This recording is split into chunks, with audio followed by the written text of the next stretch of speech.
Fake Fiancé. An office romance, second chance romance. J.L. Fox. He's offering me a deal I can't refuse. Except I'm the one who broke his heart. 10 years ago, I walked away. Now I'm desperate.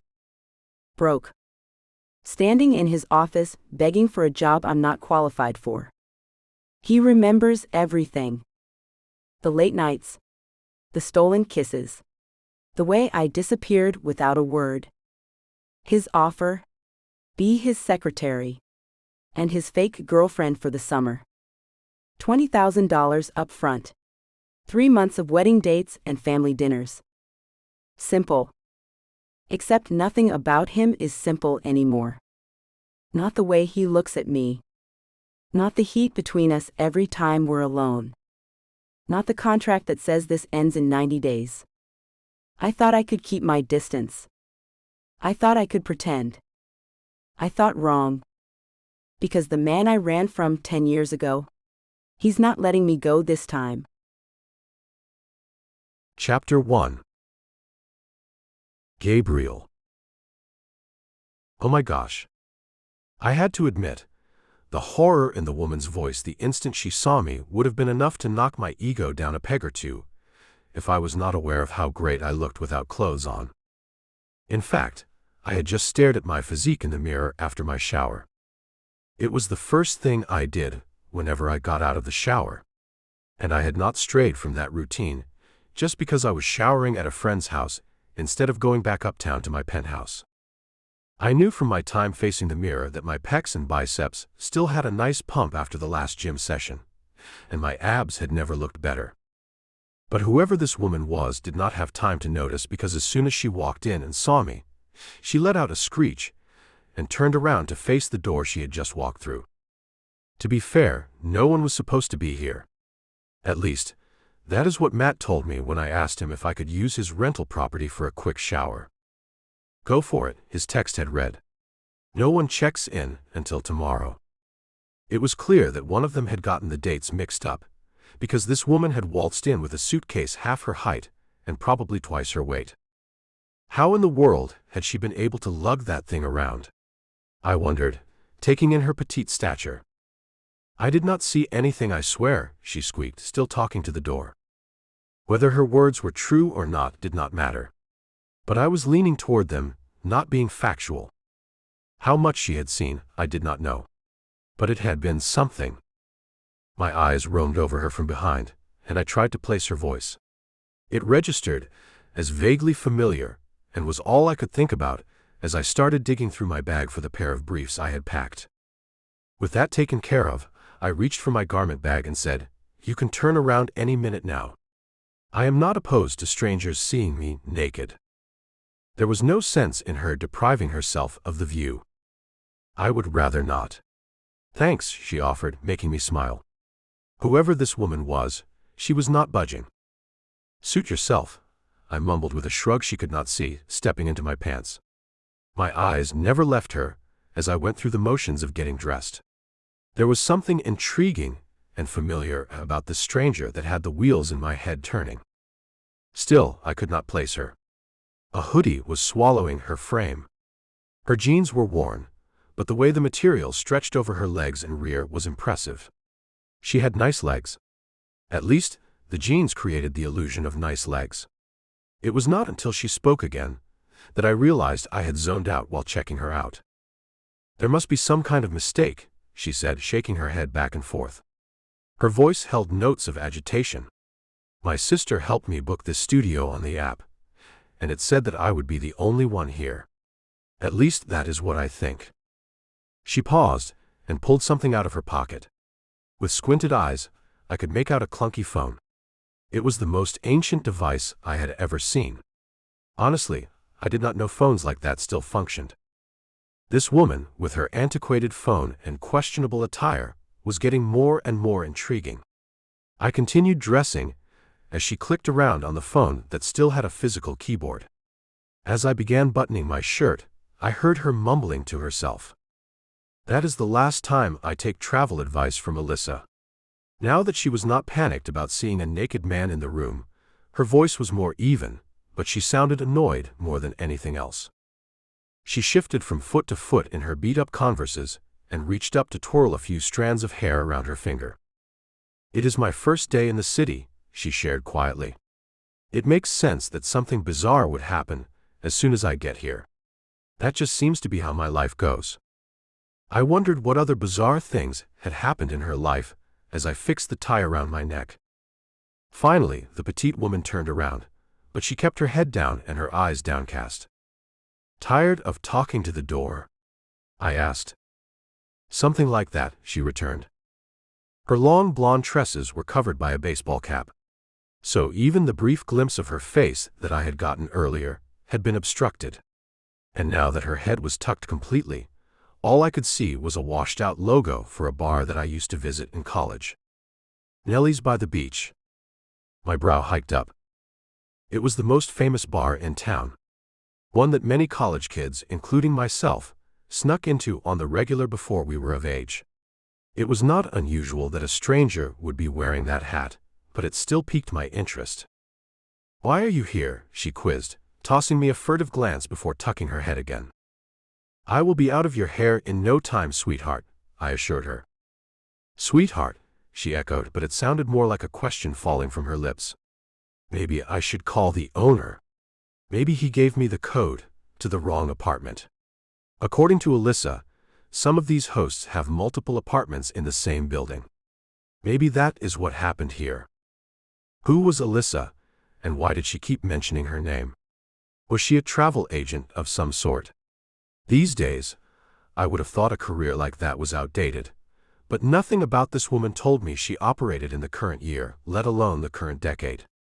What I did know was that Matt did not have any other apartments in this building. This studio was his most recent addition to his short-term rental portfolio, and he probably would not find the humor in this story when I told him later. His driving force was happy customers. And well, from the way this interaction was going, I could not say her stay was off to a good start. "Oh, do you have somewhere safe to go?" she asked earnestly, and the distress in her voice was almost heartwarming. She was the one being inconvenienced, so why did she care whether a stranger had somewhere safe to go? I laughed lowly and gathered my bags. The decision to shower here was supposed to save me time. Yet, I was still cutting it close to the wire because of the leisurely pace I had adopted when this woman barged in. Something about her presence had subconsciously made me want to spend more time in it. It was odd. Almost as odd as this whole situation. At least, I would have this scenario tucked away in my memory bank whenever I needed something funny to get me through the interviews my secretary had lined up for me all afternoon. They were always boring, no matter how much I tried to feign interest in the process. "I am leaving now," I announced abruptly. If I was going to make it back to the office before my secretary sent out a search team looking for me, then I needed to leave. Now. Her final words floated out of the door as I entered the hall. "I am sorry I saw you naked." The woman's voice still echoed in my head as I exited the parking garage minutes later. Her last words had been more amusing than anything, and I still could not shake the feeling that I had heard them before. "Call Matt," I told my phone as I pulled into the flow of downtown traffic. The phone rang out until I was sent to voicemail. Knowing that I would be tied up in meetings for the rest of the day, I opted to leave a message. "So that guest you were expecting tomorrow kind of showed up and saw me naked. Just a heads up that you might be hearing about that." I sighed, disconnecting the call. A few minutes later, I pulled into my reserved spot in the parking garage adjacent to Vibrant and prepared to go inside. As I had expected, just as I stepped out of the car, the text messages from my secretary started flowing in. The first one cut right to the chase. "Mr. Huff, your first interview is in 20 minutes. The candidate has already arrived. Where are you?" The next one made me smile. "Would you like coffee or tea to drink while you conduct interviews?" It was quickly followed by, "Actually, it is a little late in the day for coffee. I will just prepare some peppermint tea with lemon for you. It will be on your desk." Whenever you decide to show your face, that is. Marcia was efficient and spunky. She shot straight, kept me organized and on my toes. We worked well together because she always made it clear that she was only there to work and then go home as soon as 5 o'clock rolled around.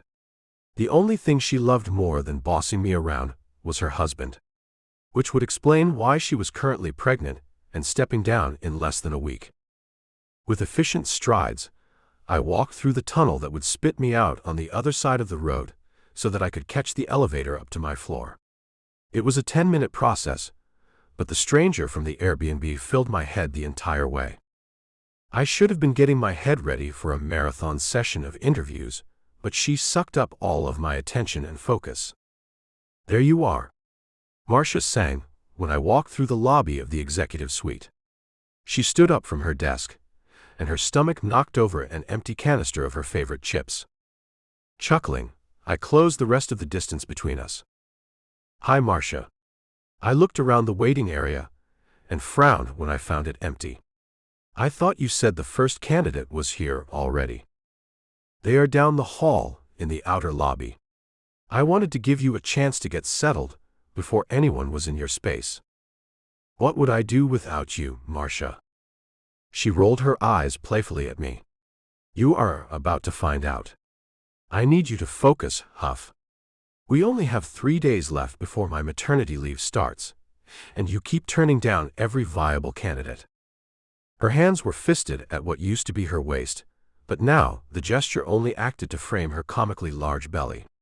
I always wondered if she was having twins and had not told me about it. But she had a point.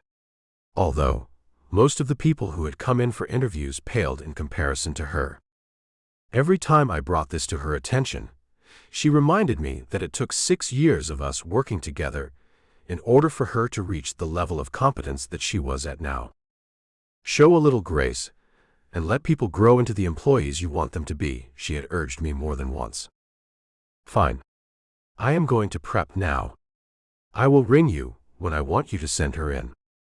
"Him," she corrected, her foot tapping against the marble when I looked back at her. "Him. Yes, men can be secretaries too, Mr. H."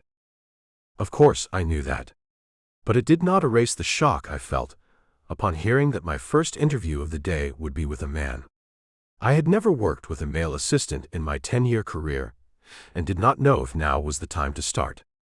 Before Marcia could lay into me about my outdated viewpoints, I walked into my office to prepare. Chapter 2. Logan. "There is a naked man in my apartment." That was the text I sent my sister, Alyssa, before I finally sprang into action. Walking in and seeing a naked man had frozen me on the spot, but with him gone, I now had a severely limited amount of time to shower and get dressed for my job interview. The one and only interview that I had been able to land with my limited experience and less than stellar resume. I had arrived in Seattle 4 hours behind schedule because I had driven 2 hours in the wrong direction at the start of my trip. It had finally clicked when I was not getting any closer to the exit printed on my directions. Alyssa had begged me to upgrade my phone before setting off on my trip, even if only for the navigation features, but I had poured all of my savings into this 3-month Airbnb rental. So a fancy phone did not make the cut on my list of travel essentials. I could get by just fine the old-fashioned way, with printed directions from MapQuest. Needless to say, I quickly lived to regret it. Not only had that mistake cost me precious gas money, but it had cost me valuable time. The time I had planned to use to study before my interview. No such luck. "It is okay, Logan. Just breathe." I imagined my sister, my biggest cheerleader, standing next to me and coaching me back to a normal breathing pattern. I could do this. Even if I had minimal experience and knew next to nothing about this company. Somehow, I would wow them with my charisma and adaptability. "What is the charisma you speak of? You just apologized to a man because you saw him naked, and he practically ran away from your attempts at a conversation." The reminder from my subconscious was not needed. Because even though the last thing on my mind should have been the beautiful stranger I had walked in on earlier, that is exactly where my thoughts were. He had been so enticing.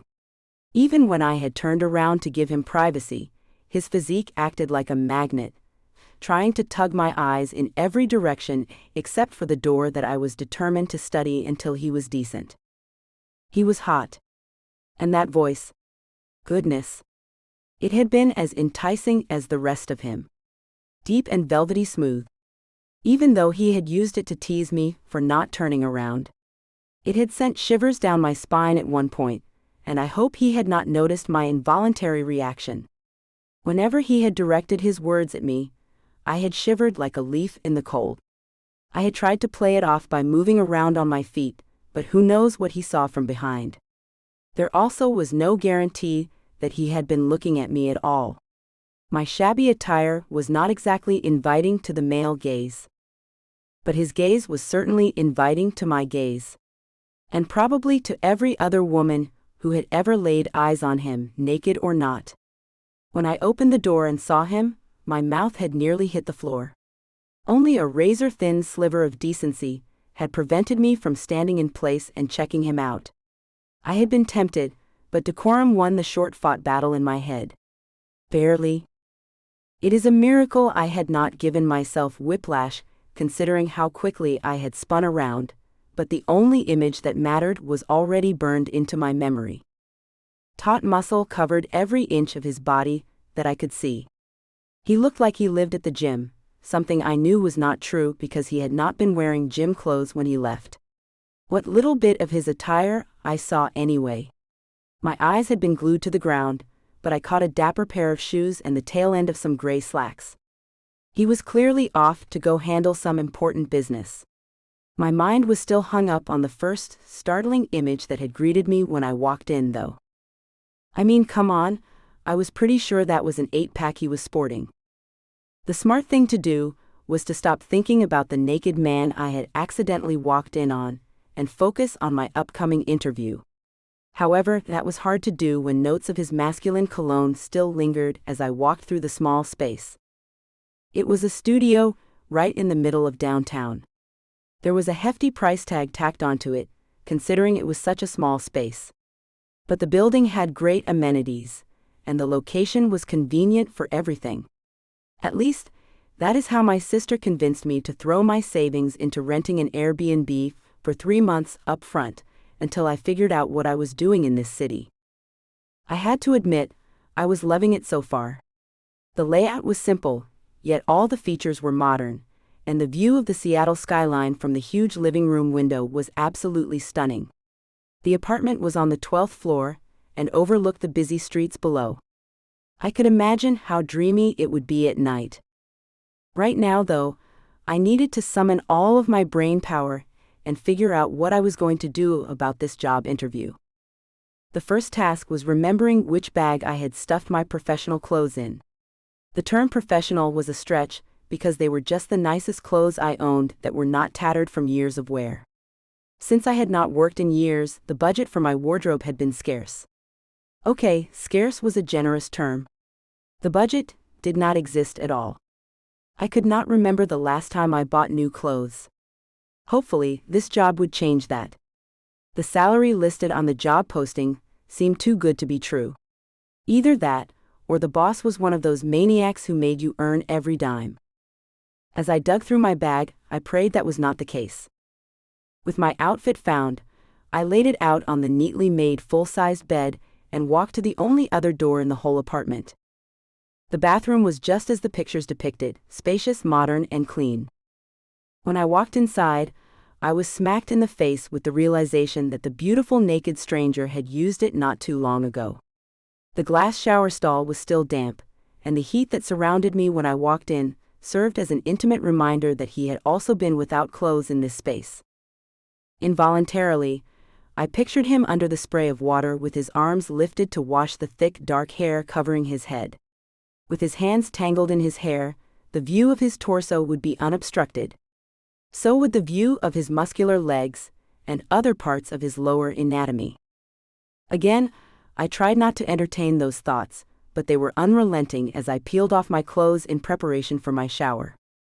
Think about the job, Logan. Not the gorgeous stranger. By the time I got out of the shower, nerves had settled in. My stomach was uneasy, and the cup of coffee I had planned to make suddenly seemed like a bad idea. The coffee I had this morning would just have to carry me through. Clearing a spot on the foggy mirror, I stared at my reflection and exhaled. I scanned my features in the mirror and thought aloud, I could be a secretary. How hard could it be? To say I felt unprepared for this interview was an understatement. But the pep talk was working. Kind of. Faking it was the only option because my confidence was non-existent. You can do this, Logan, I spoke with conviction before pressing a button on my phone to display the time. After seeing how little time I had left, it was clear that I needed to get dressed right now, or I was going to be late. And that was not exactly the first impression I was trying to make. Seattle was worse than I had expected, considering it was the middle of the afternoon. Vibrant came into view as I turned my car into the parking garage and waited for a ticket to dispense before driving past the gate. What I knew about this company was minimal. But from the quick browse of their website, I had gleaned that it was a large outerwear manufacturing company with budding sustainability efforts in place. And I was interviewing with the Executive Vice President of Sustainability. That was all I knew as I entered the elevator and pressed the button for the 16th floor. Moments later, the doors slid open to reveal the company logo imposed on the wall opposite the elevator. I stepped out onto the shiny floor and looked left, then right. I had no idea which way to go. Shoot. Taking a chance, I walked down the hall to my right, which opened up to an even longer corridor of closed doors. This did not look like the reception area at all. Are you lost? A deep voice startled me, just as I made up my mind to try the other route. Turning on my heels, I came face to face with a tall man with sandy blonde hair and piercing green eyes. His gaze was assessing as he looked at me up and down. He was strikingly handsome, but there was something off about the way he was looking at me right now. I just could not name it. Instinctively, I smoothed my hands over my skirt to clear any wrinkles. I am lost actually, I admitted, clearing my throat. I am looking for the office of the Executive Vice President of Sustainability. His green eyes dimmed as he continued to regard me. Complete unease filled my veins. I can help you, he said, his tone hard and cold. It immediately made me question whether I wanted to take help from him, but according to my wristwatch, I only had 5 minutes before the interview started. Follow me, he directed, and I fell in step behind him as he led me back to the elevator bank and through to the other side of the office. The space opened up into a much warmer-looking reception area, with a ton of light and green plants arranged throughout the space. There was a woman sitting behind a desk, typing at lightning speed as we approached. As soon as she saw my escort, her pleasant face turned reproachful before she caught a glimpse of me and tried to conceal it. I wondered what that was about. I found someone in the hall looking for your office, he said, filling her in. The woman sent me a smile, and her rosy cheeks made me feel safe. I am sorry I did not get your name. The man beside me pointed out, then waited for me to tell him. I am Logan. Logan? He rolled the word over on his tongue. I am Leo. Nice to meet you. Likewise, I said without extending my hand. I am sure he would understand because of germs and all. But truthfully, something about him was off-putting, and I did not want to invite any more contact than necessary between the two of us. Leo gave me another silent, cursory glance before he stuffed his hands in his navy slacks and said, "Very well then." His expensive shoes clicked faintly against the marble floor as he retreated. Finally alone with the woman, I told her, I am Logan Stafford. I have an interview at 4 o'clock. Her brown eyes lit up as she nodded profusely. Miss Stafford, of course. Mr. Huff is expecting you. You are our final interview of the afternoon. Yikes. No pressure, right? The woman paused to pick up her phone and press a few buttons before she hung up just as quickly. Right this way, Miss Stafford. I tried not to freak out at the fact that I would not have time to sit in the lobby and collect myself before going in. Nothing was really going according to my plans today, so I probably should have expected this. I was late after all. She stood up from behind her desk, and her tummy led the way as she came around to stand beside me. With a deep sigh and a quick prayer to the gods above, I turned to follow the very pregnant woman down a short hallway. We reached an intimidating oak door, and the woman looked over her shoulder with a smile. He will see you now. Good luck. With that, she gave a quick knock, twisted the knob, and stepped back to let me walk inside. Suddenly, I realized I had not taken out a copy of my resume and started digging through my bag for it. As the heavy door closed behind me, my head was buried in my crossbody bag as I finally found the folder with extra copies of my very limited resume. Satisfied, I pulled the folder out of my bag and looked up just in time for my eyes to clash with the naked strangers from earlier. For the second time today, my jaw met the floor. Chapter 3.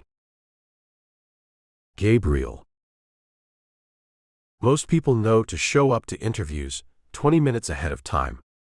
The last candidate on my calendar, a Miss L.J. Stafford, seemed to have missed that memo. Only 5 minutes remained before her scheduled interview time, and Marcia still had not rung to tell me she was here. Which meant that one of the 3 candidates I had already interviewed today would be getting the job. I reached to pick up my phone receiver and tell Marcia to draft an offer letter. She would need to leave the name blank. I would work out who got the job by today's end. My hand hovered over the phone when there was a knock on my door. Only Marcia gave 2 soft taps before pushing the door open, so I fully expected to see her in the doorway. But that did not happen. Instead, a woman straight out of my past walked in with her nose buried in her folder. Still, I could make out her familiar features. Every detail, from her heart-shaped face to her pouty lips, knocked the wind out of me. How long had it been? 10 years. The universe must hate me. How many odd encounters could be packed into a single day? First, the incident at the condo, and now, a woman I had not seen since college was walking into my office. Presumably, for an interview. Lolo. At the sound of her old nickname, her head snapped up and she met my gaze directly. Time had not weathered her looks at all. If anything, she looked better after a decade of absence. I could still see traces of the girl I had met in the library my junior year at university. But the kindness I had found in her eyes all those years ago was replaced with shock. Her blue eyes widened, and the folder in her hand must have been forgotten because it fell to the floor as her stare remained locked on me. What are you doing here? Well, that was one way to start an interview. Could not say an interviewee had ever uttered those words to me before. Is this a prank? She groaned before I could respond to her first question. She reached up to tangle her hand in her hair. My cell phone started ringing in my breast pocket, derailing my train of thought. I pulled the device out and stared at the screen. When I saw it was my sister, I declined the call, making a mental note to call her back after this interview was over. Because I really did not know what to call it at this point. The last thing on this woman's mind seemed to be landing a job. Why would this be a prank? I asked, my own frown forming on my face. Logan knelt to pick up her dropped belongings, and I could not help but notice how nicely she had filled out since our college days. She had always had a nice figure, but the soft curves of a grown woman were on full display in that gray skirt she was wearing. I stood up and stepped around the desk, closing some of the distance between us. For every step forward I took, she took one back.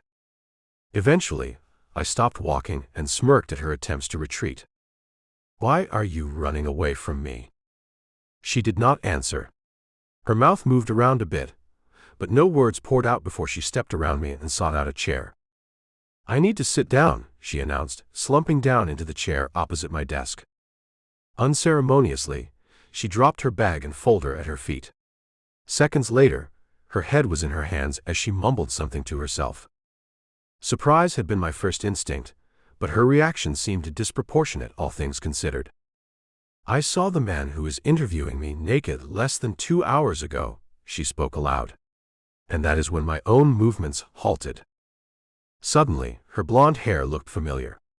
However, the clothes hugging her figure had a completely different effect than the baggy jeans and sweatshirt she had been wearing earlier. She had seen me naked. The woman sitting in my office to interview as my new secretary had seen me naked.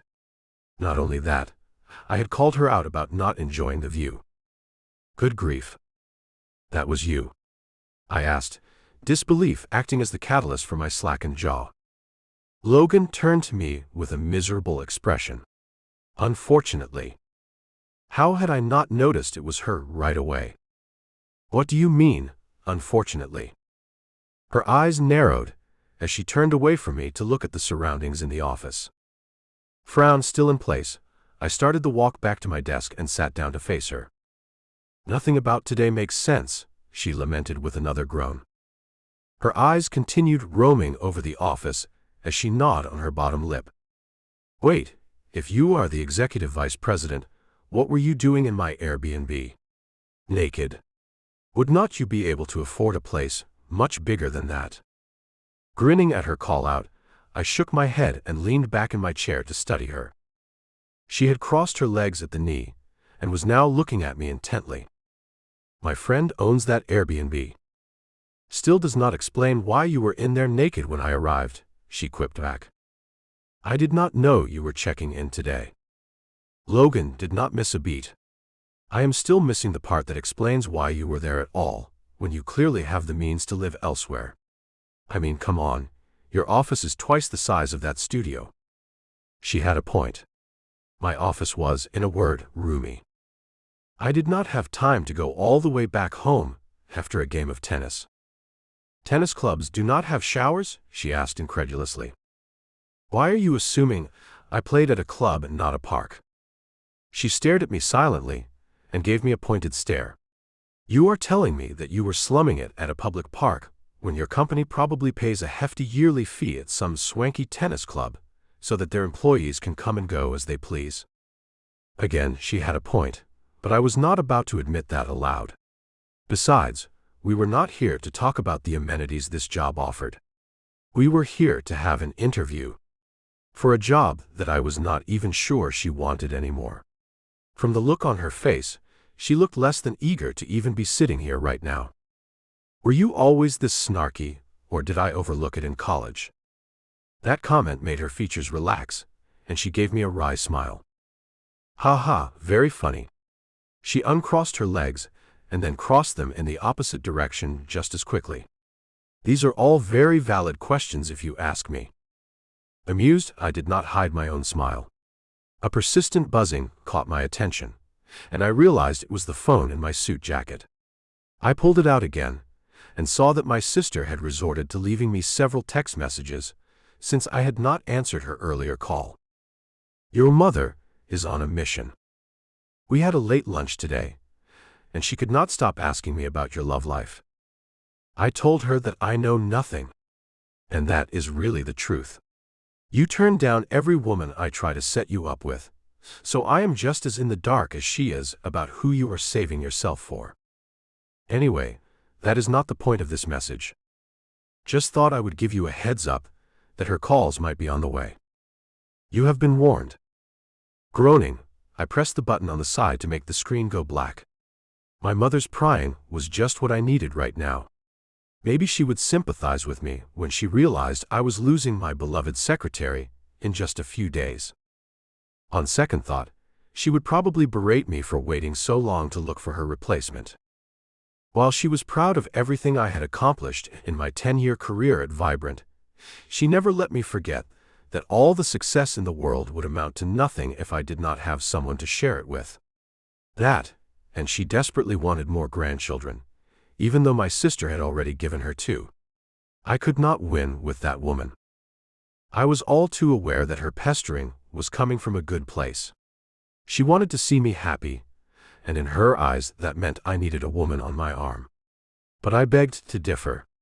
I had found plenty of happiness without a commitment over the years, and was not keen on changing that anytime soon. It was bad enough that my sister was always trying to discreetly set me up. But it was much easier to dodge her attempts than my mother's. It helped that my sister Claire had a husband and kids of her own, so her meddling time was limited. My mother, on the other hand, was a widow with too much time on her hands. "Hello, are you even listening to me?" Logan's voice was enough to puncture my bubble of thoughts about my mother and shift the focus back to the present moment. Her brows dipped dangerously low as her face fell into another frown. In the brief time that she had been in my office, I think she had frowned more than she ever had during the short time I had known her in college. My mind was still reeling with thoughts of my mom as I regarded the beautiful woman sitting in front of me. "Right, let us get started with the interview. Shall we?" I pulled up a copy of her resume on my desktop, planning to read it over and gather my scattered thoughts. But unfortunately, the resume was only half a page long, and most of that space was dedicated to her contact information. The only job listed was a volunteer role, time-stamped at around the same period when she was in college. Above that was a 10-year role as a caregiver with minimal details. The duties written down only stated that she provided around-the-clock care for a family member. There was no mention of administrative skills anywhere on the short document. It was not often that I was at a loss for words, but I was in that moment. There's no way she thought she was qualified for this job. It was glaringly obvious that the opposite was true.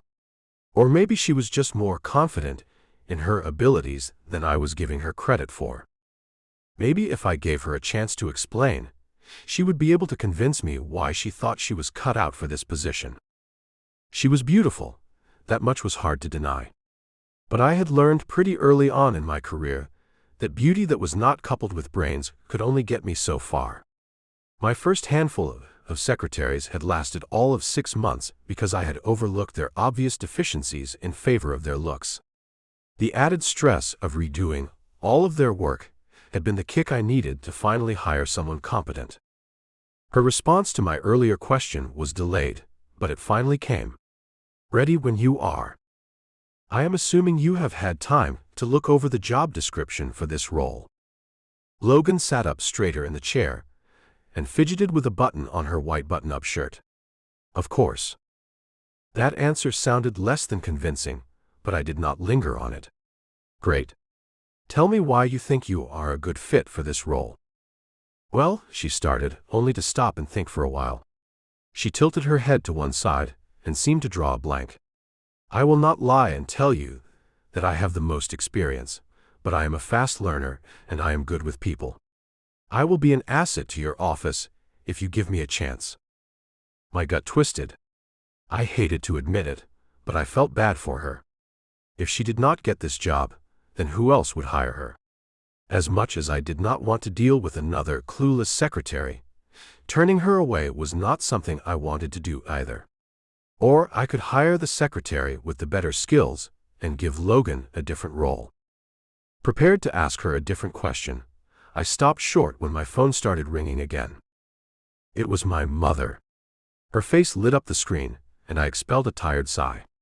We had not even talked yet, but I was already exhausted in advance. I knew what she wanted, and... He paused, his thoughts shifting. "Wait." My eyes flew back to Logan sitting across from me.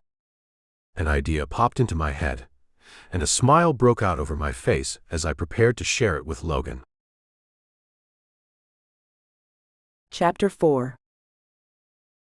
Logan. The naked man in my apartment was not only interviewing me, but he was also the man I had ghosted 10 years ago in college. This was embarrassing. I could not think of a more humiliating end to my day than this one, but here I was facing it head-on. Plenty of people had told me that new adventures awaited me in Seattle. But I do not think this is what they meant. After fumbling through my first response, the room had fallen silent. And as I waited for him to say something back, his phone started ringing. He did not answer it, but the look on his face when he looked up from the vibrating device was one I did not like. It had trouble written all over it, and I knew before he opened his mouth that something jarring was sure to fall out. How do I say this without you freaking out? Oh goodness. I definitely was not getting this job. Not if that was his first question. Sheesh, he had not even asked me for my resume or made it past the first question before turning me down. I guess I could respect that, but the realization that this opportunity was slipping through my fingertips was not an easy pill to swallow. You and I both know you are not qualified for this position. But I do have a proposition for you. Well, that was a fancy way of saying I did not get the job. More dread leached into my stomach as my mind began to brainstorm other employment options I could pursue once I left this meeting. I think there was a CVS with a "Help Wanted" sign in the window on my drive over. Maybe I could start there. Logan, Gabriel's voice broke into my thoughts. Are you listening to me? Although this situation was far from funny, I still laughed at the irony of him repeating those words after I had said them to him not long ago. Shoulders straight and head held high, I pursed my lips. Yes, I heard you. I did not get the job. His handsome face transformed into a pitying expression. Like he felt bad for turning me down.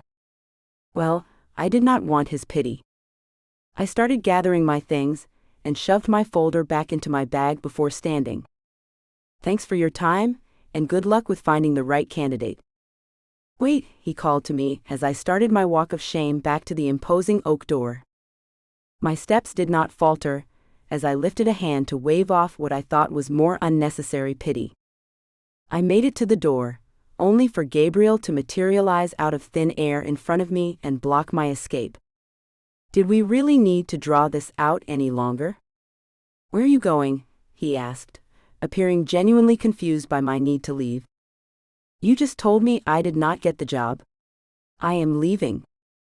I never said you did not get the job, he pointed out. Well, in so many words, you did. You said I was not qualified. And I also said I had a proposition for you. Did you hear that part? Now that my brain had had time to catch up with what was happening, all I could focus on was the cloud of his scent that I was currently nestled in, thanks to his proximity. It was the same woodsy, masculine scent that had pervaded my shower as I got ready for this very interview. It was intoxicating. It was distracting. I am willing to give you the job and add $20,000 to your salary if you agree to the new terms. What new terms? Do you need a secretary or not? I do, he confirmed. But I also need you. Whoa. Those words tripped me up for a bit. However innocently he may have intended for that statement to be, my mind went crashing to the gutter. This beautiful man had just said he needed me. Gabriel Huff was even more gorgeous than he had been in college. And he had been attractive as all get out back then. But those 10 years had been very kind to him. His boyishly handsome face had filled out, and the effortless smolder behind his dark eyes told me he had probably gone on to break plenty of hearts in our time apart. I must have zoned out because the next thing I heard was, "So what do you say? Are you up for it?" Lost, I stared at him with a puzzled tilt of my head. Up for what? There was no need to lie and pretend that I had been listening. I had fully fallen into a trance, admiring the way that suit stretched over the taut muscles that I knew lay beneath. Nope, I had not heard a word. I am going to be honest with you, Gabriel. I did not hear a word you just said. Laughing, he nodded as his eyes crinkled with the action. I figured. Why did not we sit down and try this again? Suddenly mute, I followed his lead as he ushered us past his desk and to the seating area on the other side of his massive office. Have a seat, he gestured. I did not bat an eye as I did just that. Gabriel took a seat adjacent to the sofa I had just sat on and let his ankle rest against his right knee. I want you to pretend to be my girlfriend for the summer. You know, I was done saying that this day could not get any weirder. because each passing second revealed to me just how wrong I had been. Excuse me? I would like you to pretend to be my girlfriend. Only for the summer. You would still have this job. Just with a few extra duties. That cleared nothing up for me. Can we start from the beginning? It felt like I had been dropped into the middle of a very complex conversation, and I was missing a lot of context. Granted, it was entirely possible that he had started from the beginning earlier by the door, and I had missed it. Sure. I will give you the Cliff's Notes version. His fingers strummed his knee as he watched me. My mother has been gunning for me to settle down for years. Until recently, I have been able to hold her off. But now she has enlisted my sister, and they team up on me around the clock. I see. In order to get them off my back, I want you to act as my girlfriend. Oh. I see, I repeated. It is wedding season, and that means they will be in rare form about who I am bringing and whether I will bring the same woman to the next event or not. My lips quirked. So you are a player who gets around? He did not confirm or deny this when he continued speaking. It would be nice to have a consistent stand-in so that I can avoid all their meddling and focus on what is important, my career. With his plan laid out, he sat back and waited for my response. I thought you were just looking for a secretary. Gabriel cleared his throat, and the rumbling sound that followed awakened something in me. I tried to tamp it down by focusing on something else. But there was nothing else. There was just me and him in this sitting area, staring at each other. I still am. Considering your limited background, let us just look at this as a trial run. You give me 3 months as a believable wedding date and fake girlfriend. And I will give you a 90-day probationary period to prove that you can handle this job. So you want something in return for taking a chance on me? Give and take. Are not there plenty of women willing to be your date for that long? Why would you choose me? You are right. There are plenty of women I could ask, but you are more believable. I frowned at his declaration. How so? My sister knows we had a thing in college. She will think I am more serious about you because we have history. His sister, Claire, was the one who had reached out to me on Facebook and told me about this job. I decided not to tell him that part for fear that he would think I was in cahoots with her, when that could not be further from the truth. We had maintained minimal contact over the years. We were not best friends or anything. However, he had described her as meddling, and I did not want to be associated with that descriptor, so I kept quiet.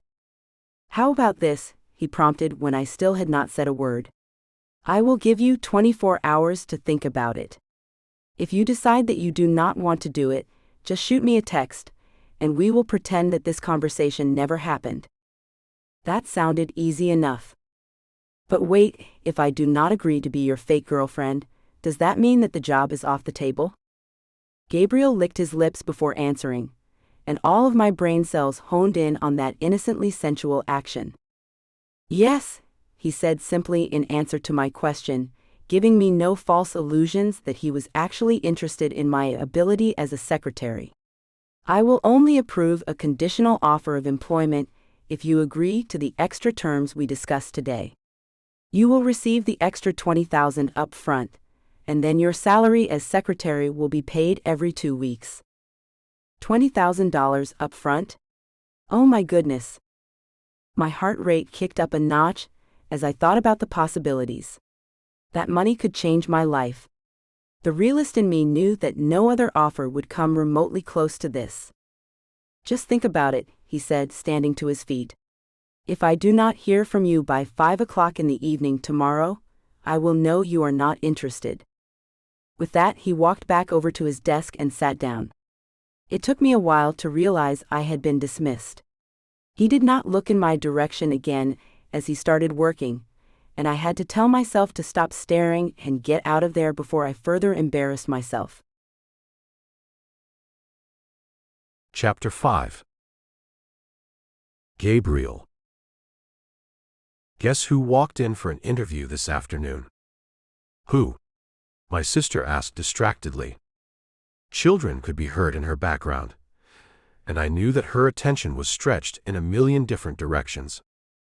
I had sent Marcia home for the day over an hour ago, but I was still in the office trying to wrap my head around today's events. Logan's absence was felt all around my office, and I tried not to think too hard about why that was. Her clumsy entrance and her plucky retorts had all served as a reminder of the sophomore I had fallen for during my senior year of college. Although brief, our relationship had been fiery from the start, and I had found myself teetering on the verge of saying those three little words that could not be taken back. But then she had disappeared before those words could ever fall from my lips. Not only had she disappeared from my life, she suddenly left campus too. There had never been an explanation for her out-of-the-blue absence. No trace of her for 10 years, and then she had walked into my office this afternoon. Seeing her had been the equivalent of seeing a ghost waltz into the room. Logan Stafford, I said, her name feeling heavy on my tongue as I recalled the way her figure had looked while she was leaving my office. I had gone back to my desk by that point, and the view of her from behind had distracted me long after she left. "Oh," was all Claire said to follow up. "You do not have more to say about that?" "No, why would I?" she asked casually.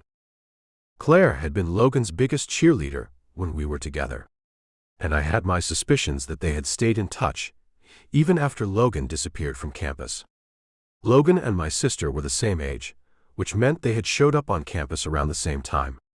They had had a friendship long before Logan and I started dating. "Because you always have something to say," I told her. "Not this time," she quipped, and then swiftly changed the subject. "Did Mom call you?" "Yes, during that interview, actually. But I have not called her back yet. She is chomping at the bit. Especially since Andy's wedding is this weekend. Our cousin was getting married in a few days, and whether my sister knew it or not, she had just reminded me. It looked like I would be needing Logan a lot earlier than I had anticipated. Thanks for the heads up. I tried to ward her off, you know. I told her that maybe you were okay with being a lonely, decrepit old man. She did not find that funny." "Decrepit? Thanks a lot, Claire." "Hey, I tried," she insisted. "I have to go, but I will see you tomorrow." "Tomorrow?" I asked, confusion setting in. "Final fitting for your suit for the weekend. You asked me to come with you, remember?" "I do now," I said. Suddenly, I was also reminded of my cousin Andy's very specific dress code and requested color scheme for his wedding guests. I had gotten a custom suit made just for the occasion. It was all coming back to me now that the fog from seeing Logan was finally clearing. "I will see you then. She walked in on you naked, and you offered her a job an hour later?"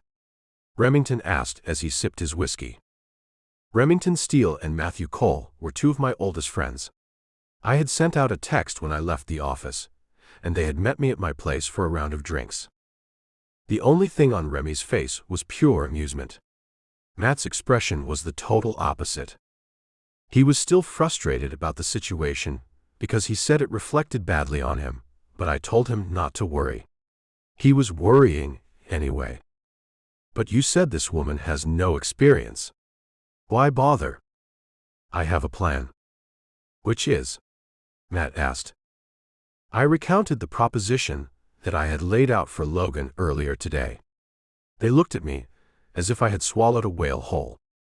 "Let me get this straight," Remy said, setting his glass down. "You dated this woman in college, and she disappeared without a word for 10 years. And then today, you went to one of Matt's places to shower. She walked in on you naked, and then an hour later, she walked into your office to interview as your new secretary." He stopped to look from me to Matt. "Did I miss anything?" "Yes," Matt spoke up. "The part where he is begging for a lawsuit by making it contingent that she fake dates him in order to get the job," he finished dryly, shaking his head at me as he drained his beer. "Ah, yes, the inevitable lawsuit." "She is not going to sue me," I declared confidently. "What makes you so sure?" Remington looked doubtful. "The contract my lawyer drafted," I told them. "If she signs it, she agrees to the terms and waives her right to file suit later down the line." "Your lawyer agreed to help you with this?" "That is what I pay him for," I answered, shrugging. "It is a simple business agreement. She would be crazy not to accept. She is not going to find a better offer at any other company." I spoke very confidently, considering I was still anxiously waiting for her response. She could very easily tell me to take my offer and shove it. But until she did, I would remain positive about my chances of pulling this off. I was hoping the lure of the $20,000 would solidify the deal. From the looks of her phone and the glimpse of her tattered luggage I had seen earlier, she could use the money. Besides, the commitment was only for 3 months. Just enough time to see if she was well suited as my secretary, and more than enough time to get my mother off my back. What could go wrong? What if one of you catches feelings for the other? You are going to be spending a lot of time together. It is bound to happen for at least one of you. "It will not be me," I stated. "This is a business arrangement. Nothing more. I will make sure she is on the same page about that too." "You used to date. There may be more lingering under the surface than you know," Matt offered. "That has been dead for 10 years. There is no chance of rekindling it," I said firmly. "Logan must have had her reasons for leaving. In fact, I was sure she did. And although I had felt something for her all those years ago, that door was sealed shut. There was no room in my life for a relationship or the messy feelings that came along with it. If I was lucky, my plan would go off without a hitch, and I would never have to see her again." Matt lifted his brow and nodded slightly. "I guess you have got everything all figured out." With Matt and Remy long gone, I roamed the halls of my penthouse that night until I reached my bedroom. The plush rug on the floor provided a nice break from the cool marble I had been walking on. There were no lights on in the room, but the city lights poured in through the wall of windows on the far side of the room. It was the view that had sold me on the place. The Space Needle stood out against the rest of the skyline, making this building, and this apartment in particular, one of the most coveted in the city. I moved in 2 years ago, after being promoted to the vice president position I currently held. A new house had been the only celebrating I had allowed myself to do before throwing myself back into work. One day, I would enjoy the fruits of my labor, but I had too much more to prove to myself before I let up off the gas pedal. If my career was going to keep accelerating at the rate that it had thus far, my consistency was key. No distractions, and definitely no time for the hope that a relationship that had died years ago could be rekindled. I would not pretend that I had been caught up on Logan all these years. Life had gone on, and so had my interest in various women. But I would be lying if I said she did not cross my mind every now and then. She was not someone I could easily forget, and she had solidified that when she walked into my office this afternoon. She had not left my mind for more than 2 seconds since then, and I almost wondered how long that would go on. Against my will, my mind raced back to her walking in on me in that studio earlier, and my body reacted right away. Arousal flooded my veins as I thought about the roles being reversed. What if I had been the one to walk in on her? The thought alone was enough to make my pulse quicken, painting vivid pictures in my head that I knew I should not be entertaining. This was the last thing I should be thinking about the woman who could very soon become my employee, but the images persisted anyway. Earlier in the night, I had gotten rid of my jacket, shirt, and tie. All that remained were my slacks, and I stepped out of those as I walked deeper into my bedroom. When I reached the bed, I was down to my briefs. As I reclined against the pillows, my eyes went to the ceiling, my thoughts still consumed by her. The one and only Logan Stafford dominated my mind, making it hard to focus on anything else. I closed my eyes, trying to push the thoughts away, but they only intensified. The tension in my body built, as memories and fantasies blurred together in the darkness. What followed was a private surrender to thoughts I could not control, a release of the frustration that had been building since the moment she walked back into my life. When it was over, I lay there catching my breath, the silence of the penthouse settling around me once more. Coming down from the moment, I blinked, realizing what had just happened. Less than a day back in my orbit, and this woman was already driving me to distraction like a hormonal teenager. As I walked to the ensuite bathroom to clean up, only one question plagued me as clarity returned. Did I really want to hire this woman and torture myself for the next 3 months? Chapter 6. Logan. My ringing phone rudely cut into the delicious dream I was having. A dream of Gabriel, intimate and warm, that faded as consciousness pulled me reluctantly back to reality. Well, I never got to experience the ending, but I imagined that is the direction it was going before my phone rang, pulling me out of my subconscious bubble of bliss. Eyes still closed, I answered the phone without checking to see who it was. "Hello," I groaned groggily, praying that it was a telemarketer and I could resume my sleep in seconds. "Hey." That voice belonged to none other than my baby sister, Alyssa. "Hey yourself." I had not heard a peep from this woman since I had left home yesterday, which meant I had to navigate several crises on the spot without my usual sounding board. I pulled a double yesterday after one of the other girls called out, and my phone was dead by the time I got home, but I just read all of your messages. And oh my. "Oh my is right," I grunted. "What did you mean when you said there was a naked man in your Airbnb?" "Exactly that, Alyssa.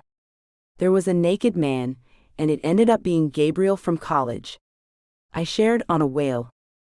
I could picture my sister wincing from my high-pitched tone, but I could not bring myself to care at the moment. "Wait, you're Gabriel? The one you ghosted when everything," she trailed off, and I knew why. "When everything changed. For the worst." It was not a thought I liked to revisit often, but it was necessary in this case. My sophomore year of college had come to a screechingly early stop when I decided to move back home and act as the full-time caregiver for my mom. She had been sick before I left for school, but in the 2 years I was away, things had progressed to a point that made it impossible for her to care for herself. And Alyssa had only been a high school senior at the time. Because of that, I had put my academic career on pause. Well, at the time, I thought it had been a pause. As it turned out, it was actually a full stop. Yes, that Gabriel. I did not tack on the fact that he was not mine, and had not been for over a decade. Everything and everyone I had left behind had no choice but to move on without me. But it did not mean I ever stopped considering the what-ifs. What if I had stayed? What if I had taken the time to explain everything to Gabriel, instead of just leaving? What if I had taken his calls when he tried to reach out to me? "Wow, how did he react to seeing you?" He did not know it was me because I kept my head down. And I did not know it was him either. Until later. "Oh? Gabriel is the one who interviewed me yesterday," I revealed, squeezing my eyes shut. Clearly, I was still flustered by the memory of everything that had happened in the last 24 hours. "Oh?" Alyssa squeaked, her tone springing into a falsetto as understanding dawned on her. "Yeah," I breathed. "Well, tell me more. You cannot just drop a bomb like that and then say yay. I need details." "He called me Lolo, and I knew it was him right away. He is the only person I ever let call me that." "Ah," my sister cooed. "Alyssa, there is no ah. I saw the man naked, and then showed up with a second to spare for a very important interview." "Wait," she paused. "What was he doing in your Airbnb in the first place?" The details on that are still muddy. Gabriel had done a poor job of explaining it, and by the time he had asked me to be his fake girlfriend, my need for an explanation on that had vanished. There were much more pressing matters at hand now.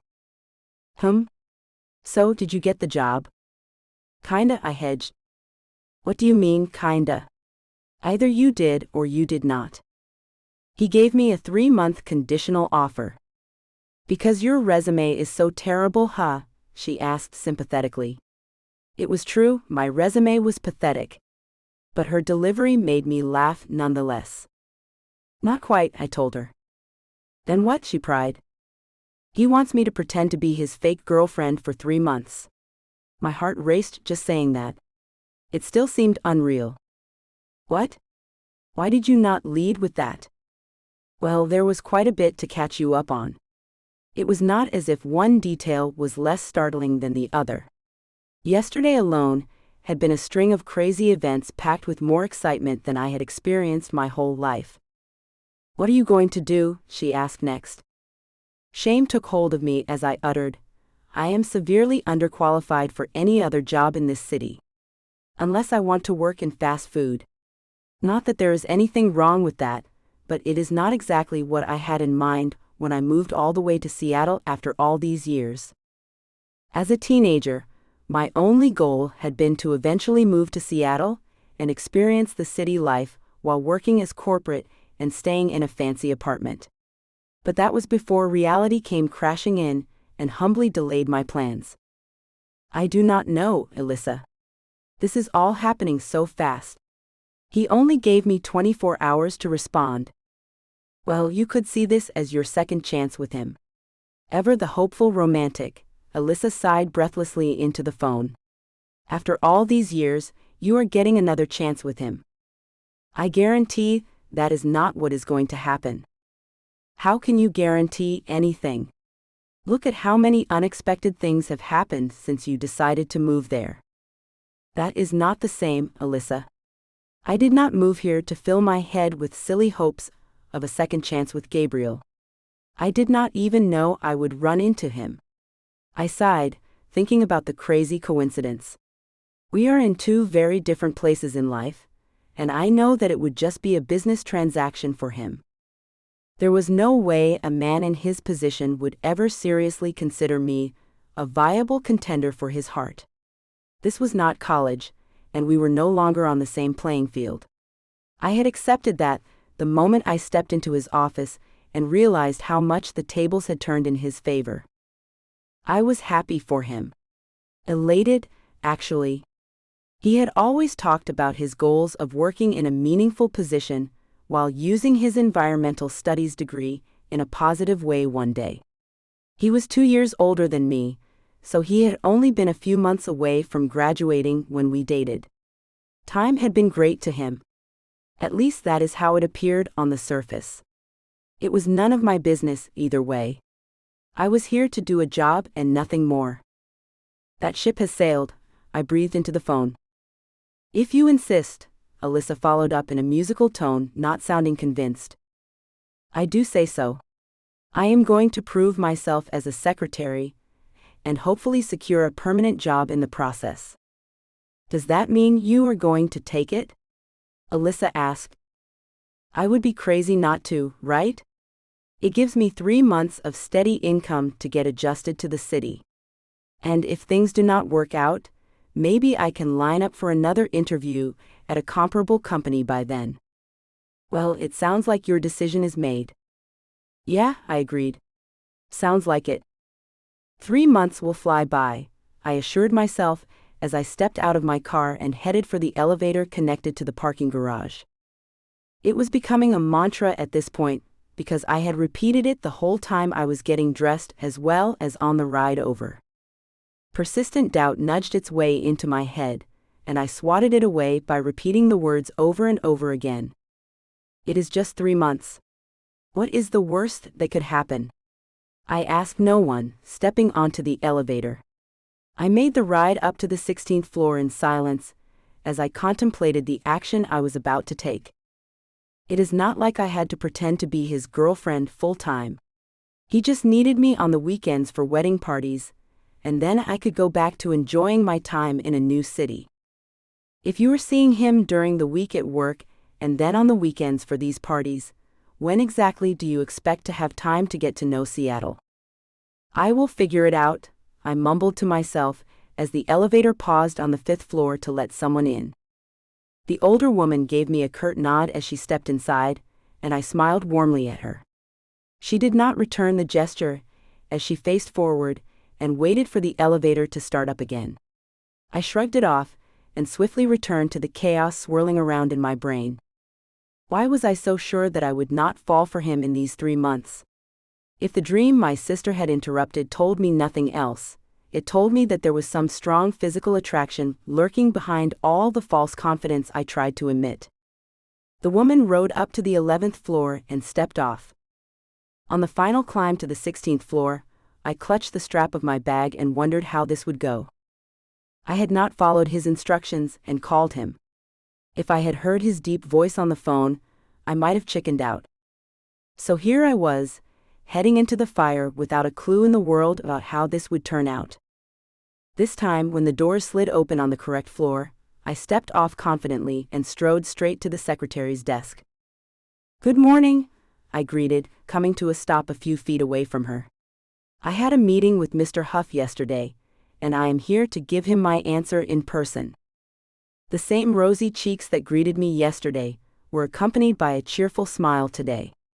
"Miss Stafford, nice to see you again so soon." I could not help the smile that erupted on my face. Her energy was contagious, and I suddenly understood why Gabriel had hired her. "I am Marcia, by the way.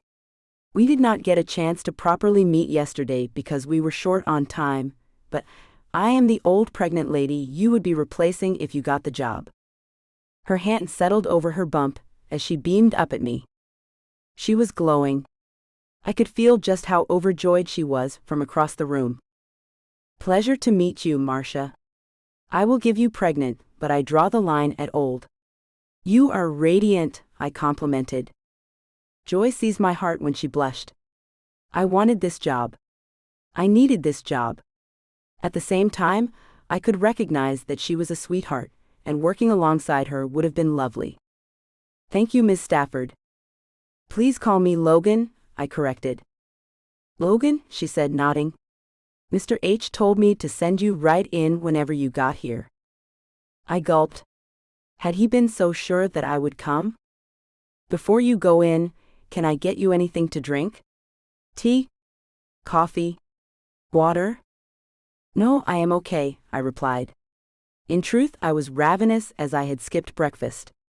It did not seem fitting to eat a bowl of instant noodles for breakfast when that is what I ate for dinner.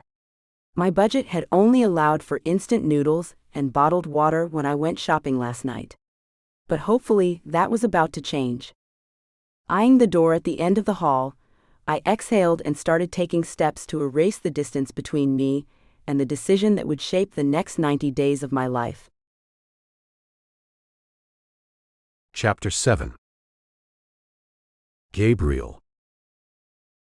2 hours had passed since I walked into the office, but none of the tasks I needed to complete had been touched. Instead of working, I had stared at her resume until it was burned into my memory. Now I sat staring at my phone, willing it to ring and display the number Logan had left on her resume. But that never happened. I needed to pull myself together and do something, anything, other than sit there waiting for an answer from her. But after last night, that was easier said than done. She occupied my thoughts completely, lingering in a way that made it nearly impossible to focus. I pushed my chair back from the desk and stood, trying to shake off the images that kept intruding no matter how hard I resisted. Her gray pencil skirt, the way she moved, the effect she had on me, far too easily, far too thoroughly. A tentative knock sounded at my door, snapping me out of my thoughts. Marcia hadn't called, which meant I already knew who it was. My pulse kicked up as I crossed the room, each step deliberate, controlled. The moment I opened the door, my gaze found the woman who hadn't left my mind since the last time she'd walked out of this office. "Miss Stafford," I said, keeping my tone clipped and professional even as my heart betrayed me. She stood there, frozen for a beat, looking up at me with wide, uncertain eyes. The air between us buzzed with tangible tension. It spoke volumes, even when silence stretched between us as we stared into each other's eyes. An array of emotions danced in Logan's eyes, and I got lost in them before I caught myself. "Come in," I directed, stepping back so that she could do just that. "You knew I would show up, she stated as she walked to the chair that she had occupied for only minutes the day before. I hoped you would, I shared, reclaiming my seat. The floral notes in her perfume tickled my nose as I stared at her openly, thankful for the desk separating us. That way, she could not see the full extent of my body's reaction to her. The tight black pants she had on today were not helping. And neither was the snug blouse that sinfully showcased a hint of her cleavage. I should not have thought about cupping her breasts in my palms, but that is where my mind went before I reined in control. I thought long and hard about your offer, she started. Her hands were busy picking at the material of her slacks as she maintained eye contact. Her expression read confidence, but her fidgeting betrayed her nerves.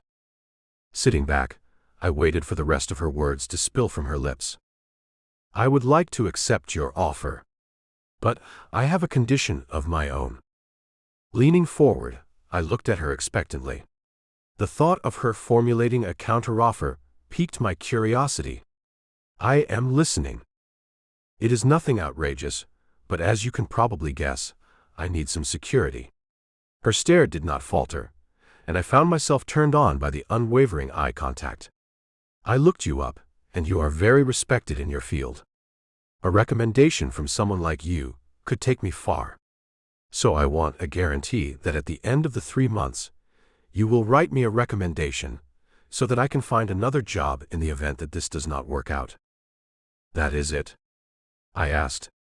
I had fully expected her to ask for more money, which I would have gladly given. But what she was asking for was far easier. Yes. She nodded and exhaled, finally relaxing into the seat. Her shoulders had been rigid until she asked that, and now I watched them visibly relax. So you agree to all the other terms?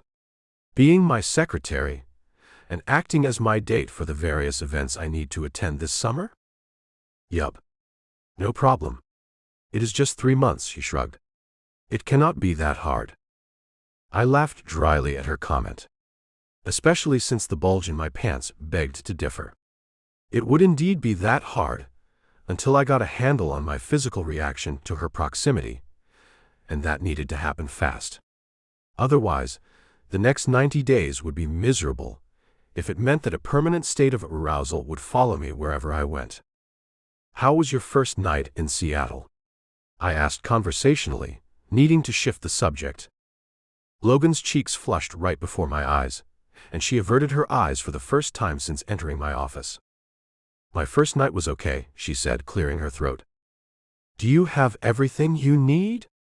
I knew what it was like to be in a new city where you did not know anyone. Although my mother and sister had migrated to Seattle after my father's passing, I had spent plenty of time in this city alone. For the most part, yes. Her stomach rumbled, almost on cue, filling the silence with the evidence of her hunger. Did you not eat breakfast? I asked, feeling a scowl take over my face. Not yet, she said sheepishly, avoiding my eyes. It was nearly 11 in the morning. What did she mean by not yet? From now on, please make sure you eat a satisfying breakfast. If you do not want to cook, there is a pastry cart and cereal bar with fruit down the hall. Her eyes lit up at this new information. I need you on your A-game, Logan. And unless you are superhuman, you need to eat in order to achieve that. She gulped at my harsh tone, so I tried a different approach. Please eat. I will, she agreed, a faint nod sealing her agreement.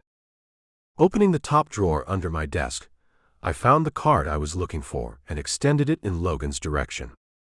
She looked at the black square of plastic, dumbfounded. What is this? It is your expense account. Take that wherever you go, and use it to pay for anything you need. You are going to need new clothes to make this believable. No offense, I tacked on when she looked down at her outfit with a forlorn expression. I was not trying to be rude, but the women I dated dressed a certain way, and if she did not, it would raise red flags about the legitimacy of it all. Swiping over my phone, I sent Claire a text and waited for the bubbles to appear. When she confirmed what I had asked her to do, I looked up at Logan, whose eyes were darting over every corner of my office. You have an appointment at the hair salon. She reached up to touch her hair. Okay. My sister is there waiting for you. Her eyes doubled in size. Claire is waiting for me at the salon. The one and only. I have not seen her in years, she muttered to herself. We are friends on social media, but that is not the same as, she cut herself off. Sorry, I am rambling. Could you tell me where the salon is? My phone does not have navigation, and neither does my car, she admitted meekly. I decided not to dwell on the fact that she seemed to be bubbling over with more nervous excitement at the thought of seeing my sister than she had shown in regards to seeing me. I have a question, Logan voiced, turning the credit card over in her palm. Shoot. What are we telling people? Great question. But we should just tell them the truth. Which version of the truth? The part that I am your secretary? If anyone asks, just tell them that we were old college sweethearts. They do not need to know that you work for me. Got it. Her comment about not having a suitable phone stuck out to me. I mean, I had seen the thing yesterday and knew it was not suitable for the level of communication I expected from my secretary. Or fake girlfriend. We needed to fix that as soon as possible. After your hair appointment, have Claire show you to the Apple store down the block. There will be a new phone waiting for you there. Someone in the store can show you how to use it if you are not familiar. She only gave a nod. When you come into work tomorrow, Marcia will show you how to use the desktop in your office, and I will also have a laptop ready for you to take home and use at your disposal. I am not coming back here today, she asked, eyes still wide.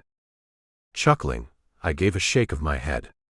Once Claire gets her hands on you, you will not come up for air until dinner time. Logan laughed nervously. Which reminds me, eat before you get there. There are plenty of restaurants on this block, if you do not like what is in the common areas. For future reference, the pastry cart is usually changed out at around 11:30 each day, and lunch is set out. It is not gourmet dining, but it is free, and it beats wasting your lunch break in a line wrapped around the block. I will remember that. Do you know how to get back to your apartment without directions? Yes. Good, I said. The salon is about a mile past the building you are staying in. Just keep going straight and look for the name Vivid on a navy blue sign. A call interrupted me before she could nod her agreement. A quick glance at the caller ID revealed it was the front desk. Hi, Marcia. Mr. H. Your 11:15 meeting is waiting for you in the conference room. I will be right over. Please make sure he has refreshments while he waits. Of course, sir. I hung up to find Logan standing before my desk. I will get going now. Thank you so much for everything. I will see you tomorrow. There's no need to thank me, Logan. We will go over and sign all the paperwork tomorrow before you start working. Okay. My eyes were glued to the switch of her hips as she got closer and closer to the door. The sway was hypnotizing and was sure to feed my fantasies later. But right now, I needed to focus on the person waiting for me in the conference room and not the intoxicating shape of my secretary's figure. Satisfied with how we had ended things, I grabbed my iPad and locked my computer. All the technology I needed would be in the conference room waiting for me. I paused at the door to greedily take in Logan's lingering scent, knowing that it would probably be gone when I got back. I replayed our exchange in my head, all the way up until the moment she left. A better ending to the conversation would have involved pulling her close, but this would do. For now. Chapter 8. Logan. Strictly following Gabriel's directions, I found Vivid easily after stopping off for breakfast. I was stuffed, having treated myself to a full-sized value meal at McDonald's. I was sure that is not what Gabriel meant when he told me to eat, but cravings had gotten the best of me when I saw those famous golden arches. Now that I was here, nerves were starting to set in. The last time I had seen Claire was the day I had packed my car and left campus without telling a soul why. She had watched my car retreat from the dorm's parking lot with sad eyes and a look that had shattered my heart. Sure, leaving Gabriel behind was hard. But we had only been dating for 6 months when I left.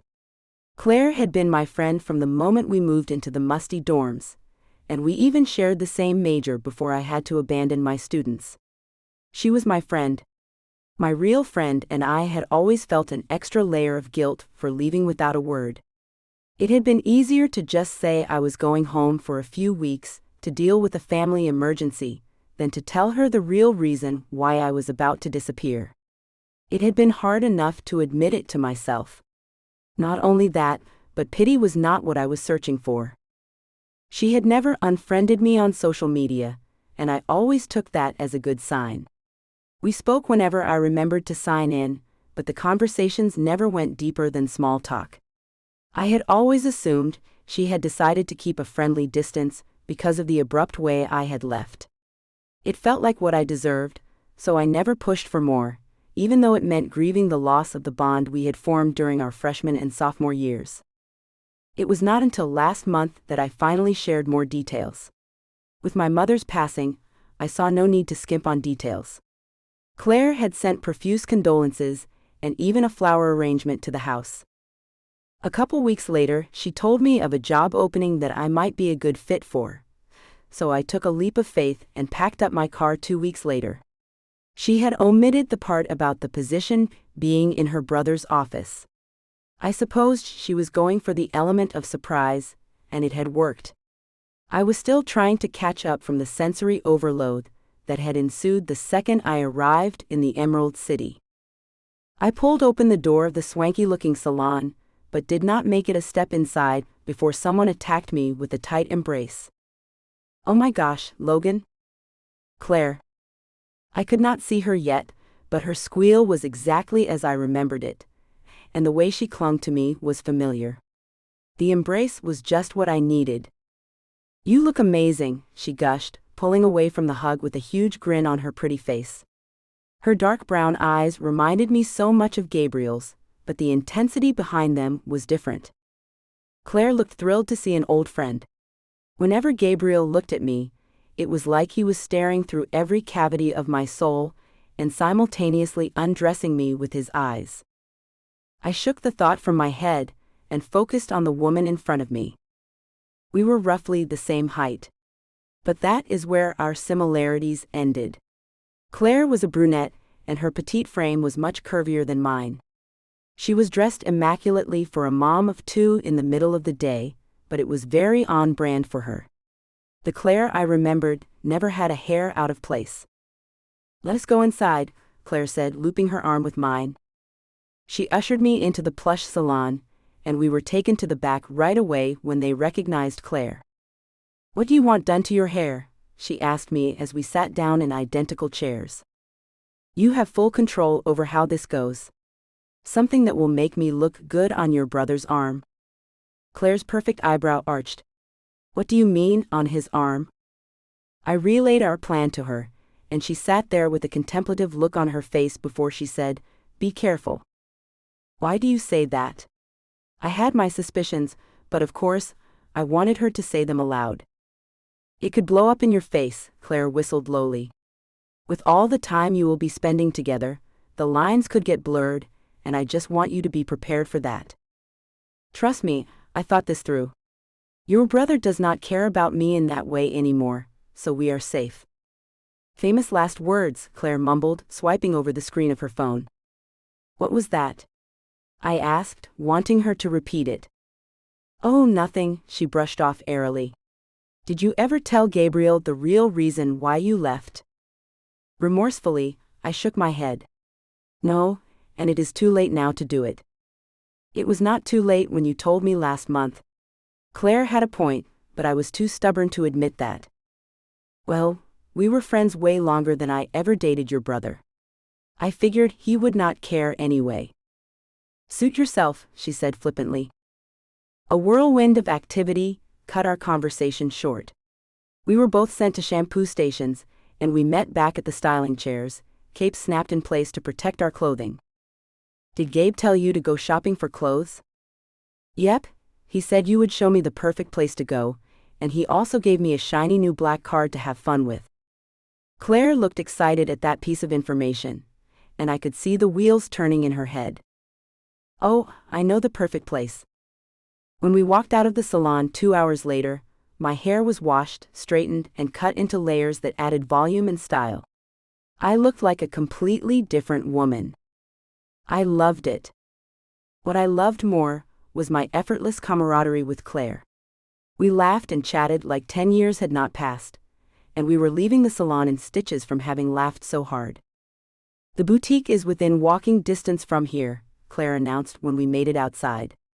Just give me a few minutes to call and check on my kids, then I will lead the way. I almost agreed, until the sight of her phone triggered a memory of what Gabriel had told me. According to him, there was an Apple store nearby from which I needed to pick up the phone he claimed would be waiting. Actually, could you tell me which way the Apple store is? I asked. Once she pointed me in the right direction, I set off and reached it quickly.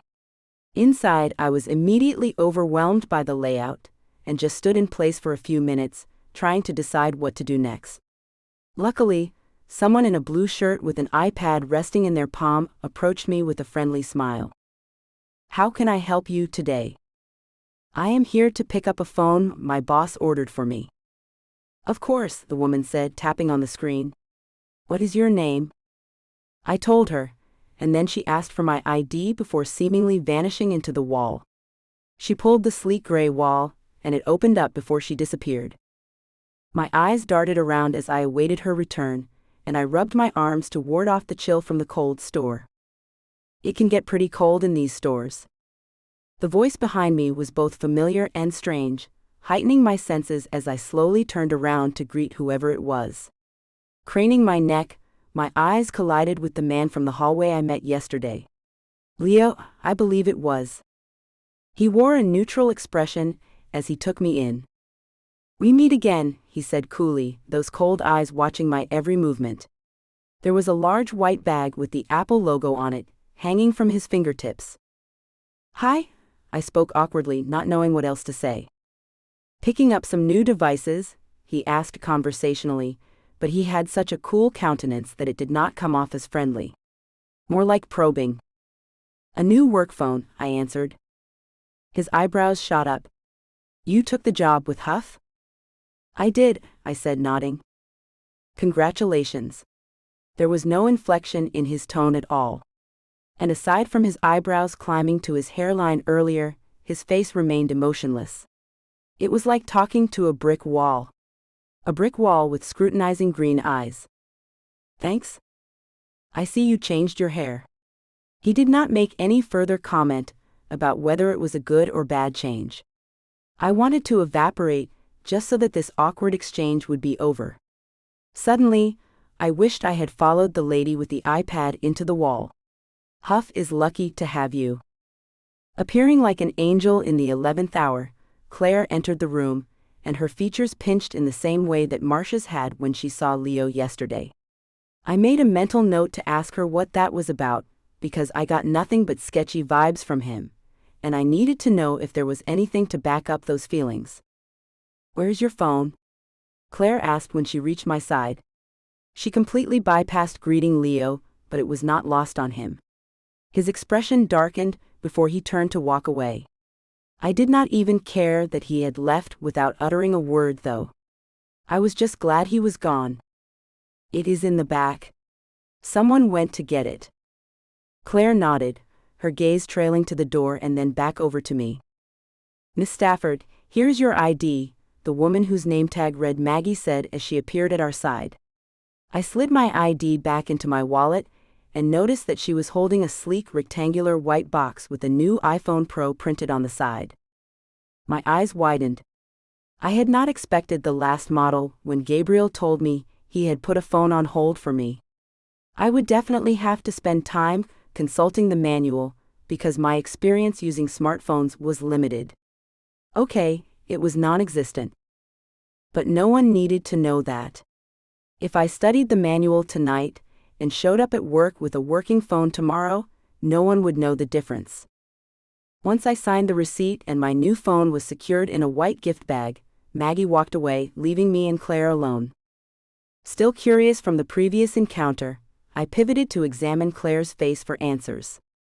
Hey, who is that Leo guy, and why does he give me the creeps? I tried to keep my tone casual so as not to alarm her. She rolled her eyes and huffed. He is a senior campaign director at Vibrant. I had no idea what that job title meant, but I nodded anyway. Ah, that explains why I saw him at Vibrant. Why does he seem so cold and slimy though? Because he is, Claire muttered without providing any other details. Take it from me and stay far away from him. Chapter 9. Gabriel. My mother was not an easy woman to avoid. No matter how far up the ladder I climbed at work, she still expected me to be available for our weekly lunches, and she was not budging on it either. For someone who's been avoiding me all week, you look well, Gabriel. I grimaced at her backhanded compliment, but knew I did not have a foot to stand on, so I let it slide. You always look good, Mom, I said, matching her compliment with one of my own instead. With her lips pursed and an air of curiosity floating above her perfectly styled hair, she eyed me like a hawk eyeing its clueless prey. The list of people capable of making me squirm was not a long one, but my mother definitely topped it. I glanced up at her bodyguard, who was not even trying to keep his expression neutral.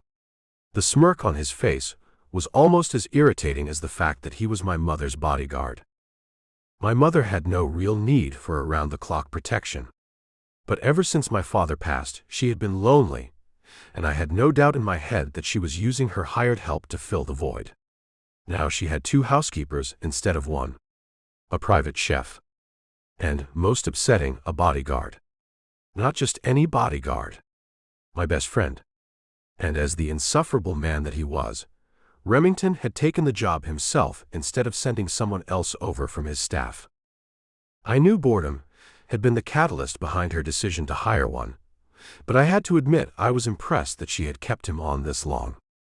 It was probably the easiest assignment he had ever taken. Aside from my mother's need to fill every second with mindless chatter, the stakes were as low as they could get. I hear that Marcia's officially on maternity leave, she stated, lifting her glass of iced tea to her lips. She stared at me over the rim of the glass, the straw perched perfectly at her lips as she waited for my confirmation. Yesterday was her last day. If the way she whipped you into shape is any indication, she is going to be a great mom, my mother said, singing praises to my secretary. Former secretary, I had to remind myself. And her replacement had already managed to get inside of my head and preoccupy every second of downtime I had with thoughts of her. Logan Stafford was a nuisance if I had ever met one.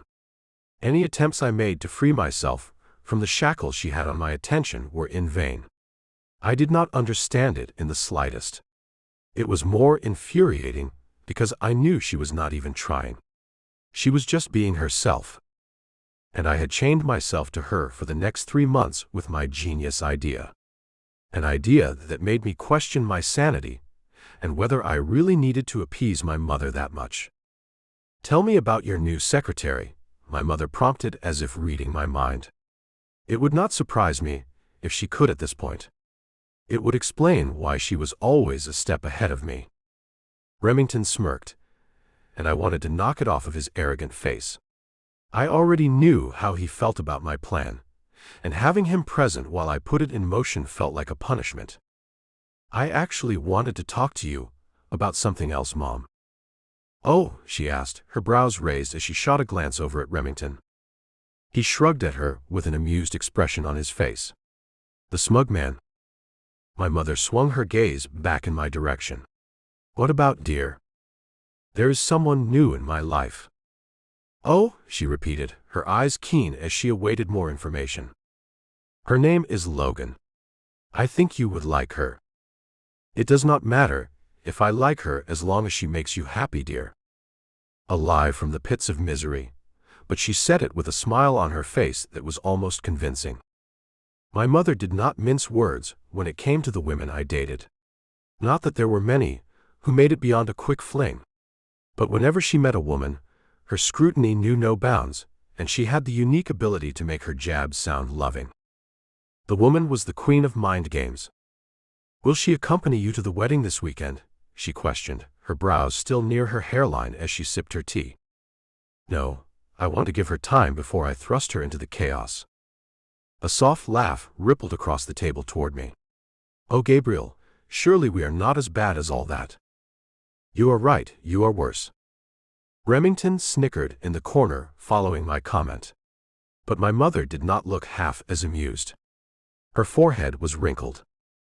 My mother was not the only culprit when it came to meddlers in my bloodline. My father's sister, Belinda, was not as covert as my mother about sharing her true feelings. If she did not like you, you would know it before she even opened her mouth. I would need to prepare Logan before that onslaught. Come to think of it, my mother and sister were the tamest.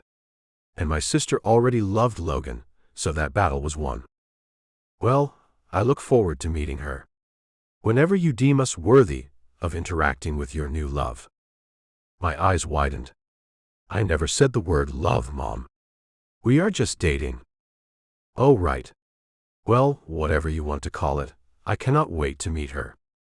Her statement made me question whether Claire had gotten to her before I had.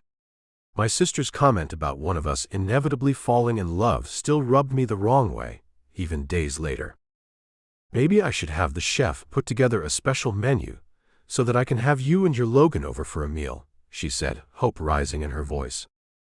I wanted to point out that she was not my Logan, but I had a strong feeling that the more I protested, the more her interest would rise.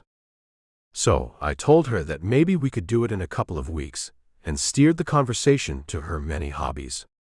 As she filled me in on the latest happenings at her country club, and some fallout about golf course etiquette, my mind traveled to what I was going to do when I got back to the office, having to face Logan again. The cool expression I had fixed on my face after exiting the elevator was for nothing. Logan's desk chair was empty, and I realized she must have left for lunch around the time that I was leaving the restaurant. I had dismissed her on my way out, but she had been in the middle of a task, and I suspected she had stayed until she figured it out. She had barely acknowledged me on my way to the elevator, her brow furrowed in concentration as she pecked at the keys on her keyboard. Intending to go straight to my office to prepare for a strategy meeting, my step faltered when I got a whiff of the new scent she had bought on her shopping trip with Claire. It smelled delicious on her, and usually led to me wanting to brand her neck with my lips if I stayed around for too long. But now it lingered in her wake, and that was complete overkill. Deciding to lean into obsession rather than fight it, I paused beside her desk. Suddenly, the book splayed open on its surface caught my eye. Secrets to Being a Successful Secretary was the title, and my interest climbed. Picking it up, I skimmed the pages and found pink highlights and notes scribbled in the margins. Her handwriting was just as I remembered it. I had always teased her about her near-perfect scrawl when we had study sessions back in college, and was amused that she had not departed from it in all these years. Looks like she was serious when she said she wanted to do her job well, I muttered as my eyes roamed over the creased pages. Logan had always struck me as an overachiever, so I could not say the book really surprised me. What did surprise me, though, was that she had been able to stay on top of her work and read this while on the clock. Placing the book back on her desk, I entered my office to prepare for the meeting happening in less than an hour. Chapter 10. Logan. Miss Stafford, a word?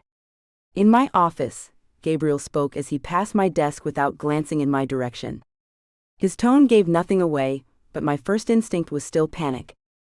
Had I screwed something up without knowing it? Snatching my notepad up from the desk, I made sure my favorite pen was secured and followed my boss to his office. He waited for me at the door, and I walked in with my head held high even though my legs felt like jello as I did so. It had been 1 full week since Marcia left. Things were as good as could be expected, considering I had no formal experience and was learning everything on the fly. I was not ashamed to admit that I spent any spare time reading through books on how to be a better secretary. Then, once I returned home after work, I dedicated hours to scouring the internet for helpful tips and videos on how to use all of the gadgets on my desk alone. It felt like all the technology was from the future, and I had no grasp on how to use most of it, let alone master it for the day-to-day tasks I had been assigned. It had been a definite wake-up call when I realized that the electronics were not so futuristic, but I had just been stuck in the past for the past decade. "Sit down," Gabriel intoned gruffly, scaring the daylights of me. I had not realized that he was right beside me, and flinched when I looked over to find him staring at me intently. "You scared me," I told him needlessly. From the amused glint in his eyes, he knew that all too well. He remained silent as he rounded his desk to take a seat in his leather executive chair. To my dismay, he just stared at me with those eyes until I cracked and spoke first. "What is going on?" I quizzed. "Did I do something wrong?" He paused, as if he really had to think about it before he shook his head. "It is entirely possible," he remarked, not easing my anxiety. "But that is not why I called you in here." "Okay," I said slowly. "So why?" Gabriel sat back, not breaking eye contact with me as he ran his hand over his jaw and massaged his beard. "We are 1 week into our 12-week agreement. I know it has been a hectic transition, but I just wanted to check in. How are things going?" "Oh," I stammered. To say I had not been expecting that was an understatement. "Things are good," I told him. "Do you have everything you need?" "Yes." I nodded. In fact, I felt like I had more than I needed. New wardrobe, new phone, new laptop, new everything. Logically, I knew these things were necessary to uphold his image and work efficiently. But it was still an adjustment, especially when the last new thing I had splurged on for myself was a $60 electronic reader that I barely used. "And the workload? Is it too much for you? If I say yes, are you going to lighten it?" Gabriel grinned at my sarcastic retort. "Fair enough. And no, I would probably double it. Because if you think this is a lot, you are going to drown next month when things really get hectic." "Gee, thanks for the reassurance." "What can I say, Miss Stafford?" I aimed to please. His eyes were already smoldering, but they darkened a shade as he uttered the word please. Despite the cool temperature he preferred in his office, I felt like my body was close to overheating. I was helpless, as I felt my cheeks flushing because I was sure it would give away my slip in composure. My mouth went dry, and I licked my lips as I closed my notebook. Sitting up straighter, I pushed my body's reaction to the back of my mind and resisted clicking my pen 1,000 times per minute as the urge to fidget assailed me. There had been too many of these moments in the last week. Subtle exchanges that anyone else would write off as normal, but my mind could do no such thing. Everything meant something with Gabriel. I just could not prove it yet. "Is that all, Mr. Huff?" "In a rush?" he asked with that same amused smirk on his lips. I wanted to kiss the cocky gesture right off his lips, and that told me how insane working in close quarters with him was making me. Did I really have to endure 11 more weeks of this? "If you want security, the sacrifice will be worth it. The first wedding you will be attending with me is this weekend," he suddenly revealed. If my nerves were not already frazzled, that bit of news did the trick. So far, there had not been a single instance that forced us to lean into the narrative we had created when I first started working here. He had gone to a wedding last weekend by himself, but had warned me that I would be required for the next one. I had not realized the next one would be this soon. I really need to pay better attention to his calendar. "Claire will probably text you later about the dress code.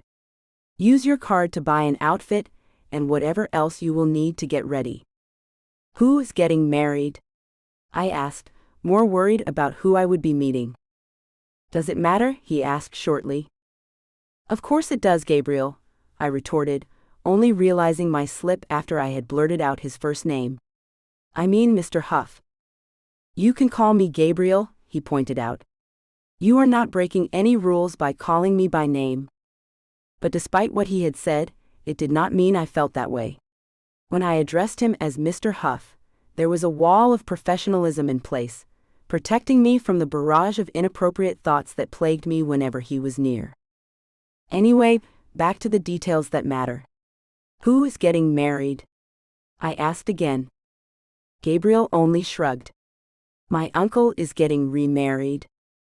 Ah, I spoke softly, hope springing in my chest. It warmed my heart to know that someone had found a second chance at love. If someone old enough to be Gabriel's uncle could find love and get married, then maybe all hope was not lost for me. It is his 4th wedding, Gabriel added, raining on my parade. It was almost like he took pride in seeing the hopeful gleam in my eyes die out. I see, was all I said. Yeah, he exhaled. His last divorce was finalized a month ago, and he is ready to jump in the saddle again, I guess. And he is having a full-on wedding instead of going to the courthouse? I asked, curious as to how deep his pockets were to just keep having weddings. Why not? Gabriel asked with another flippant shrug.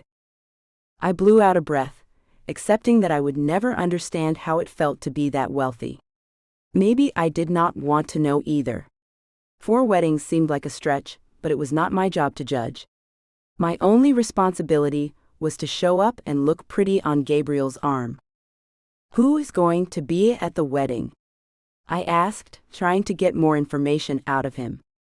I knew by default that he and his sister would be there. But was this uncle his mother's brother or his late father's brother? Which side of the family was it, and what could I expect? Were they chatty? Luscious? Judgmental? Gabriel looked completely uninterested in fielding my questions as he glanced down at his watch before sizing me up with a look that sent my heart racing. I have a meeting in 10 minutes. You always have a meeting in 10 minutes, I griped, resigned to the fact that I would not be getting the answers I was after. Maybe Claire would be of more help. You are dismissed, he said as he began scrolling through something on his massive double monitors. I wish I could say you have been a big help, but I would be lying, I sassed before walking into the hall. As I shut the door behind me, I heard the deep rumble of his laughter and tried not to get swept away in the warm feeling that entered my chest upon hearing it. With a pep in my step, I made it back to my desk and yelped when I saw the person perched beside it waiting for me. Chapter 11. Logan. What are you doing here? I asked in a loud whisper, dropping my notebook on my desk and launching myself into my baby sister's arms. Alyssa's embrace felt like a homecoming. And even though I had only been gone for a week, it seemed like I was worlds away from my previous reality. She returned my tight embrace with one just as tight as we rocked back and forth in front of my work area. Since Gabriel would be headed to a meeting in 10 minutes, there was no one in the waiting area to witness our reunion. So I took time to relish in that as Alyssa's embrace tightened. When we pulled back from the embrace, we wore matching smiles. "Oh, you look good," my sister complimented me, stepping back to assess my new appearance. "That hair is really working for you, and that outfit. Wow." "Who are you?" she asked dramatically. Bashfully, I moved behind my desk to take a seat and stare up at her. "I told you all these things as they were happening." "Yeah, but it is different to see it in person. We have really got to teach you how to use FaceTime before I leave." She paused, taking a step back. "Wow. You have always been beautiful, but wow. You look like you walked out of a magazine." I could not agree more. Gabriel's voice broke through the haze of my impromptu reunion with Alyssa, and I instantly stood at attention, banging my knee in the process. Pain surged through my kneecap as I stood there and pretended like nothing had happened. Trying not to wince, I stared at Gabriel as he registered the similarities between Alyssa and I, quickly coming to his own conclusions. "Mr. Huff, this is Alyssa. My baby sister. She just surprised me with a visit." Gabriel's eyes widened before he looked over at me with a small smirk. "She's a carbon copy of you in college," he stated before turning his gaze back on her. "Call me Gabe." Your sister mentions you a lot. Do I? I could not call to mind a single instance until I remembered how many times I had name-dropped her when I had stumbled upon him in my Airbnb. Oh. Gabe's piercing gaze pinned me to the spot. He checked his watch again in a gesture that I was starting to believe was more of a reflex than a necessity. Why not take an early lunch, you two? I will see you in a couple of hours, Lolo. Open-mouthed, my sister watched him disappear down the hall toward the bank of elevators, while I focused on the way his tailored suits always seemed to hug his muscular build so perfectly. There had not been a single day since I started working here where his attire was not impeccably mouth-watering. Something that only added to my desire to impress him with the new wardrobe I was acquiring. I did not know if his compliment earlier was for my benefit or just to impress Alyssa, but I felt validated nonetheless. Maybe Claire's efforts had not been in vain when she dragged me from one shop to another last week. Alyssa pivoted toward me when she thought he was out of earshot and squealed. Oh my gosh. She shoved my shoulder, as she tended to do whenever she got overly excited about something. He called you Lolo. I was still trying to process that one. Because he had in fact said it. And I had in fact heard it. And he basically said you were the hottest thing he has ever laid eyes on. He did not? Rolling her eyes, Alyssa easily admitted defeat. Okay, he did not exactly come out and say it, but he did agree with me saying that you looked like you walked right out of a magazine. He was just being nice, I excused him. Ooh, and the way he looked at you, Alyssa said, ignoring my pathetic cop-out. He looked at you like he wanted to undress you on the spot. Inhaling a shaky breath, I shook my head, refusing to admit that she was right, despite how much I felt the same. Gabriel probably looks at a lot of women like that. Alyssa's eyes squinted as she studied me. Why are you so against the notion of him being attracted to you? I am not against it, but it just does not change anything. I am here to do a job and pretend to be his girlfriend for all of these weddings. That is it. HMPH, you are no fun. Speaking of weddings, I said, getting a bright idea. There is one this weekend, and I could really use your help shopping for a dress and shoes. Brown eyes too similar to our mother's widened as she took in the new information. She looked up to the challenge less than 5 seconds later. I guess it is a good thing your boss just gave you permission to take a 2-hour lunch. Alyssa tugged on my arm impatiently. Let us go. At the 6th store, hunger set in while Alyssa pranced from one rack to another, trying to find a backup dress for the one we had already purchased. It was waiting in my car, and we were here because, well, that part one was not really sure about. You never know what can happen on the day, Alyssa had explained before pulling me into the shop. Better to have a backup option and be safe, rather than sorry. So here we were. Me sitting on a tufted chair in the dressing room, and her roaming the store with a bubbly smile as if food was not a priority. I am giving you 5 minutes to find a dress, and then I am leaving you here, I groused. You will be the saleswoman's problem and not mine. The saleswoman in question giggled at my threat, but the more time that went on, the more ravenous I became, and the more serious my threat turned. Okay, just let me find something that matches the shoes you already bought so that we will not have to buy new ones, she said airily as she picked up another dress. At this point, I was not even interested in approving whatever she decided on. I would agree to wear a trash bag if it meant that I could get out of here.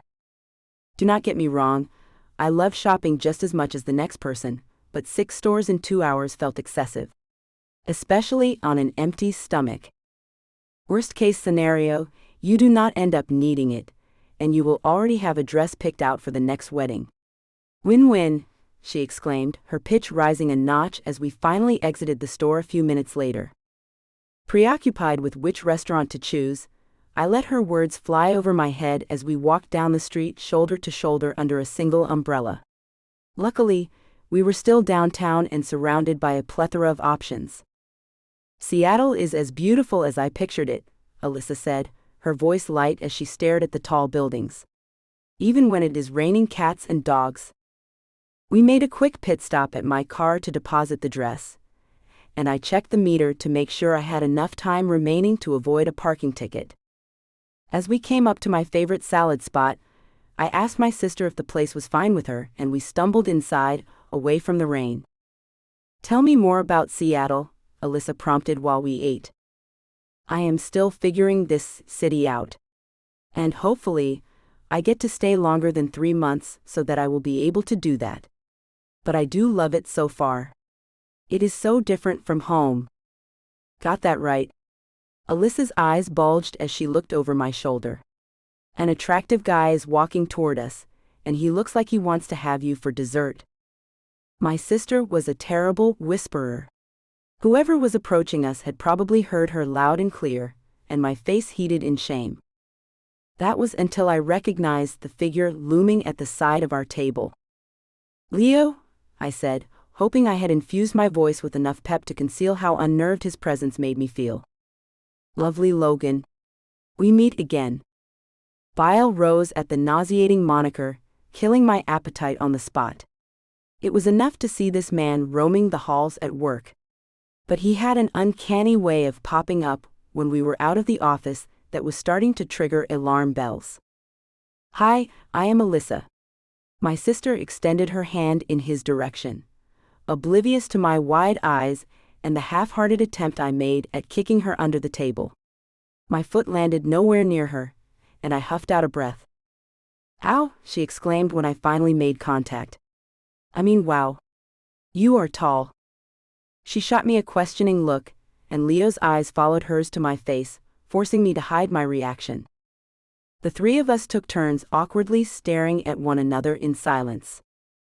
Maybe if things got awkward enough, Leo would take the hint and walk away.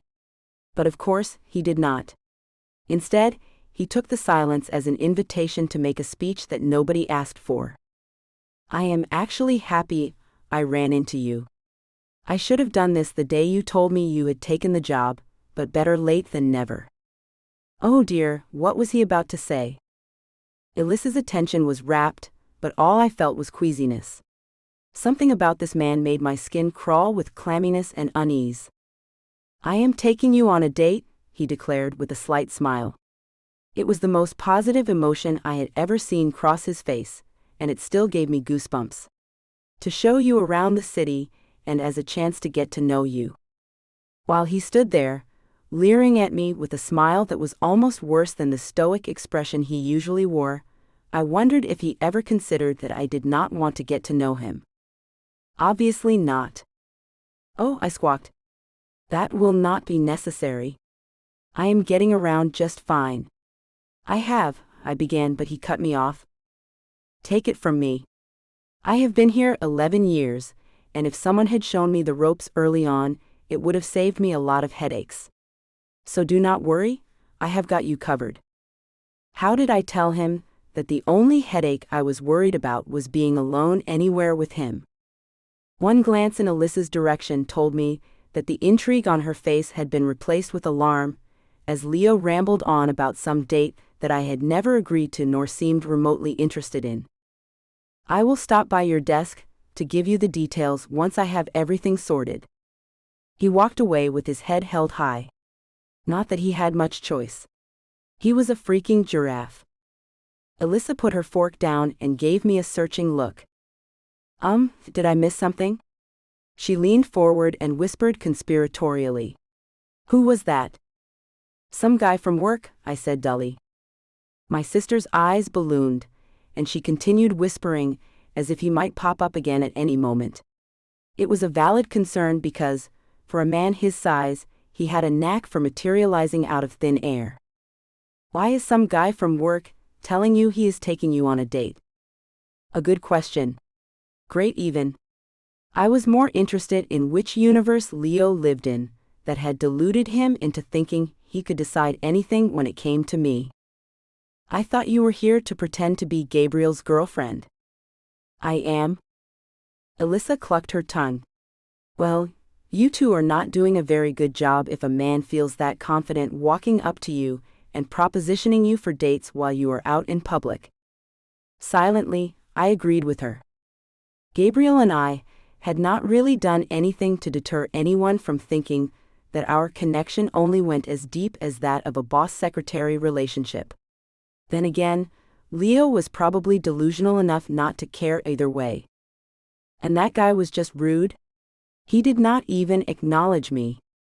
At least Gabriel pretended to be interested in who I was before he went back to ogling you. He was not ogling me, I rebutted with a snicker. The thought of him doing so plagued me with a swarm of butterflies that had me feeling like a schoolgirl. While you work through your denial, you need to tell Gabriel what happened today. Frowning, I shook my head. It is not a big deal. Alyssa looked flabbergasted by my calmness. Gabriel is supposed to be your boyfriend. You two need to start acting like it if you want anyone to believe you. Chapter 12. Gabriel. Knock knock. The soft voice behind the words made my head snap up from the report I was reading. I had been sitting here for longer than I wanted to admit, waiting for the moment she arrived back from lunch. There was no real task that I needed her to complete, but I wanted her around, and that realization alone was a scary one. How was your outing? The dull ache at my temples was eased when Logan's soft smile touched her lips. Another scary realization. Why was her smile enough to relieve stress? I found a dress for this weekend, she reported, leaning against the door instead of coming in. I wondered if she was keeping her distance for a reason. Had she picked up on the way the air shifted and became charged with desire whenever we were alone in the same space for more than a minute? That is great news. And lunch, what did you two eat? I asked, my tone neutral as she shifted slightly but did not make any move to come any further into my office. She seemed to be using the doorway to draw a line in the sand, one she could not cross, and the thought made my lips quirk up in a half smile. That is actually what I wanted to talk to you about. You came to my office to tell me what you ate for lunch. Confusion knitted my brows. Narrowed eyes were followed by an exasperated sigh. No. I ran into that Leo guy at the restaurant, and well, it rubbed me the wrong way. I was out of my chair and charging toward the door before she could finish her sentence. What did he do to you? I demanded, pulling her inside and shutting the door behind us. Alarm entered Logan's eyes at my reaction, and I stood there waiting for more details. He did not do anything, per se. But he did say he wants to take me on a date soon, she paused. Rage simmered up inside of me and spilled out through my words. Not a chance. Logan paused to take in my caustic reaction, and bit down on her bottom lip in a way that made me want to mirror the action before kissing away the sting of pain. It is probably nothing, but Alyssa said I should tell you. So here I am telling you, she said, taking a step back. I had not realized until then that I had been so intent on getting to the bottom of things that time and space had momentarily slipped away, and I was crowding her space. I took a deep breath and fought to control my ragged breathing. What do you mean, he wants to take you on a date? Logan only moved her shoulders up and down as she watched me begin to pace. Did you flirt with him? Or agree to a date before we made our agreement? No, she sounded disgusted that I would even suggest it. He is always showing up at the most random moments. And today, he said he wanted to take me out and show me around Seattle. Where else have you seen him? Everywhere. He was there when I went to pick up my phone last week.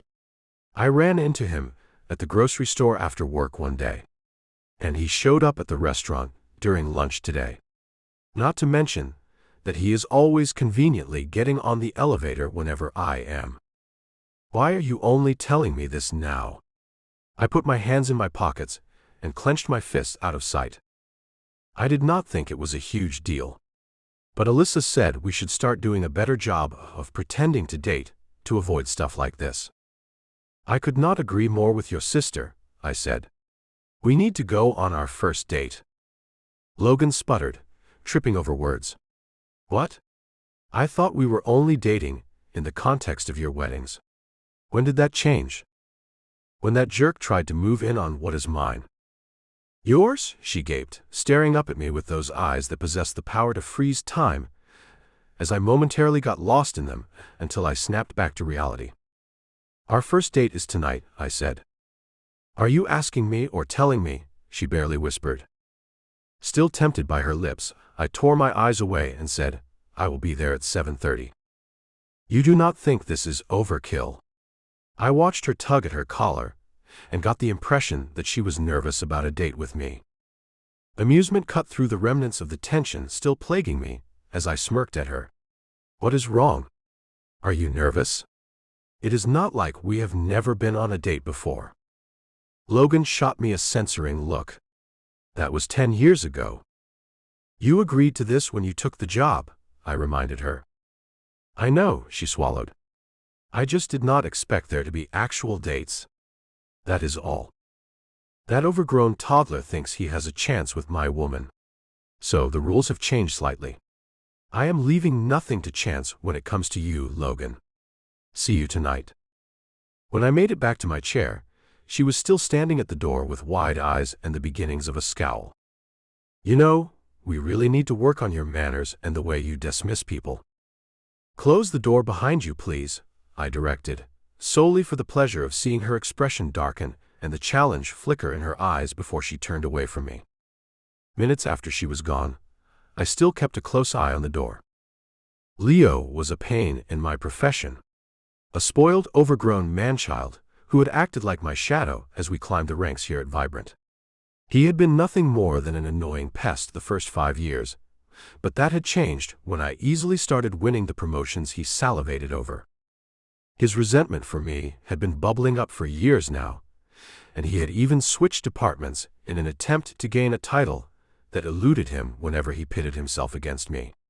And he had been mildly successful. Leo Canton was respected, just not as respected and coveted as me, and that alone used to give me a sick sense of satisfaction because I knew without a doubt that it kept him up at night. But now, he was crossing into dangerous territory and trying to take Logan. I did not understand why, but the idea of him doing that sent my blood boiling and my possessive instincts through the roof. I wanted to prove to him that he could not take someone who was mine, irrespective of whether we were really dating or not.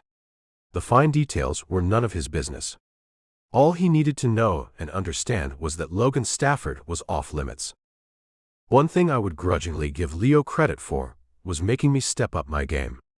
Because after I heard about his stunt during lunch, I fully adopted the role of the jealous boyfriend. At least, I was telling myself it was a role.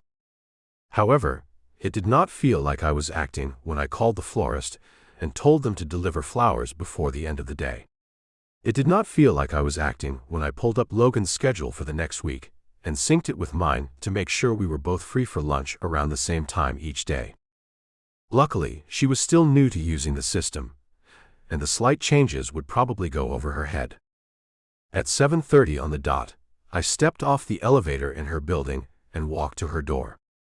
Only half expecting it to work, I put in the passcode I had used before and was floored when it worked.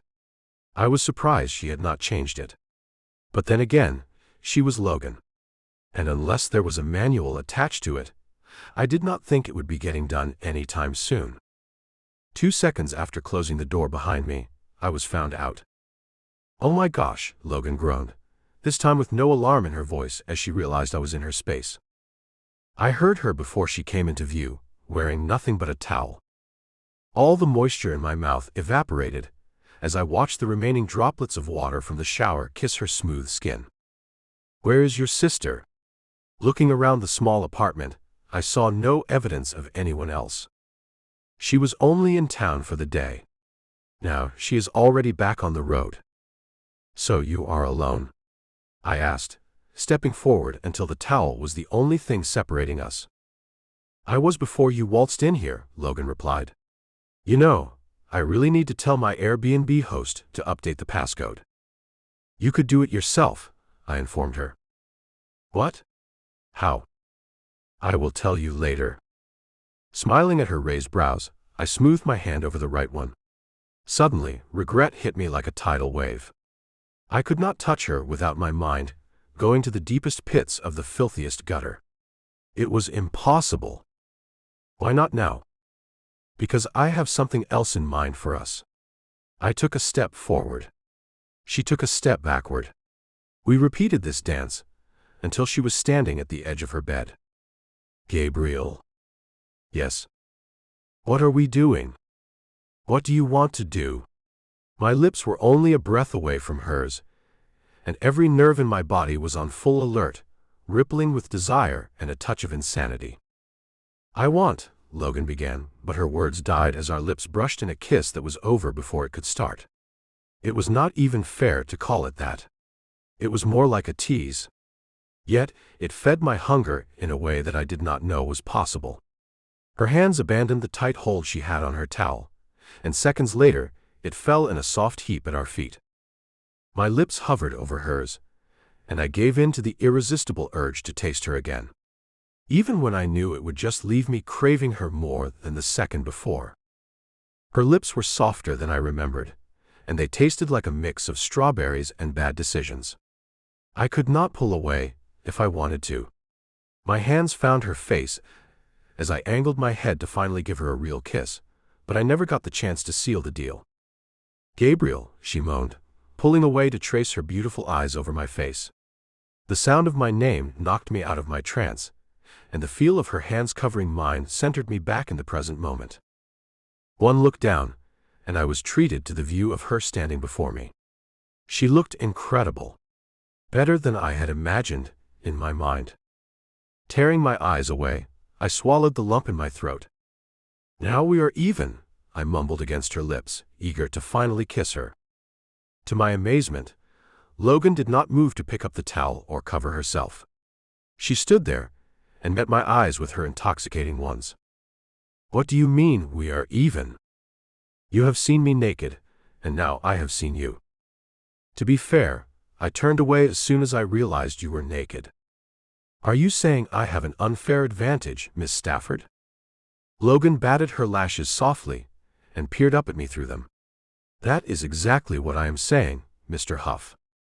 Intrigued by the challenge in her words, I wasted no time in pulling my shirt off over my head and letting it join the towel in a puddle at our feet. Better? I asked while her gaze raked over me with a lust that I could spot anywhere.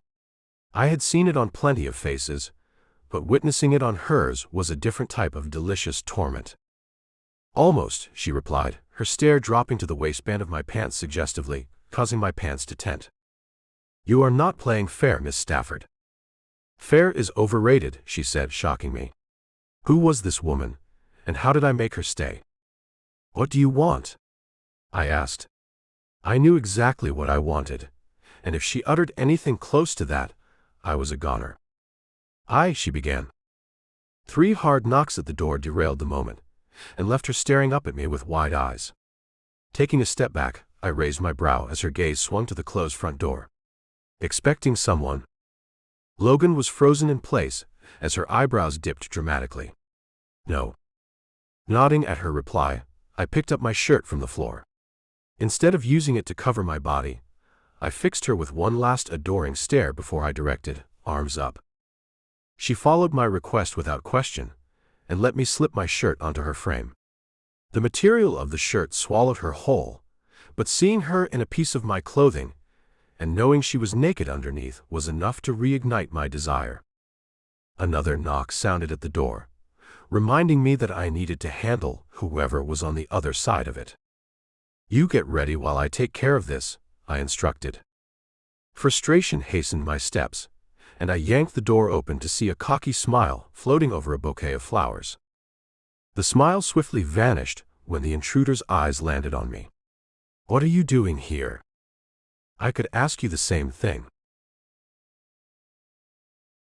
Chapter 13. Logan.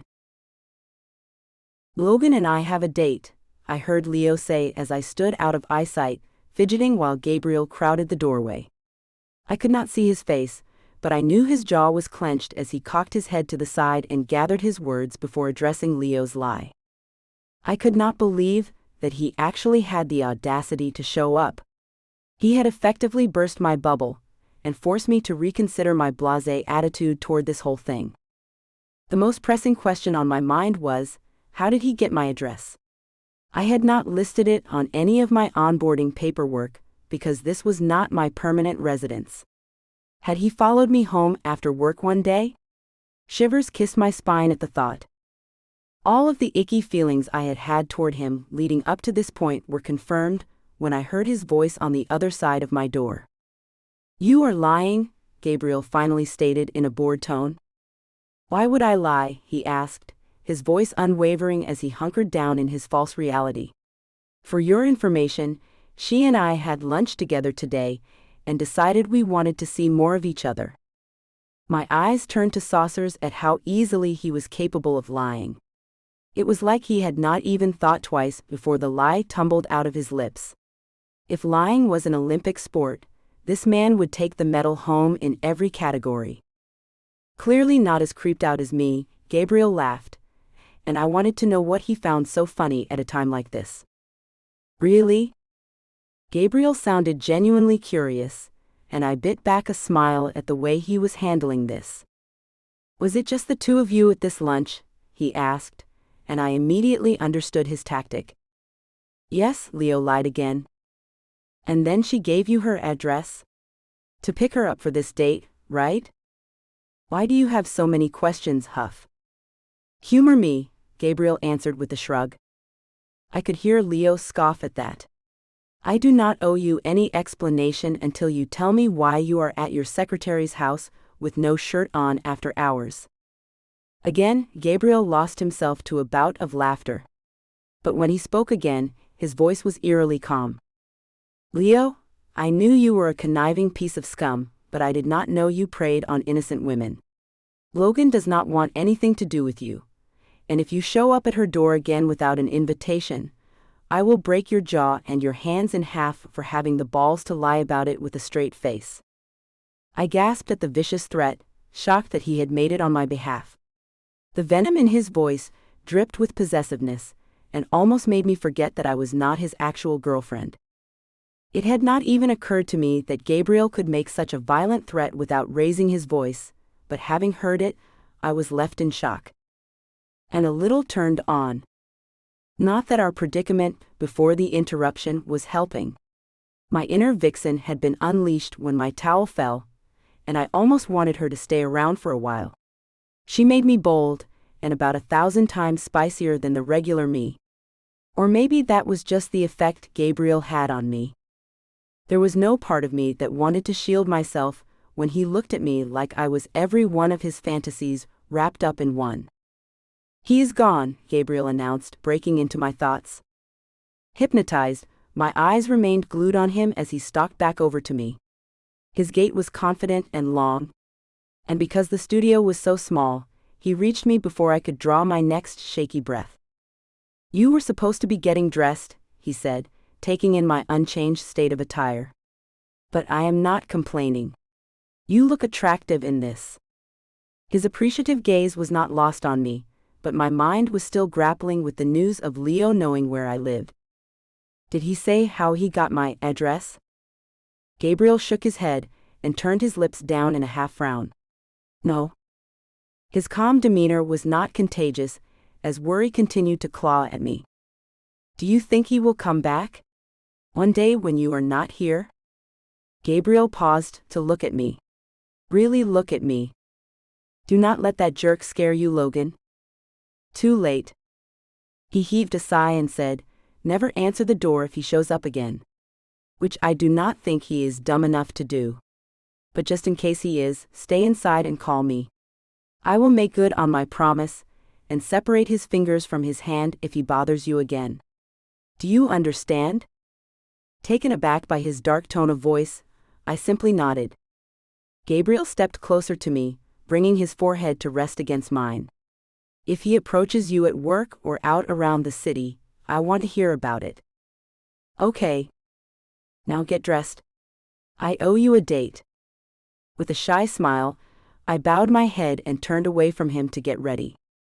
I found it hilarious that I chose now to start feeling shy. The adrenaline had finally worn off, and I was suddenly aware of just how outrageous my behavior before had been. With a gulp, I backed away from Gabriel and said, "I will bring you your shirt in a second." And then I scurried off to the bathroom, where I had hung my outfit on the back of the door to absorb some of the steam from my scalding shower. 5 minutes later, I returned to the living room to find Gabriel reclined against my headboard while he thumbed through the book that usually lived on my nightstand. "Here's your shirt," I announced, my voice faint as I tried to quiet my overactive imagination. The X-rated image of us on my bed together was the last thing I should be thinking about. Gabriel glanced at me as he set the book back in its rightful place, his simmering gaze snagging on my legs. "I did not know it was possible for you to look more attractive than you did with that towel around your feet, but this dress just proved me wrong." His words were the equivalent of flames licking me and heating me to my core. The compliment sent a rush of warmth to my neck and cheeks, and I knew I was blushing when he gave me a teasing, smug look before pulling his shirt over his head. When he was finally fully clothed, I breathed a sigh of relief. The sight of his muscled chest was just as distracting as it was tempting. Unfortunately, my relief was severely short-lived when Gabriel fixed the collar of his shirt and said, "Darn. It smells just like you.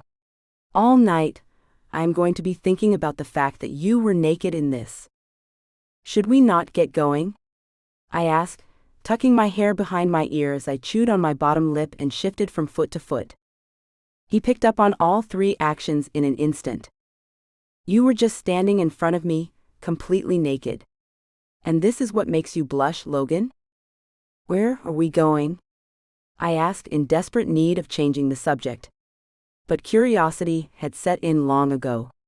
He had just told me what time to be ready, with no clues as to what we would be doing. "You will find out when we get there." "Why the secrecy?" I pried, my face scrunched up as he silently started walking to the door.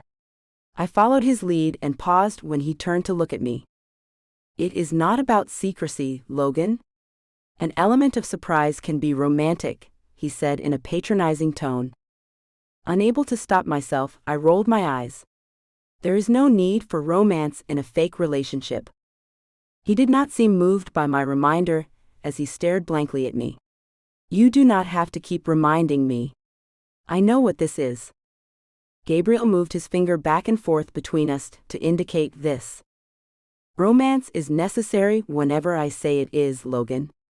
And if I want to take you on a fake romantic date and not tell you about the details until we pull up to the valet booth, then I will. Understood?" The authority in his tone was so annoyingly attractive. After a short pause, I met his intent stare and said, "So we are going somewhere with the valet?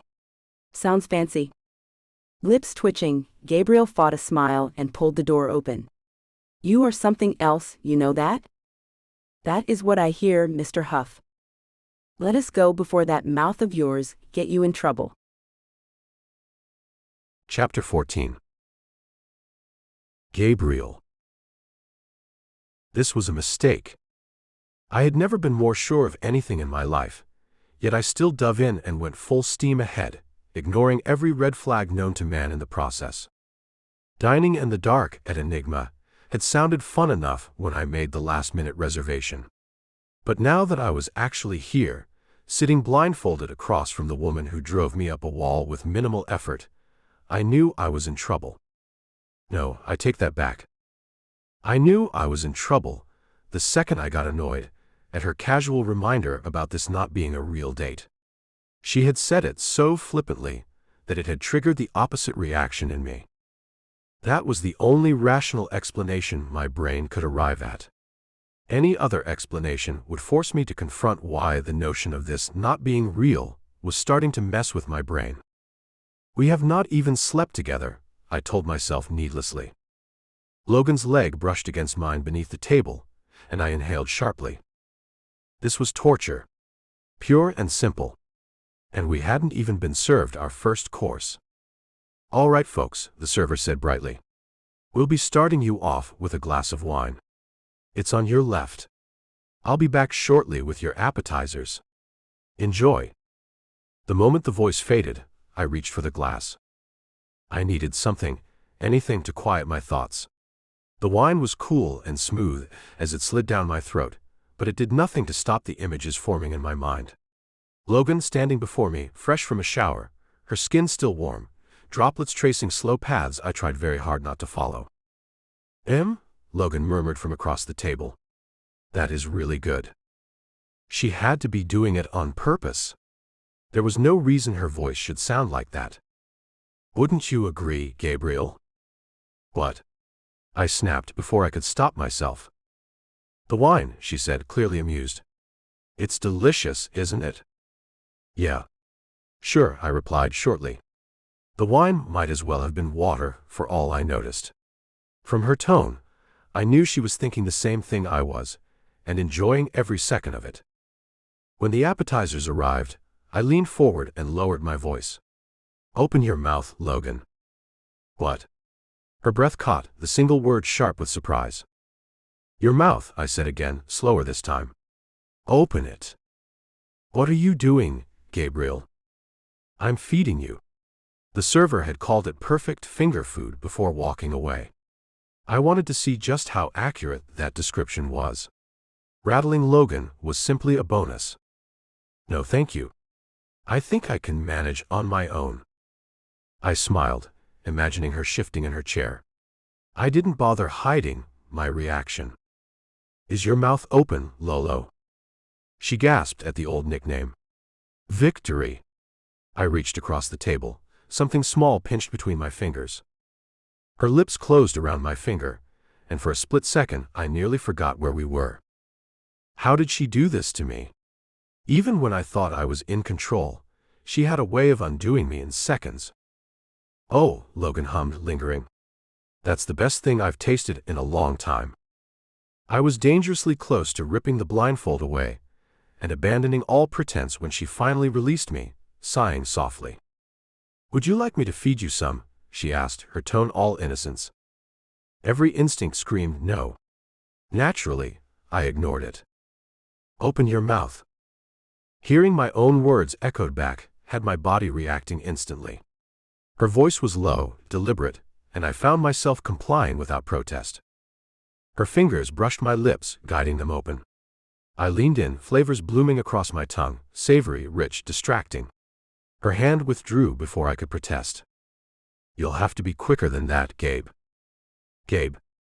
She hadn't called me that since college. I slouched back, grinning like an idiot, grateful she couldn't see me. Course after course followed, our quiet game continuing. Her leg brushed mine again, and every soft sound she made only fed my imagination. By the time dessert plates were cleared, my restraint was hanging by a thread. We removed our blindfolds at the same time. Logan was already smiling at me. I don't remember you being this much of a tease. She laughed lightly. I guess you've taught me a thing or two since we started working together. You think I'm a tease? The biggest, she said without hesitation. That's rude. And accurate. I laughed, glancing at the last traces of wine in her glass. Are you satisfied? I asked, holding her gaze. She scrunched her nose in a way that made my chest tighten. The dessert wasn't my favorite, but I still have a craving for something sweet. Is that your way of extending this non-date you were so opposed to? Her eyes flickered before she answered. I never said I was opposed. Just that it wasn't necessary. Same thing. Whatever. I stood and offered my hand. Come on. I know exactly how to take care of that. Oh my gosh. This is the best ice cream I have ever tasted. I grinned, watching her swirl her spoon in the sundae and raise it to her lips. I told you, I bragged, noting the bliss that played on her face. You did not want any, she asked. No, I have indulged enough for one night. Logan took another bite and walked beside me as we began walking in the opposite direction of the car. Neither one of us seemed eager for the night to end. Every time her arm brushed up against mine or her shoulder grazed me in any way, I found myself sighing in relief. Thankfully, the noise from the downtown traffic was enough to drown out my natural reaction to her touches. Can I ask you a question? I looked over to find that her face had turned serious under the streetlights. My brows dipped in concern. What is wrong? Logan shook her head. Nothing is wrong. I am just curious about something. Now I was intrigued. Something like what? Do you like your job? Of course. She ate another spoonful of ice cream and digested my answer. It seems pretty stressful. You are always in a meeting, and you stay at the office after me every night. What makes you love it? I love it for all those reasons you just listed. Except, I do not see it as stressful. I like challenges, and I love being trusted with finding solutions to complicated problems. In this case, it is how I can make sure that a company on Vibrant's scale has sustainable procedures embedded in every step of the process. It does not get overwhelming, she asked, her tone curious. At times, yes. But not enough to make me miserable. I have dreamed of doing what I do for too long. I see. You did seem really set on this when we were in undergrad. I am happy that you are happy then. I do not know why, but those words affected me more than anything else we had said all night. Before I could think too hard about it, she shifted gears. I always thought people who had those jobs did it for the money. Or the power. Or both, she laughed wryly. Our pace had slowed down to an almost crawl, but I was not complaining. Listen, I will not pretend that the salary is not a perk. I have everything I want, and then some. Logan's voice trailed off, as she got distracted by the puddle her ice cream was starting to make in the bowl. At least you are honest, she said softly. People will tell you that money is not everything, but do not believe them. They are lying. Money establishes a certain level of freedom that most people do not get to experience, and I do not take that for granted. Without my insane salary from Vibrant, I never would have been able to invest the way I have, and I never would have been able to fund my passion project without feeling the strain, I told her truthfully. The project that kept me busy outside of work was something I rarely discussed with anyone, let alone my pretend girlfriend/secretary. But the unmistakable draw I felt toward Logan was strengthening by the second, and had already made me throw caution to the wind more than once. What passion project? Tell me more, Logan implored. Looking down at her, my eyes latched onto the ice cream smeared at the corner of her lip. The irrational part of my brain told me to lick it off of her, but I stopped walking and raised my hand to wipe it away instead. Unable to resist, I lifted my finger to my mouth and tasted the dessert that had only been made sweeter by touching her skin. Logan had not moved since my hand had brushed away the remnants of ice cream, and now she seemed to be frozen in place. Triumph surged through my veins, and I smiled at her. Everything all right? I asked casually. She blinked once, and then again, before she gave me a nod. Your passion project, she said, clearing her throat and finally breaking out of her haze. Tell me about it. We started walking again, which meant I did not have to look into her eyes when I spoke. It would make sharing this 10 times easier. A few years ago, I realized that me climbing the corporate ladder really did not mean anything if I was not finding ways to make my original goals a reality. Realistically, I knew I could walk away from Vibrant and do the struggling startup thing, or I could stay and just do both. You are a crazy man. I was right about you being a workaholic. Chuckling at her assessment, I shook my head. I tell myself it will be worth it in the long run. Maybe, she replied noncommittally. So what is this secret project? Repurposed. It is an initiative to clean the plastics from our rivers and lakes and use them for another purpose. So you clear the plastics and then make sure that they are turned into something useful? Exactly. My engineer helped me develop robots that skim these bodies of water and collect the plastic. Then our team repurposes what is collected and turns it into something that hopefully will not end up in the water again. Logan paused to throw her bowl and spoon into the bin beside a bench and then turned her admiring gaze to me. Whether it was the streetlights or the unrelenting testosterone surging through me, I did not know, but I wanted to kiss that look right off her face. My heart raced and my brain went foggy. "Do not look at me like that," I commanded hoarsely. "Like what?" "Like you respect me. It messes with my head. Would it be a crime if I respected you, Gabe? The crime is what I want to do to you because of it." Chapter 15. Logan. What am I doing? The thought barely had time to form before Gabriel backed me against my front door and kissed me. Hard. Decisive. Like he'd been holding himself back all night and finally lost the battle. Our mouths met and I melted into it, savoring the way his lips claimed mine, soft and demanding all at once. The world narrowed to the press of him against me, the way my breath tangled with his as the kiss deepened. A shiver raced through me, chased by a heat that made my knees weak. I made a sound I didn't recognize, and instead of pulling away, I leaned into him, surrendering completely. I didn't care that this was the worst possible way to end a fake date with my very real boss. I didn't care that someone might walk by and see us. All I cared about was the way his hands framed my face, anchoring me there as if this was exactly where I was meant to be. Like you belonged to him? The thought flickered and vanished when Gabriel lifted me effortlessly, my back pressing into the door as my legs instinctively wrapped around him.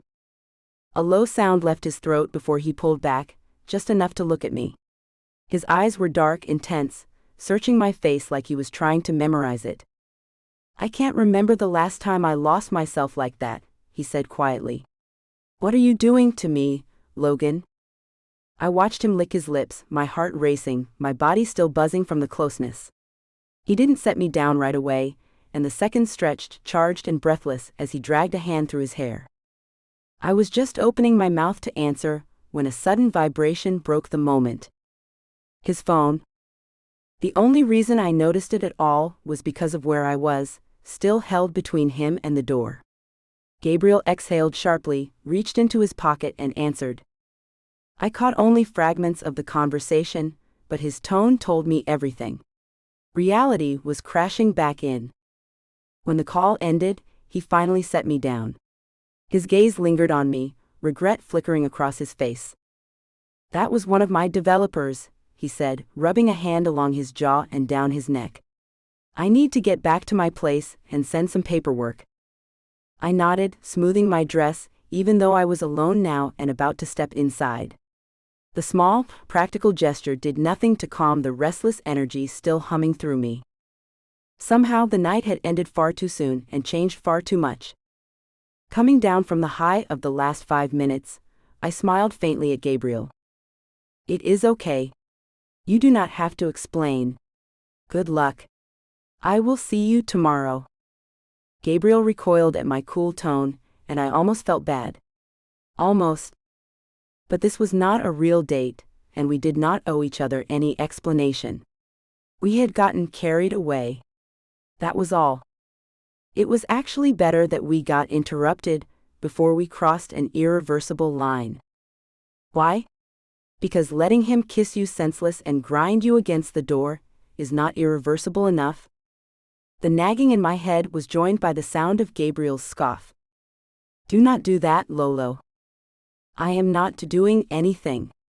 I am sorry for getting carried away," I apologized. "You think you got there on your own?" he asked in a low growl, stepping into my space and leaving me nowhere to run. Unwilling and unable to meet his eyes, I stared at my sandals and mumbled, "I will see you in the office tomorrow."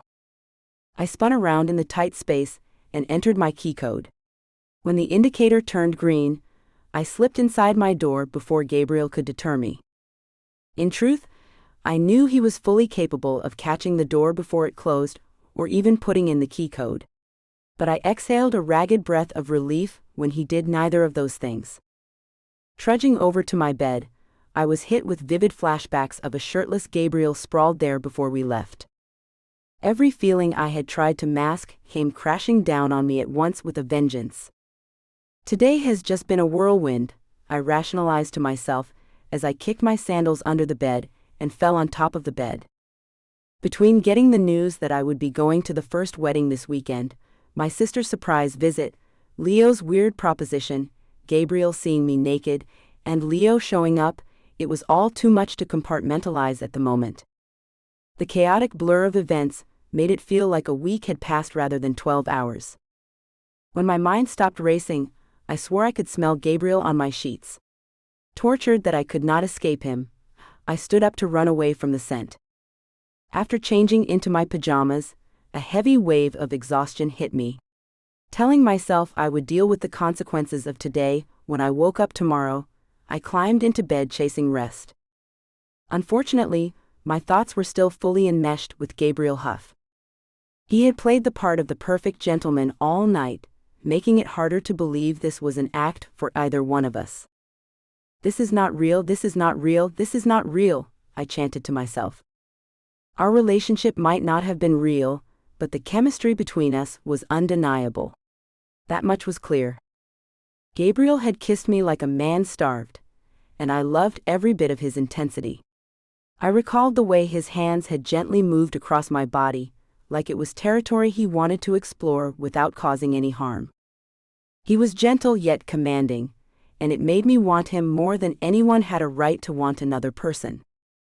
The evening replayed in my mind, and sleep refused to come. Every interaction from the last week flooded my thoughts. Our banter, our eye contact, our tension, our ease, all of it made being anywhere near him a chore. But the thought of not being around him was just as torturous. You need to get it together, Logan. The night stretched on as I wrestled with feelings I could not name, wondering how I would face him tomorrow when everything between us had shifted so completely. When my phone rang, I nearly jumped out of my skin. I snatched it up from the nightstand, fully expecting to see my sister calling to tell me she had made it back safely. Woefully, I realized that the caller was none other than Gabriel. What does he want? I groaned. He was the last person I wanted to talk to right now, but I hit answer on the screen anyway and pulled the phone to my ear. I told myself I had no reason to feel embarrassed. As long as I played it cool, I would be fine. More than fine. Hello, I answered, and I immediately clenched my eyes shut. 1 second into the call, and I had already failed the only task I had given myself. Nothing about my voice sounded calm, cool, or collected. And something just told me that a man like Gabriel would not let that fly under the radar. Chapter 16. Gabriel. Logan. I had sent my team over some vital documents for a patent we were working on, and got an update on the progress of a new prototype. Now that work was taken care of, I was left with my current obsession and the what-ifs of how our night would have ended without the interruption. So I called her. Unable to think of anything or anyone else, I went right to the source of my distraction, craving the sound of her voice. The breathy voice that answered the phone piqued my interest and quickened my pulse. "Are you okay?" "Yup," she answered too quickly, unknowingly confirming my suspicions. "What were you doing before I called you?" I pried, daring her to lie and say anything but what I knew was the truth. I was getting ready for work tomorrow," she said sheepishly, and I envisioned her biting down on her bottom lip like she had done so many times today. It was amazing to me that she bit them so much, yet they were still as soft and kissable as they were. "Where are you?" "In bed," she answered, unknowingly falling right into my trap.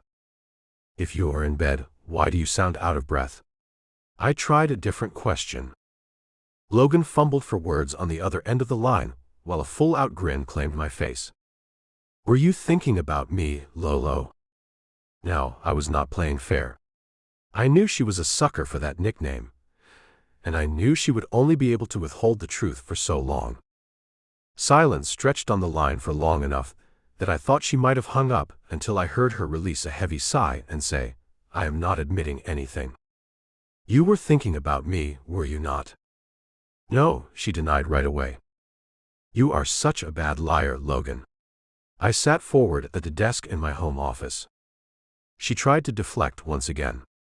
"Believe whatever you want." "What were you doing?" I asked, desperate to know. I do not have to answer that, she replied, her voice teetering on the edge of something that made me swear under my breath. So you were making yourself feel good. Gabriel, I have to go, she began. No, Logan. Do not dare hang up, or I will drive the 30 minutes back across town to come and see you in person. Another gasp filled the line.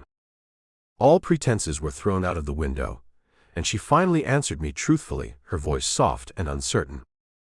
The conversation that followed crossed every line there was with flying colors, and there was no point in turning back now.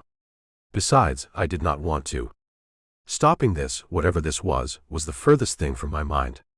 What passed between us in those moments needed no explicit words, only the quiet intimacy of two people who could no longer deny what they wanted. When it was over, we both fell silent for a long moment, the weight of what had just happened settling between us. You are trouble, Logan. Her satisfied sigh preceded her next words. Only around you, it seems. I am a product of my environment. Well, it is a good thing that I like trouble, I said, my voice still rough. I was not proud to admit that thinking about her had become a part of my nightly and morning ritual at this point. I would come home too wired after being around her all day, and the only way I could get some relief and go to sleep was to work through the tension she stirred in me. In the morning, I would wake up and remember that I would be seeing her in a matter of hours, and there would be no comfort to be had until I could find some release, usually in the shower before trying to wash away the unrelenting need she had awakened in me.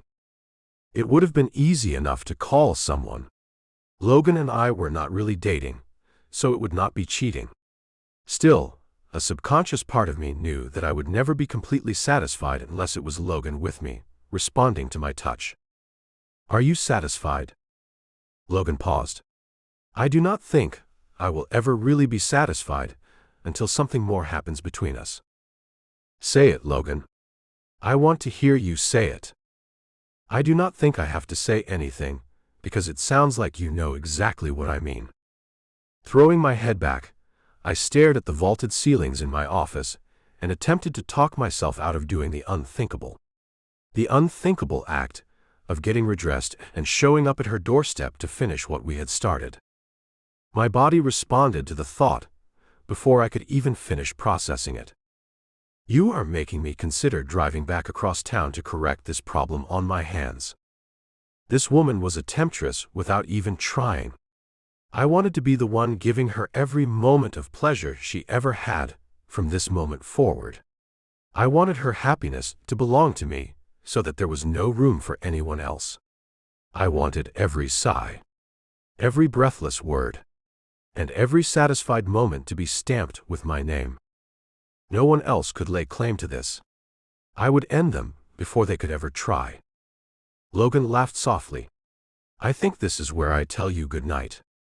What if I am not ready to get off the phone? You do not really get much say in that now, do you? You are going to hang up on me? I asked, a smile on my face. It is not hanging up on you if I gave you plenty of notice. A silent second passed before she spoke again. I am getting sleepy, and I need to call my sister to make sure she is safe. I will see you in the office tomorrow, Gabe. I wish you would call me that more often. Call you what? It is your name. It is my nickname, and you have not said it since college. Another pause stretched on longer this time. I have got to go. Have a good night, Gabe. I had no choice but to have a great night after what we had just done. Chapter 17. Logan. The next day passed by in a busy flurry of tasks. It was not as eventful as the day before, but it felt just as daunting.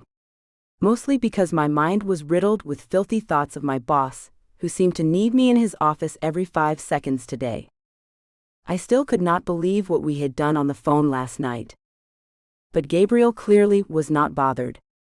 The usual lingering stares and off-the-wall comments were almost non-existent today. So I decided to play along. When our usual lunch hour arrived, Gabriel was heading to a meeting, and I was content to grab a sandwich off the cart and catch up on some of the paperwork that I had been neglecting all morning. I was halfway through my sandwich and reading over a file when a man I had never seen before walked in and stopped at my desk. His demeanor was serious, and it looked like it would actually pain him to smile. I did not know who this man was, but he looked like he meant business. Dropping my sandwich on the napkin in front of me, I dusted the crumbs from my fingertips and sat up straighter in my chair. "Hello. How can I help you?" Who was this man? "Is Gabe in his office?" he asked, skipping over all of my pleasantries. "Mr. Huff is in a meeting right now, but I can tell him you stopped by," I offered with a smile. "No, that will not be necessary. I will wait." But the meeting could be for another hour or so. In the short time I had been here, I had learned not to be surprised if his strategy meetings lasted anywhere from 30 minutes to 3 hours. It all came with the territory. "That is no problem. I can wait," the man said with a casual shrug. "Can I get you anything to drink while you wait, mister?" I paused and waited for him to clue me in on his identity. Matthew Cole. I did not know this man from a can of paint, but for some reason the name suited him perfectly. "What department are you from?" I asked, attempting to make conversation. He was going to be here for a while, so I might as well get some out of it. "I do not work here," he said, and the first hint of a smile appeared on his darkly handsome face. "Oh, I am sorry for assuming." "It is okay." Amusement had settled on his features now, and I felt like the butt of the joke. "You must be Logan," he said. "Duh," I thought to myself. "There is a nameplate on my desk that says my name." It was only then that I realized the nameplate was out of sight and facing me instead of any guests that walked in. "How do you know my name if you do not work here?" "Your boss is my best friend," he informed me as his eyes continued to examine me. I felt like a sample under a microscope, and could not help but wonder what ran through his head as his eyes took me in. Without a doubt, I knew I was not Gabriel's usual type. But then I remembered where we were, and that maybe he did not even know about our bizarre arrangement. Erring on the side of caution, I kept my mouth shut and returned to a previous one that he had yet to answer. "Anything to drink while you wait?" "Water is fine." "Of course." As I went to fetch him a bottled water, he finally vacated the area in front of my desk and went to take a seat in the waiting area. When I returned and extended the bottle to him, he looked up at me as he crossed his ankle over his knee. "You are a very difficult woman to get in contact with, Miss Stafford." Floored, I sat in the chair beside him. "You have been trying to contact me? For what?" "You are staying in my Airbnb downtown." My mouth flew open as I stared at him with wide eyes that would rival a deer in headlights. Oh. That is why Gabe had been there when I checked in. "I am sorry for what happened when you arrived. I thought you were checking in a day later and told Gabe he could shower. I am sorry you had to see that guy naked.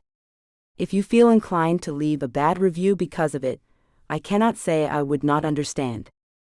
I snickered at his dig and relaxed in the seat beside him. Maybe he was not as intimidating as he had originally come off. "It is okay," I giggled. Although, it was really awkward walking into this job interview and realizing it was him. Matthew's eyebrow rose. "I can only imagine. Tell that jerk that you deserve double your salary because of it." Peals of laughter escaped my lips, and we fell into an easy conversation that jumped from his career in real estate to how I was liking Seattle so far. Minutes passed as we chatted like old friends, or maybe it was half an hour. I was not near my desk, and felt no urgency to return when the conversation was so enticing. Once our chat reached a lull, Matthew leaned back and took a swig of his now half-empty bottle of water. "Technically, I was coming to talk with Gabe about this, but you should know too." Interest piqued, I waited anxiously for whatever information he was about to share. Matt's face had gone serious, and he once again looked like the intimidating man who had walked in earlier. "Gabe told me you had an unwanted guest at the apartment last night." Leo showing up at my door felt like eons ago, even though it had happened less than a day ago. "Oh yes. I have been trying to message you on the app, but I did not get a response." Embarrassed, I bowed my head. I am still trying to figure that out. I had received no notifications about a message through the app, and knew it must have been a configuration thing I had skipped over. There was so much to keep track of on an iPhone that it made me dizzy most days. "No worries. But you should know that I am installing a new keypad with a camera that captures a video with audio of every visitor that you can play through an application on your phone. I will have Gabe set it up on your phone so that you can configure it." Smiling at his thoughtfulness, I nodded. "When is this happening?" "Today. There is no reason for you to deal with unwanted people showing up at your door. With the new system, you will be able to press a button within the app that connects you to authorities right away. As soon as you connect the call, they will have a live feed of what is happening at your door and send someone over to handle it." That definitely sounded a lot better than Gabriel taking matters into his own hands, which I still felt like he would be all too happy to do, given the chance. "That sounds really fancy." Matthew nodded in agreement and shared, "Our friend Remington owns a security company and has been developing this for years." Gabriel's friend group sounded far more accomplished than mine. A real estate mogul, a security expert, and a corporate executive with his own side projects in the works. It was both inspiring and intimidating when I considered how late of a start I had gotten. "Have you had any problems aside from that with the place?" "No, the place is perf," I began. "I see you wasted no time in distracting my secretary for your own entertainment." Matthew smiled at me before his gaze swung over to Gabriel, who approached us in unhurried, confident strides. "I needed something to do while I waited for one of your long-winded meetings to end." My heart rate kicked up at the sight of Gabriel, and I toyed with my hands in my lap to hide my reaction. Whenever I saw him, smelled him, heard his voice, all thoughts but the dirty ones fled my mind, making it impossible to focus, especially in a work setting. Gabriel smirked before making a rude gesture at him. "Sorry, some of us actually work for a living and cannot afford to skip across town in the middle of the day over something that could have been a text message." Matthew finally stood up, and the two of them shook hands, followed by a short embrace that spoke volumes about their camaraderie. The two of them turned to go to his office, and Matthew tossed me another friendly smile. They stayed there with the door closed shut for hours after that. It allowed me to catch up on the emails and paperwork I had neglected in the earlier part of the day. When Matthew reemerged from the office, he waved as he passed my desk and headed straight for the elevator. I expected Gabriel to appear in the hallway, but he never did, so I kept working.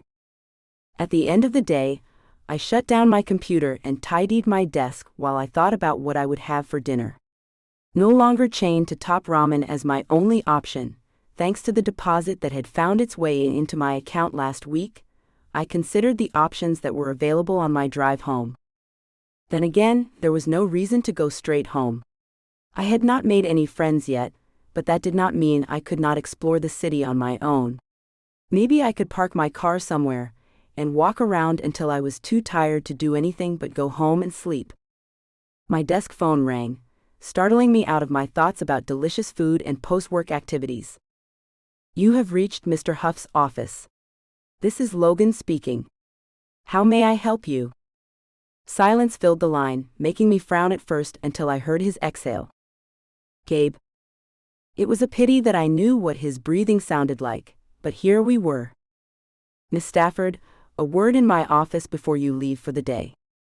"Of course, Mr. Huff." The formalities were making my head spin, but I refused to be the one to break character and disrupt the professional distance he had created. I abandoned my task of getting my bag ready to leave and headed down the hall to his office. The door was cracked open, so I walked inside before turning to close it behind me. My eyes instantly landed on his desk, but he was not there. Instead, he was in his sitting area, staring at me with that look that made me think he was capable of seeing through my soul and every part in between. "You needed me?" Gabriel wore a lazy grin that made my heart flop and my breath hitch in my throat. Everything about him triggered an involuntary bodily reaction. He was so unbelievably handsome, and sometimes it hurt to look at him for too long. "The sound of you coming on the phone last night has not left my mind since we hung up the phone." "She's straight to the point then." "You are good at hiding it," I said quietly, nearing the seating area where he sat with a glass of whiskey and a black gift bag at his feet. He shook his head with a sardonic smile. "It is a skill I have learned to employ when it comes to you, Logan. Otherwise, I would never get any work done." Heat overtook my face as he continued to speak. "You have no idea how attractive you are, do you?" What was I supposed to do with a compliment like that? I did not know. "Since you were such a good girl for me last night, I wanted to show my appreciation." No part of me would ever get used to Gabriel calling me a good girl. Least of all when at work. For the first time since I had entered the office, he acknowledged the gift bag and picked it up. "I got you a gift." He stood and placed it in my lap. "Open it." Chapter 18. Gabriel. She had left me with anticipation after our phone conversation the night before. I knew I wanted to further things along, but hold off on actual intimacy. I had found that waiting while building anticipation to be much more fulfilling than simply rushing ahead. "You look a little afraid, Lolo." I grinned with mischievousness, loving how easily I unsettled her. "Open it." Easing the small package open, she peered inside, hesitant. But what lay inside, waiting for her to discover it, enticed her. She reached in to slowly pull out something soft, silky, and lacy. She looked at it, and then at me. "Panties. You got me a pair of red panties? That is not much of a thank you." I huffed, as she seemed almost indifferent to my gift. Okay. Thank you for the panties, Mr. Huff." She held the delicate pair of panties by only one side, letting them dangle in the air as if they repulsed her. "Do not call me Mr. Huff while we are together like this," I ordered. "I have told you that you can call me Gabe, even in the office. Why do you insist on making things so black and white?" "I do not understand." She put the panties back into the bag. I do not understand why you gave me a pair of panties. And I was just teasing you with the Mr. Huff thing. You seem to be able to dish out the teasing rather well, but you do not take it well at all." Gritting my teeth, I had to hand it to the woman. She knew very well how to get to me. "I see. So all teasing aside, I have something that goes with that pair of panties that I had thought you would appreciate but obviously do not." "Hey, I did not say that I did not appreciate them." She pulled them back out of the bag. "I just do not understand why you bought them for me, is all. And about me being black and white about this thing we have going on, I do not really have a choice in that, now do I?" "What do you mean by that?" "I am your fake girlfriend, remember? You do not go buying intimate gifts for a fake girlfriend." Something told me that Logan was fishing for something here. It occurred to me that she might want me to make some sort of commitment to her. Like she might want me to tell her that none of this was fake at all, and that I found her riveting. She was not going to get what she wanted, though. Since I am the one in charge here, the one who has paid in advance for a date for the weddings I will be attending in the next few months, it seems to me that I can decide what I give and do not give to the woman who signed the contract to be mine until the end of summer. With a dip of her head, she seemed to understand what I was saying. "So, you want me to wear these panties for you? That is what you want, right? Can you try to hold off on telling me what you think, and let me tell you how it is?" Her lips formed a thin line as she nodded. "Good." I pulled out the remote that went to the panties and held it up for her to see. I want you to place your palm on the center area of the panties, I said, keeping my voice level. Her cheeks went scarlet, and I adored that. She did as I had said, and placed her palm on the panties. Good girl. I turned the knob, and the panties began to vibrate only a little. Then I twisted the knob, and the vibration went up to full speed. Get it now, Lolo? Her eyes, full of wonder, looked at me as she wore an incredulous expression. You want me to wear these? Yes. Tomorrow, to be exact. You will wear them while you work. My grin, sardonic, I looked forward to teasing her the next day. Her jaw dropped. While I work? Here. At this office? Where people come and go, all the time. Nodding, I tried not to laugh at her over-the-top reaction. I am sure you can rein yourself in whenever I get the urge to distract you. Gabriel, this is not funny. She put the panties back into the bag. I am trying to build a professional picture of myself here. I am not even sure that I will get to keep this job once this is over. So, I do not want to mess up my reputation only because you want to play with me. No one will know, I assured her. You know that I am not the kind to kiss and tell. You do know me, Lolo. We have history. You can trust me.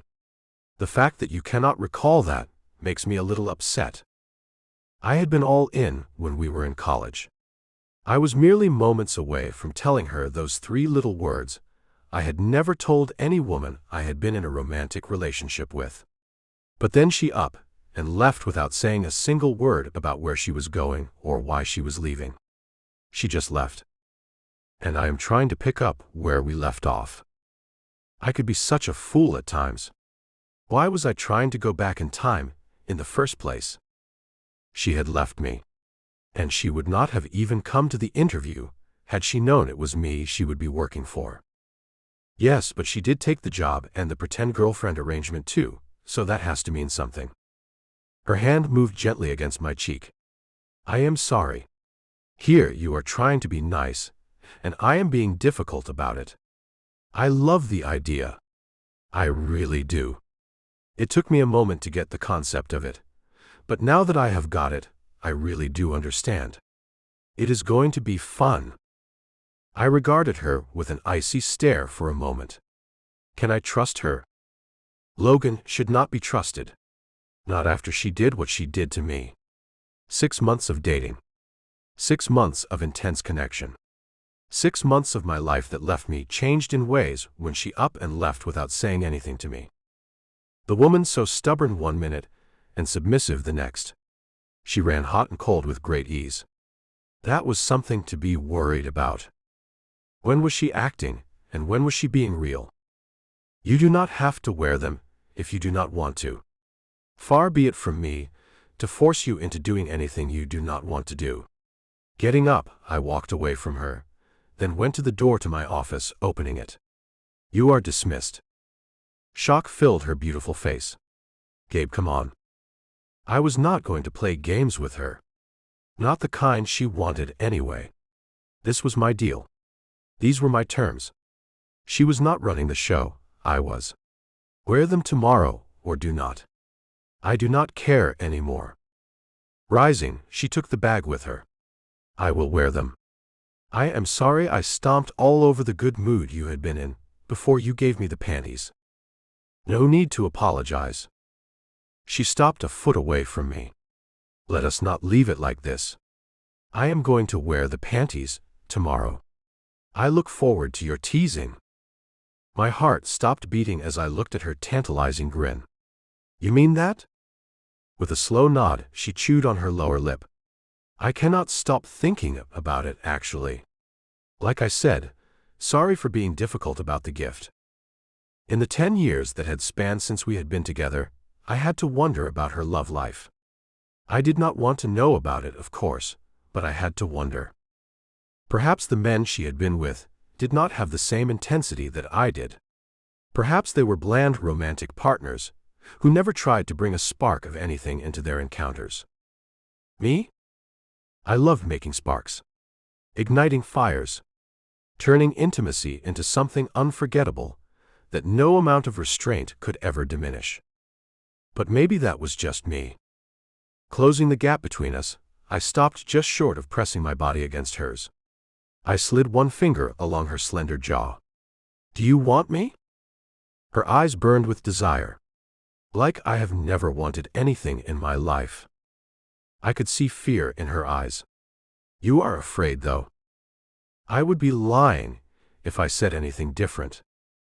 A fair amount of fear was a positive thing in my opinion. "I want you, but on my terms." "I can see that. And you are willing to go along with that." Her lips pulled up to one side. "I signed a contract and took money. I am willing to go along with anything you want." That was not the way I wanted it at all. I wanted her to want me willingly and on her own. But she knew that already. I was sure of that. Logan looked like an angel on the outside. Inside, though, burned a passionate intensity the likes of which I had never encountered until her. And heaven help me, I wanted that magnificent woman back in my life for good this time. I would tease her until she broke. She would beg me for more. And even then, I would make her wait. She had to want me in a way she had never wanted me or anyone else before. She had to develop a craving for me, like the one I had for her. I would never be the one who was head over heels while the other was merely having a good time. She had to feel more for me. And I knew just how to make her do that too. Moving my hand around to the back of her neck, I gripped it as I looked into her eyes. "When I play with you tomorrow, you are not allowed to let it show." Her eyes searched mine. "If you make those things vibrate long enough, it is not like I will have a choice." "You always have choices, Logan. Never think that you do not. You will need to make the choice to do what I tell you to do. I know you are up to the challenge. So, you want to do things that will affect me, but you do not want me to show it. I do not want to see an ounce of reaction on your beautiful face when I play with you. I want you to keep doing business as usual." Got it. I do not understand you at all. One minute I think that I do get you, but then you go and pull something out of your hat that leaves me speechless. Good. I thought it to be fair that she did not understand me. It was not as if I had ever understood why she left me without saying anything. Turnabout was fair play in my book. "Can I ask you one question, Gabe?" "Of course." "How are you going to be able to make sure I do not make any expressions that show any signs of what you are doing to me?" "I am going to install a camera that will let me see you on my phone while you are at your desk." "And you do not think that is unusual at all?" she asked with a wry smile. Did I say that I did not think this was unusual? I laughed heartily. "Good heavens, what have I gotten myself into?" she asked as she looked up as if she were actually conversing with someone above. "Do not ask him. He has got nothing to do with what I have got planned for you, my little vixen. But something darker certainly does." Chapter 19. Gabriel. On my way into the office the next morning, I got a call from my mother. And for once, I was happy to hear from her. "Morning, Mother. How is my son this fine morning?" she asked with a smile in her voice. "Very well, thank you." I had woken with a grin on my face, thinking about how I was going to tease Logan within an inch of her life. "Gabriel, I had to call to tell you how impressed I was with your date for your uncle's wedding. We had such a nice chat too. I had totally forgotten about you dating Logan in your last year of college. That was because once she had run out on me, breaking my heart, I did not speak her name again. Yes, we dated for 6 months. You know, I never asked her while we were chatting away that night about what happened. Why did you two break up? She is such a lovely young woman." I could hear the words she left unsaid. "What did you do to mess it up, son?" "Actually, our breakup was," I stopped myself. I could not let anyone know how much Logan had hurt me by leaving me the way she had. I hesitated, then continued, "Amicable. I was about to graduate, and Logan was actually going to leave school. So, we gave each other the space to do whatever life had in store for us. That does not sound like you, son. My mother was not one to mince words. Once you find what you want, you hold on tighter than anyone I know. Another dig, which told me she thought it was me who had done the breaking up. I was much younger then, Mom. Even still. Hey, what matters is that we are together now, right? I had to change the way the conversation was going, and I had to do it quickly. Well, yes. Anyway, I wanted to make sure it was okay with you before I asked Logan to join your sister and me for lunch today. Today. I had many plans for Logan today, and lunch with my sister and mother was not one of them. I do not know. And just why not? Incensed, I knew she was not going to give up without a fight. I knew I had been beaten. Plus, a meeting had just popped up on my schedule, and it would most likely go through lunch. You are right. I am just being protective of her. I do not want you to say anything that might run her off, Mom. As if I would even want to run her off, son. She is a treasure, that one. So, I will shoot her a text to let her know where to meet us for lunch. Give her a long lunch. You know how I hate to rush. A long lunch it is. I hoped Logan was going to want to do this. I was asking a lot of her today. Let me tease and challenge her all day, plus make her have a long lunch with my mother and my sister. If this does not run her off, nothing will. I ended the call, contemplating why I had had that last thought. Am I trying to see if Logan will run off again? I had to be honest with myself. I was making things up on the fly here. And that was not like me. The woman had me spinning in circles over her. I did not know whether I was coming or going. But something had to make the Ferris wheel stop. I had arrived an hour early at the office, so that I could discreetly install the small camera in the upper corner of the reception room where Logan's desk was located. I did not want anyone to know what I was doing, of course. Just as I climbed off the chair I had stood on to reach the spot I had placed the camera in, I heard footsteps coming down the hallway. Quickly, I rushed to put the chair back in the waiting room, then went back to close the door I had left open. Just as I got to the open door, I saw Leo walking past it. He stopped, then looked at me with wide eyes. You are here awfully early, Huff. As if that is any of your business. Oh yes, my business. I forgot how you like me to stay in my lane and never look your way. So keep on thinking that. I hated the smarmy guy. And not only because of what he had tried to pull with Logan either.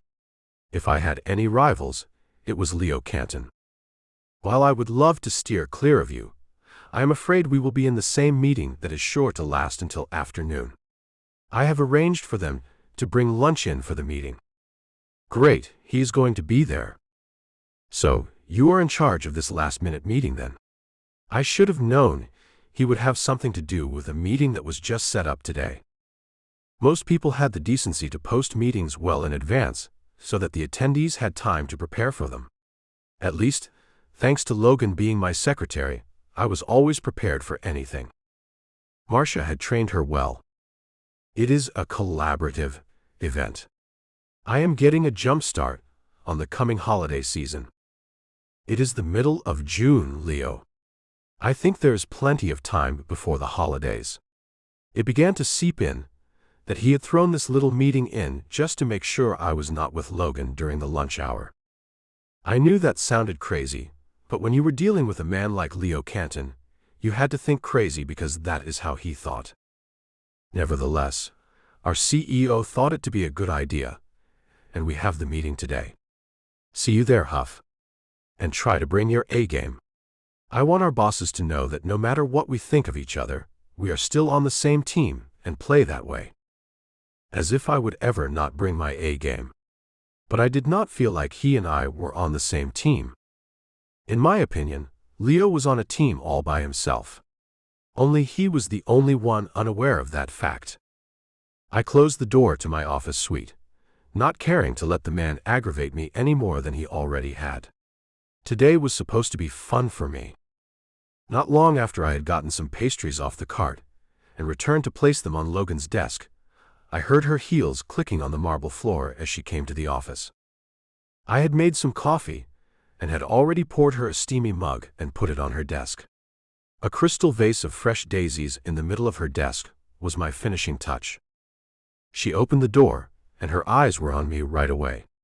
"Good morning, boss." I wasted no time. "You wear them for me." With a curt nod, she cut her eyes away from mine, scanning the room. I knew what she was looking for and laughed. "You will not find it." A pout on her plump lips told me she was not amused with the fact that she would have no idea where the camera I would be watching her from was hidden. "I see you have been here a while." She placed her purse under the desk, taking in the sights of all I had laid out for her. "An hour or so." I leaned back on the wall, crossing my arms as I watched her look underneath the desk, checking to see if the camera was hidden under it. "It is not under there either. Honestly, you should just give up thinking about it and act natural. You will not record it, right?" The idea had not even occurred to me. I never thought about it. I might. She cursed under her breath, frustration evident. I loved how antagonized she had become. "Maybe you should stop giving me more ideas than I already have," I teased her. "Thank you for having breakfast here for me. I have not eaten anything today. Naturally, I am a little anxious about this. I mean, what if I have some reaction to whatever I eat?" Laughter burst from me. "Like you get gassy?" She really kept putting more in my head than I had already had. "How funny would that be?" "It would be humiliating," she quickly informed me.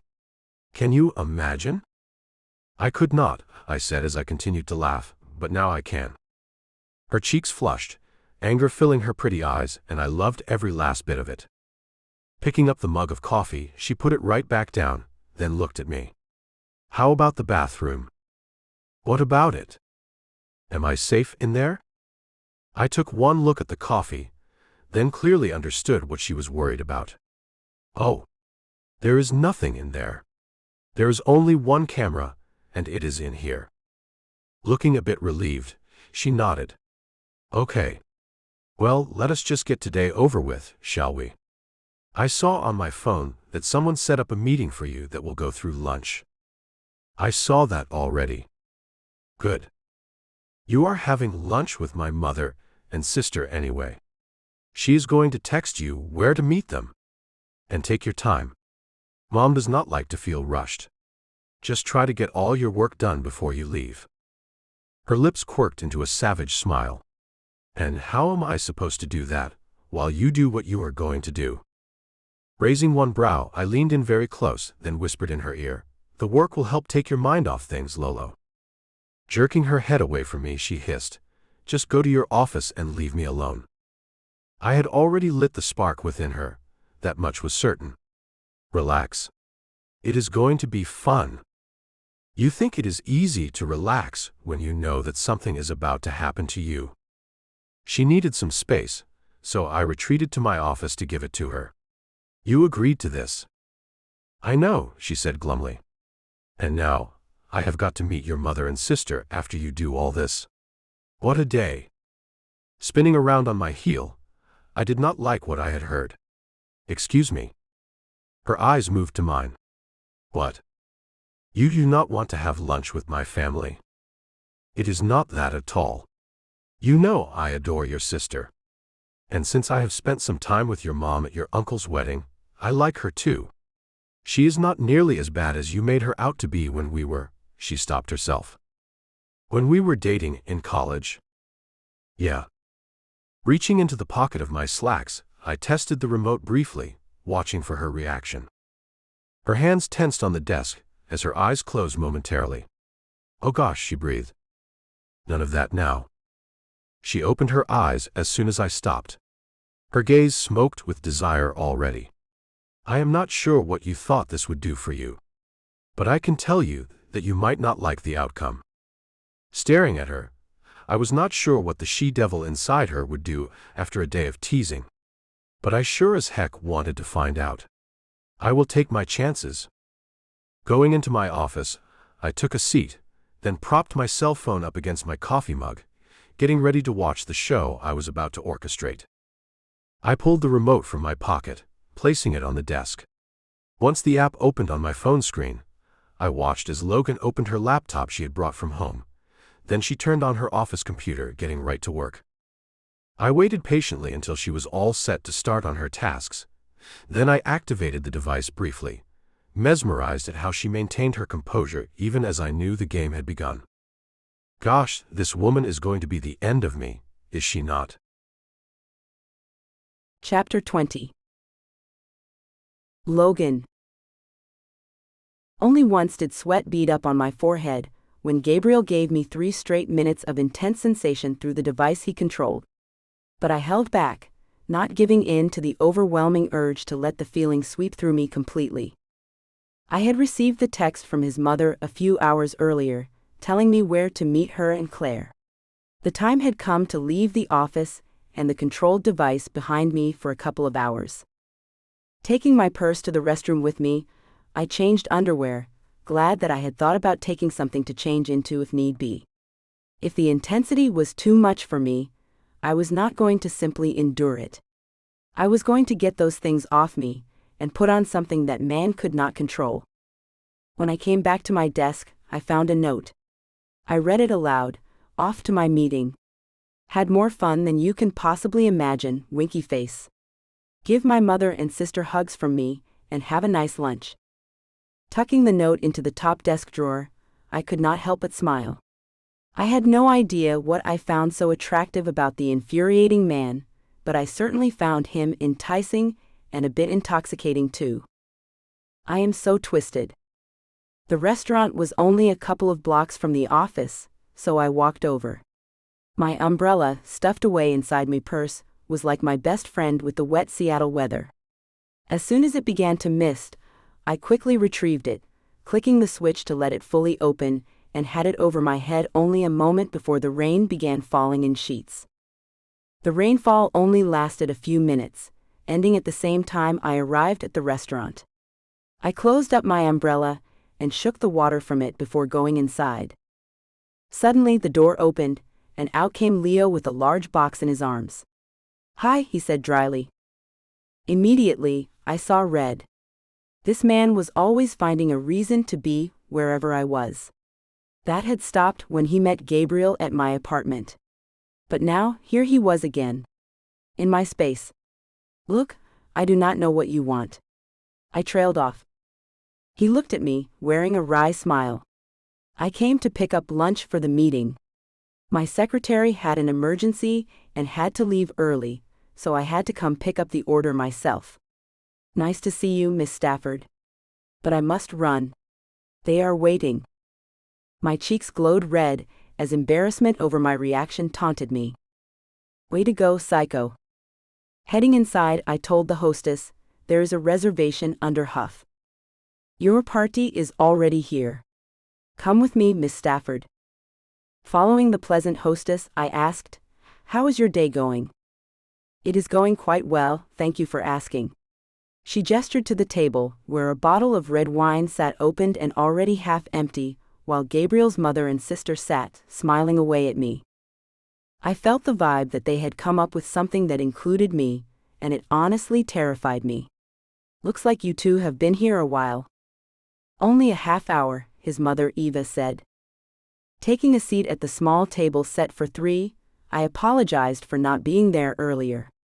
"I am so sorry that you have had to wait so long for me. If you would have texted, I would have taken lunch early." Claire filled my glass with wine. "Nonsense. Mom and I had some things to discuss anyway. So, how is my brother doing?" "He is good. He said to give you 2 hugs for him." "I will do that when we leave." I sipped the delicious wine. "I do not know how you do it, but you guys pick the best tasting wine I have ever had. One day you will have to teach me your secret." "It is no secret," Eva said. "Look at the wine list and order anything over $100. That is what I do." Claire shook her head. "I took a class online. I will hook you up with a link so that you can take the class too. Thanks. I might not be as wretchedly poor as I have been since I have got this great job, but I still do not splurge, preferring to save as much as possible. I left out the part where I was not sure if I would continue to work for Gabriel once the summer was over. So I needed to save as much money as I could, in case the worst happened. The waitress came to stand at my side. I see the third and last member of your party has arrived. Are you ladies ready to order an appetizer? I looked at the menu. I am starving. The first thing I saw were stuffed mushrooms. What are the mushrooms stuffed with? Smoked salmon, shredded provolone, and just a dollop of caviar. Claire cooed, sounds delish. Bring us that. And how about some of the prosciutto-wrapped grilled asparagus too? She looked at her mother and me. Sound good to you two? We both nodded, then Eva said, and another bottle of wine please. This one is almost gone. I could see the kind of lunch we would be having, and I had to admit that I was loving it. Thank goodness I have gotten all the real work done today. I am sure to be floating 3 feet off the ground by the time lunch is over. We will make sure of that, Claire said with a giggle. Eva wasted no time as she asked, so how are things with you and my son Logan? Claire looked at me with wide eyes. She knew the truth about the deal Gabriel and I had struck up. Her mother did not. But I was not about to let his mom in on it now either. Things are really great between us, Eva. I have never been happier in my life. And I think he would say the same thing too. Have you guys exchanged those 3 little words to each other? Eva asked. Oh no, I said quickly. We have only been dating for something like a month. It is way too soon for that. But you are sleeping together, Eva said matter-of-factly. My jaw dropped and I saw Claire's head too. What? Eva took a drink of wine. I am not some old fogey who thinks people wait for marriage until they get down to the nitty-gritty. Well, we have not been sleeping together, I let her know. Claire looked beyond relieved. Well, that is good to hear. I knew she would be happy to know that I had not caught feelings for her brother. But his mother was a different story. Her face fell with the news. What is he doing wrong now? Shaking my head, I didn't want her thinking her son was doing anything improper. It's not that. We care about each other. It wasn't exactly the truth, but it wasn't a complete lie either. I still didn't know what Gabriel truly thought of me. And if I was being honest, I wasn't entirely sure what I thought of him yet either. But no intimacy? His mother gasped, pressing a hand dramatically to her chest, as though the idea were completely unfathomable. Given what I knew about her life since her husband's passing, that reaction didn't surprise me in the least. I glanced over my shoulder and caught sight of her bodyguard, who had clearly overheard everything. He wore a knowing smile, like a fox that had just stumbled upon something far too entertaining. I still didn't understand why Eva felt the need for a bodyguard at all, especially one so tall, broad-shouldered, and distractingly handsome. But that was her business. And definitely not mine. This is not the place, Mom, Claire admonished her. It is okay, I said, patting Eva's hand. It is not that your son and I do not have a mutual attraction to each other. It is just that 10 years have passed without us connecting.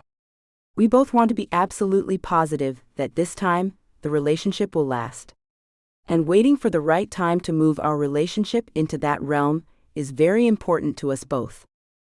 My gosh, Eva said, flabbergasted. Gabriel actually respects you, Logan. I did not think it went that far. But if his mother thought so, then who was I to argue with her? I guess he does. And I respect him too. She grabbed my hand, her smile brilliant. I love that. You have no idea how much I love that. He is a tough man to get to know. I know that about him. He is just like his father. His father pushed every button I ever had.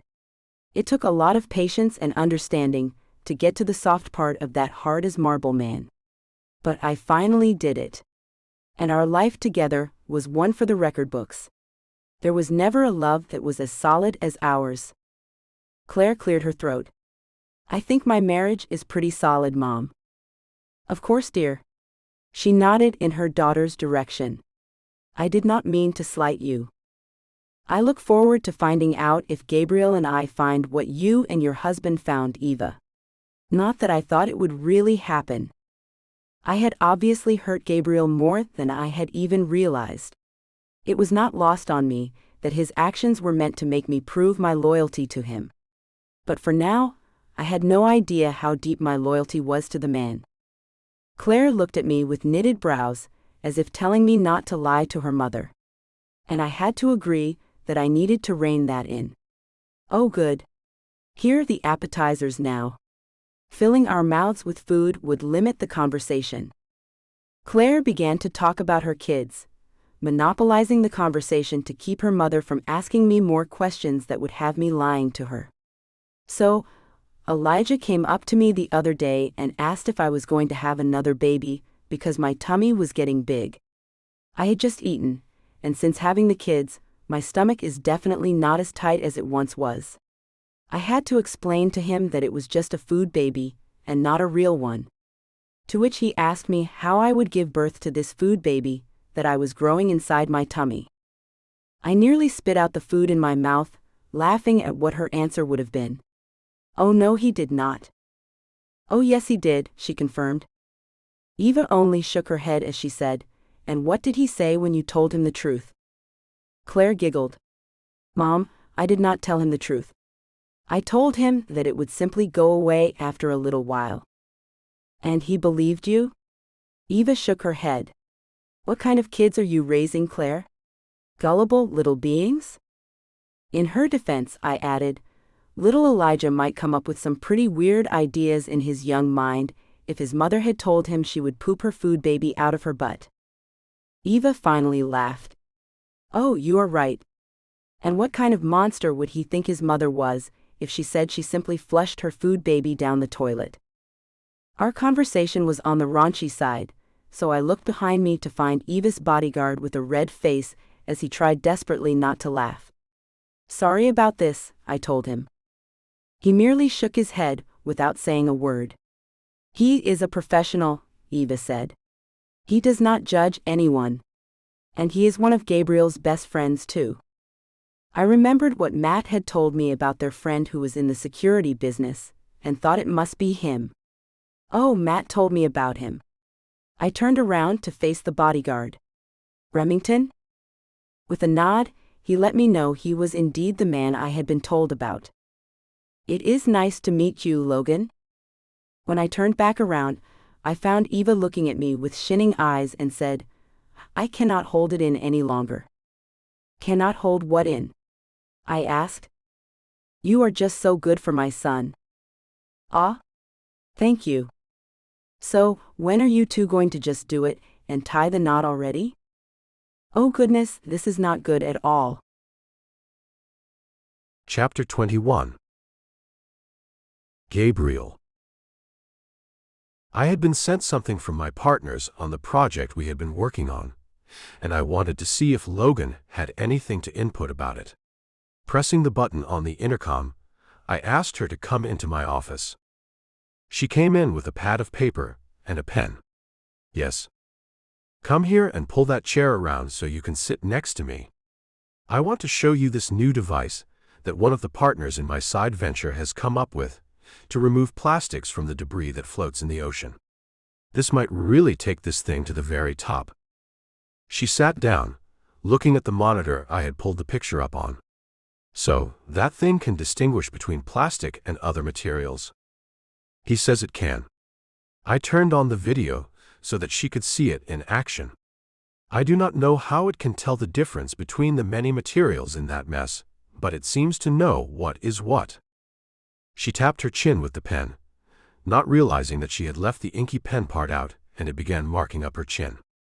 I swiped my finger over the ink before it had time to dry, then took the pen from her, clicking it to shut the inky tip off. You got a little ink on your chin. Her cheeks instantly blushed. Oh, I am so absent-minded sometimes. Looking into her glistening eyes, I saw so much there. and she had no idea of how much potential she really had. You know what? What? She asked eagerly. I want your input on things with the project. I would love it if you were part of my team in this, the same way you are part of my team here at Vibrant. You would really like that? She asked with surprise. Yeah. Why would I not? You are smart, and I value your opinion and your input. She sighed, putting her hand to her chest. You know, your mom said something the other day at lunch that I did not think was true at the time. But maybe I was wrong about that. What did she say? I was not sure that Logan hanging with my mother was the best idea. But I was not one to argue with Mom on much. She was even more stubborn than I could be. She said that you respect me. Her eyes slopped at the sides, making her look a little on the sad side, which I could not understand at all. Why do you look so sad? Do you not want me to respect you? No, I do want that. It is just that I have not done much to earn that respect. I think that you have. In what way? Knowing that she thought that way, I had to believe that she was having real regrets about how she had left me without a word. Knowing that she did have regrets about that, made things a little better for me. Taking her by the chin, I told her why I respected her. You have proven to be selfless. You are smart. You have integrity. You have drive. You know how to get things done. You do not make excuses. You just execute your actions without worrying if every little thing is perfect. That is not entirely true. I always worry that things are not absolutely perfect. Well, you do not let it show. And you know what else makes me respect you? There is more. She seemed surprised. Yes, there is more than I can even say right here and right now. There are so many things that I respect about you. The way you do not act shy around my friends and family. At the wedding you attended with me, you really acted like you and I were together and had been for a long time. You were not feigning interest in my family and friends. Your interest was genuine. Why would I not find them all interesting? I must admit that your family and friends are far more interesting than anyone I have ever known. Every single one of them has something amazing going on in their lives. It is inspiring just to get to talk to them. My heart could not hold all the feelings that flooded it. You are inspiring. Well, thank you. But I know that I am not. She ducked her head. I wasted no time, pulling her face back up by her chin and looking her right those beautiful orbs of hers. You are inspiring. You inspire me each and every day. Never doubt that. She smiled. To be honest, you have inspired me each and every day too. I have never been into fashion. But you dress like a model, and that has inspired me to try my best to dress up to your high standards. And not merely to impress you either. I want to do the right things for myself, the same way you do. I had no idea I was leaving an impression on her at all. I am glad you do not see my affection for fashion as vanity and shallowness. I pride myself in my appearance. Her hand moved over my bicep. And it shows. I just want to feel that pride myself. And I am getting there by watching you and doing what you do. My gosh, Lolo. My heart ached, my mind raced with all the things I wanted to say. But nothing could say how I felt the way this could. Kissing her softly, I let my kiss tell her the things my mouth refused to say. Her lips trembled beneath mine, and I pulled away to find her eyes closed, one tear running down her cheek which I quickly wiped away. Why the sadness? Blinking back the remaining tears, she whimpered, I do not deserve you. I did not know if she was just that insecure, or if she meant that she did not deserve me because she had left me so long ago. Whatever it was, it did not matter any longer. You have been forgiven, you know. Her eyes held mine for such a long time that I lost track of just how long we had sat there in silence before she muttered, but should I be forgiven? The torture she had put herself through over what she had done to me must have been overwhelming for her. And there I had been, torturing her, trying to make her see that she needed me like she needed air to breathe because that is how much I needed her. Guilt was not something I had had much of in my life. I had not felt guilt over any of the romantic relationships that had not worked out in my past due to my actions. I had never felt guilt over having one-night stands with women. I saw nothing good coming from guilt. What is done, and no one can change that, Lolo. Do I wish things could have gone differently? Well, of course I do. But you cannot go back in time and change a single thing. Believe me, if we could go back to that day, I would change things too. I had been about to tell her that I loved her. I had been ready to make some kind of commitment to her. I had wanted our relationship to go on even after my graduation. I had envisioned her right beside me as I clawed my way up the corporate ladder to get to where I was going. But she had left, gone in a flash. Nothing to say to me at all. I had figured she was not as into me as I had been into her. It hurt, but I got over her. Or so I thought. I had never trusted any woman since that time. I had never had another relationship that lasted even the 6 months that ours had. I made sure to end it before the woman got a chance to do it. Logan had affected me. I had never admitted that to myself before. But she had completely affected me and the way I thought about women. Let us not get off task here, I said, trying to pull away from all the feelings we were letting out.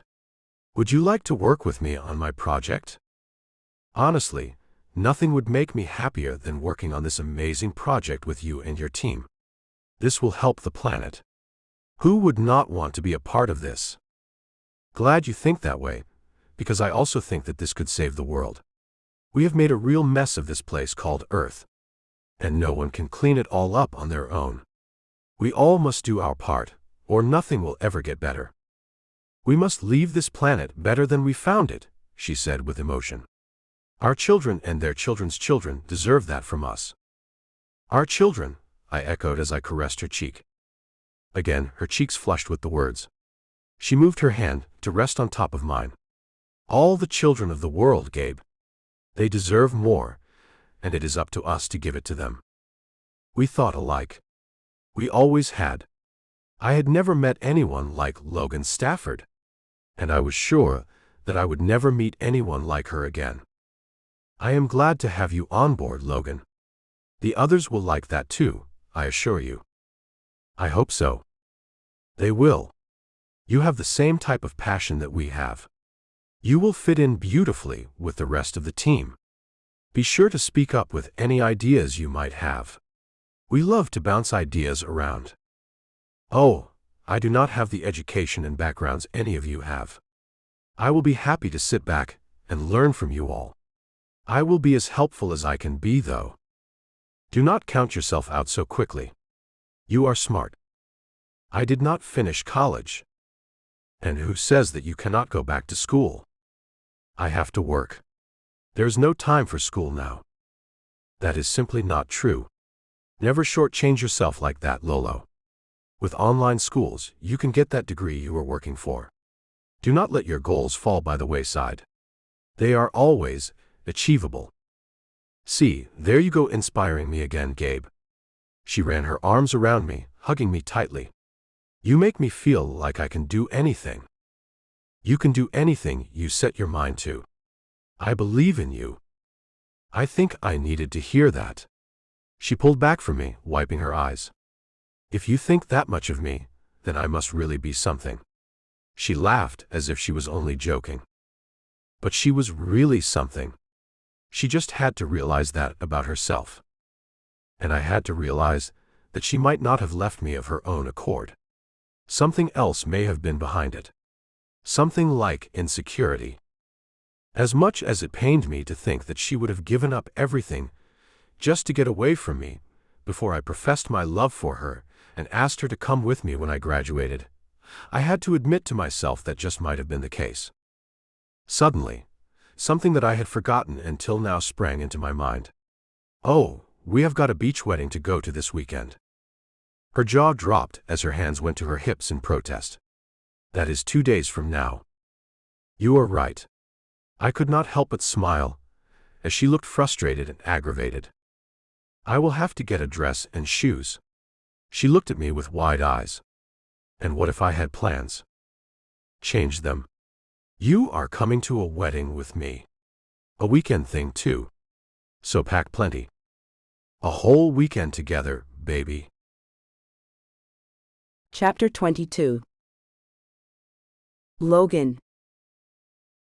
When Saturday morning came, I was loaded down with luggage filled with all sorts of outfits, since I had no real idea what I would be doing. I heard the sound of beeps as Gabriel used the keypad to let himself in. I hope you are ready. We have got a long trip ahead of us, he said without looking up. If you will look at me, you will see that I am ready to go. He looked up, then broke into laughter. Holy cow! Did you think I meant you needed to take every item in your closet?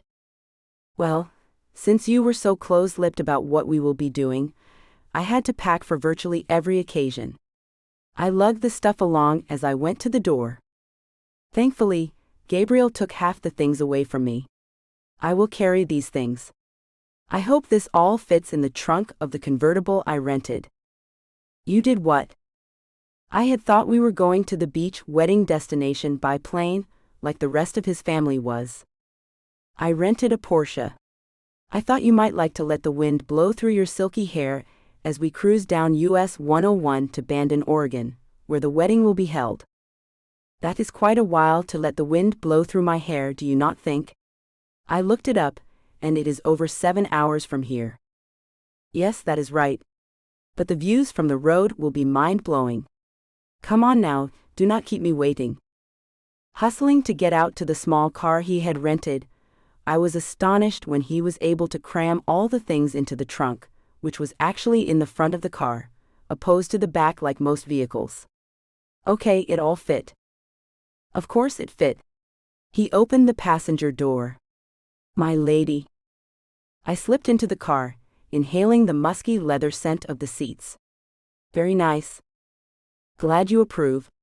He came around and got in behind the steering wheel. You will most definitely want to buckle up, because I am so going to see what this bad boy can do once we are out on the highway. I am terrified, I let him know. Good. I love to get your adrenaline pumping. I can see that. I strapped myself in and tried to get ready for what was sure to be the ride of my life. Gabriel was not lying about seeing what the car would do. As soon as we got on the highway, he gave it the gas, and my head found itself glued to the headrest. Thank God for this headrest. I gripped the strap of my seatbelt, hanging on for dear life. Whoa! This thing has massive power. You are going to have to try it. Oh no, I am not. I am not driving this thing. Yes, you are, he said with an evil smile.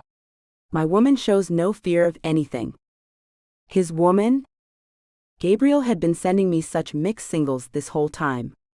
One minute it was like I was his whole world, and the next, I did not see or hear from him for the entire day and night. There was no way of knowing for sure what he thought about me or my work. I did not know if this was all just an act for him, or if he was genuinely interested in us becoming something more than a fake couple. When I thought about the times we had been alone, then I would come to the conclusion that he wanted something real with me. But when I added in all the time that he was elsewhere, no phone calls, no texts, nothing, well, then it did not add up to him being genuinely into me. My heart still wore a guard around it. My body could fall for the man, yearn for his touch. But my heart was not going to let him in. It was just too dangerous. There was still the fact that he might be doing all this just to get me to fall in love with him, so that he could break my heart like I had done to him. Not that I had known that I had broken his heart back then. I honestly did not think it would hurt him much. I was even sure that he could move on to another woman with ease. He was a knockout even back then. Any woman would want him. But from what I was seeing of him now, I had hurt him. And there was no way a man like Gabriel Huff would let me go without getting some sort of revenge on me. My imagination even went so far as to think that he would get me to fall for him, knock me up, then leave me to raise the kid all on my own. I had known quite a few women who had gone through something like that. But when I looked at him, witnessed his dazzling smile and glistening eyes that shone with adoration, I had to wonder if I could be wrong about him. He looked like a man in love. That has to be an act. I had to pull up on the emotion reins a bit, or I was going to be devastated when he let out his true feelings, and the truth behind why he had hired me in the first place. Revenge. Cold, hard, hateful revenge. Open the glove compartment. Blinking as I came out of my inner thoughts, I reached up to open the small glove box and found a cylinder-shaped black box with a white ribbon tied around it. Another gift. Worry filled me right away. What torture does he have in store for me this time? The last gift he had given me left me aching for the entire day after he had played with me. My physical frustration level had reached its peak with his vibrating underwear scheme. Now what was he planning on putting me through? Open it. Although sure that I was going to hate whatever this was, I opened it to find a pair of sunglasses. But not just any sunglasses. These had the word Cartier engraved along the inside of the earpieces. There is a cat face on the sides of the lenses. I looked at him for an answer. What does that mean? Panthier, he said, rolling the R, by Cartier. Take good care of them. The name alone told me they were more expensive than anything I owned, and maybe even more expensive than everything I owned. No pressure, right? So much pressure, he said with a silly grin. I mean it. Take very good care of them. Slipping them on my face, I looked into the mirror on the back side of the sun visor. Wow. His hand took my chin and turned me to face him. Oh yeah. I knew you would make those things look amazing. Other way around, I think. I looked back into the mirror, taking in every little thing about the sunglasses. So much detail. Only the best for my girl, he said. Do you see how much I treasure you, Lolo? He had done it again. Lured me in. Made me think this was all real to him. Please do not let this whole thing be a horrible trap. I had not come clean with Gabriel about the reason behind me leaving college without saying a thing to him. I could not find the right time to go into something that painful for me. Something told me that I needed to find the right time soon, though. He needed to know that the reasons why I left had been out of my hands. Although the 10 years that followed had given me plenty of time to get in touch with him, to let him know the way things had panned out for me. But pride had gotten in my way. How could I expect someone like Gabriel Huff to want a thing to do with me, when all I could do was take care of my sick mother and younger sister? I did not have time for him back then anyway. Having to take total care of my mother since she was an invalid took up almost all my time. The rest was filled with making sure my sister was doing well in school, and getting her to all the after-school activities she wanted to be in. Just because I was stuck taking care of Mom did not mean my sister had to suffer. I wanted her to get a normal life. And I did all I could to make sure she got exactly that. With giving so much of myself, I had had no time to give anyone else. Not even to myself. My strict personal hygiene regime had gone to the dogs, while all the responsibilities hung on my narrow shoulders. I had let me hair grow out, keeping it in a messy bun atop my head most of the time. There had been absolutely no time for me to put on makeup either. Days went by without me finding the time or energy to even shower. I had been a complete mess, and did not want anyone to see me that way. It was hard to admit that with my mother's death, I finally found some reprieve from the circumstances I had been dealt. There is nothing worse than feeling relief when you hear your mother take her very last breath. The guilt scarred me in ways nothing else could. Guilt about Mom. Guilt about Gabe. Guilt about my sister, and knowing that I had let her down in so many ways because I just did not have the resources to give her everything she deserved. We were poor, living on the money from my mother's disability. Making ends meet with only a couple $1,000 a month left us with nothing after the bills were paid. Food stamps were all that kept us fed, although there never seemed to be enough to last us through the entire month. No one from my past wanted to hear my sob story. And I honestly did not want to tell it to anyone. I had not confided in anyone, not even Claire, about how hard it had really gotten. I was embarrassed. Ashamed. I just could not tell anyone the hardships that we had all endured. I had grown up in such a different way.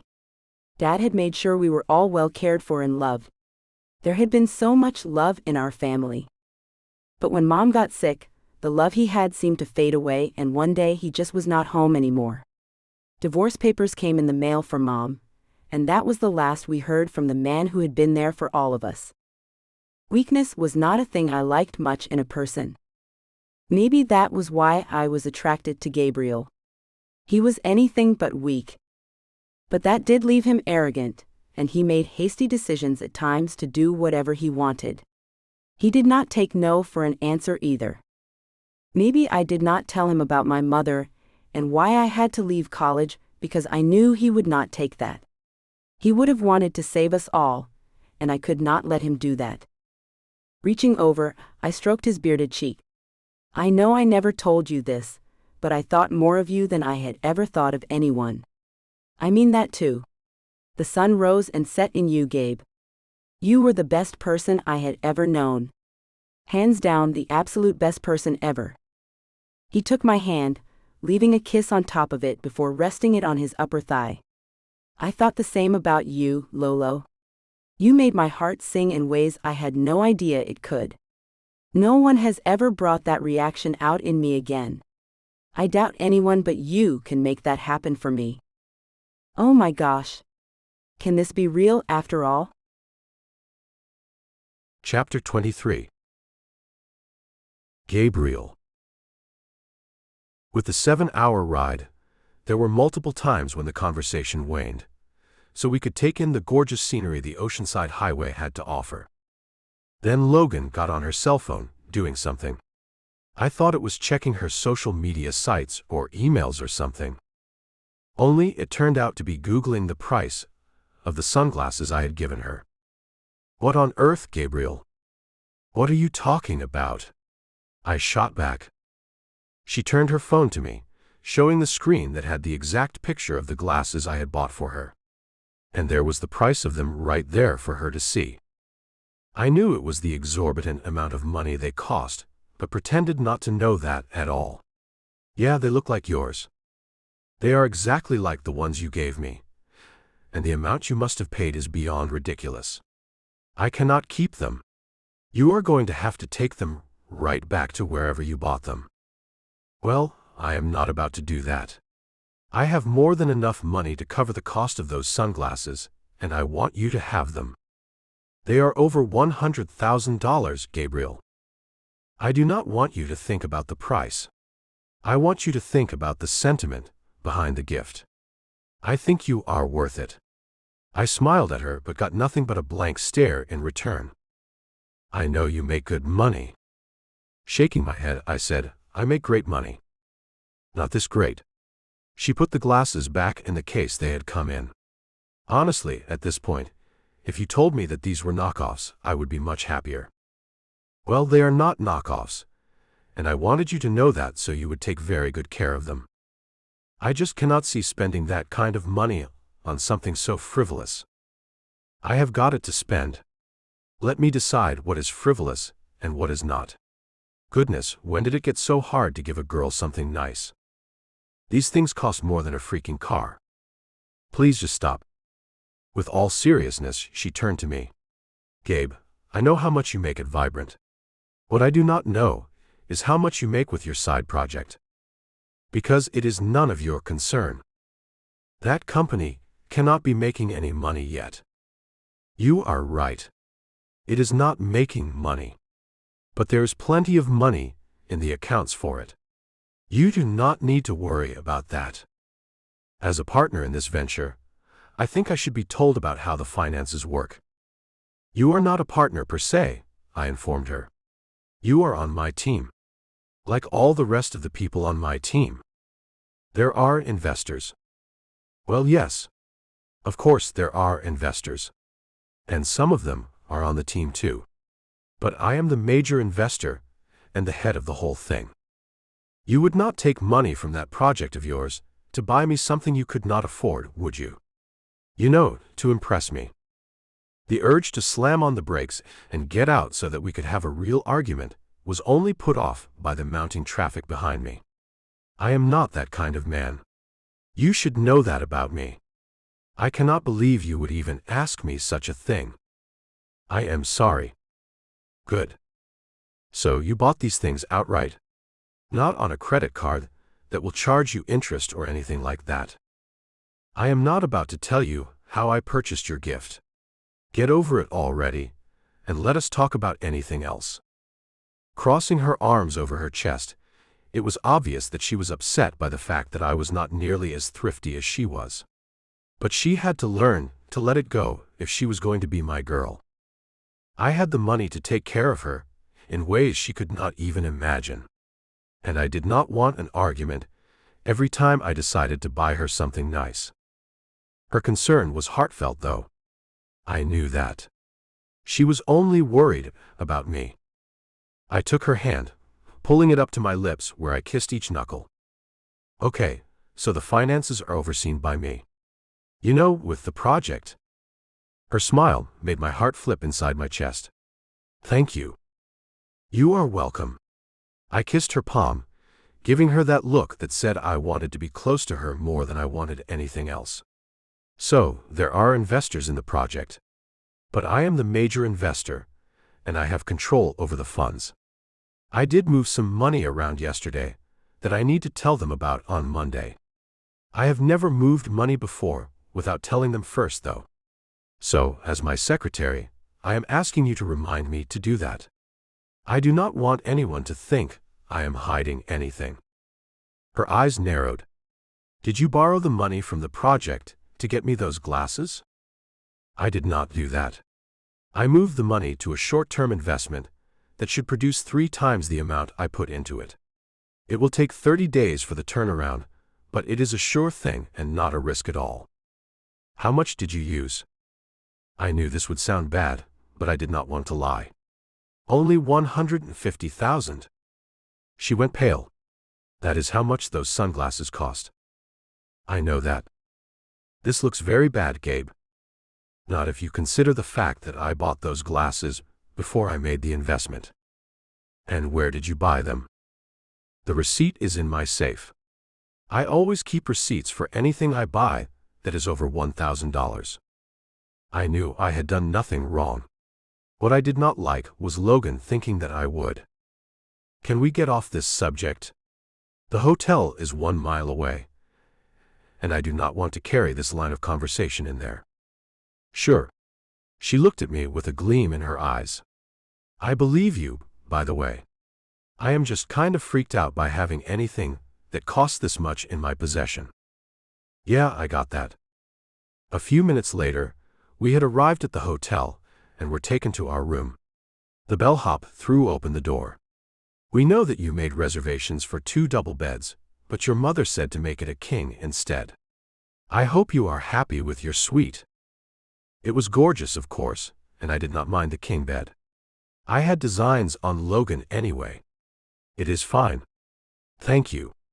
I tipped him a fistful of hundreds, then he went on his merry way.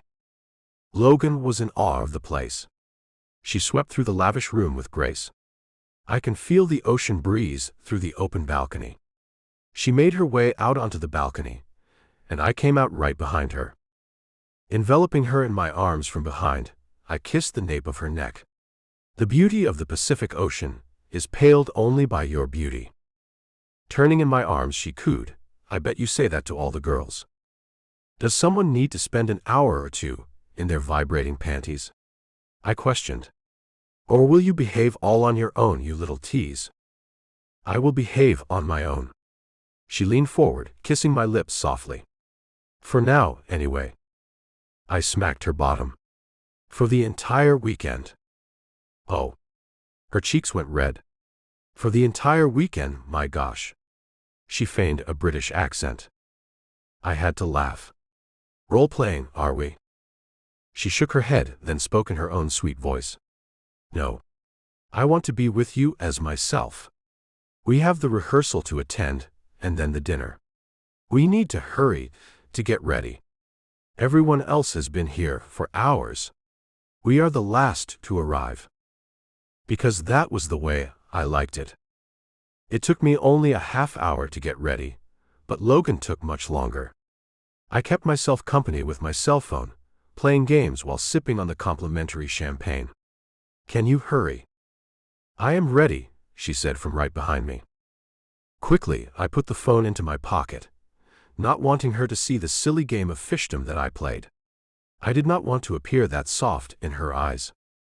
I am sorry for interrupting. Was that important, what you were doing on your phone? Always is. I tucked it away. But it can wait.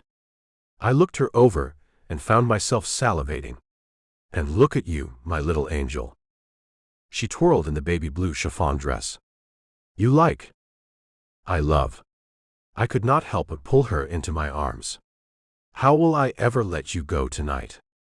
Her soft sigh told me she too loved the way we fit together. I could dance all night with you. Well, not all night. We do have this wonderful king-size bed to come back to. Batting her eyelashes that were now coated in thick black mascara, she asked, So, tonight is the night for us then? With a low growl, I barely managed to rein in my need for her. If we did not have these events to get to, I would have already pulled you close. But they are expecting us. And if I know anything, I know that my mother will barge right in without a care in the world and drag us to the festivities. I think you are right about that. So we agree. Do the formal events, then we can come right back here and see where the evening takes us. Heavily, she took in air before letting it out. This is a lot to take in, Gabe. I feel that there is much at stake. For me, anyway. Lolo, this is not a game to me. How can I be sure? It hurt me that she thought so little of me. How can you ask me that? I am just waiting for the other shoe to drop. This is too good to be true. Not only are you even more handsome and muscular than you were before, but your wealth is also incredible, and your project is such a worthy cause. I do not.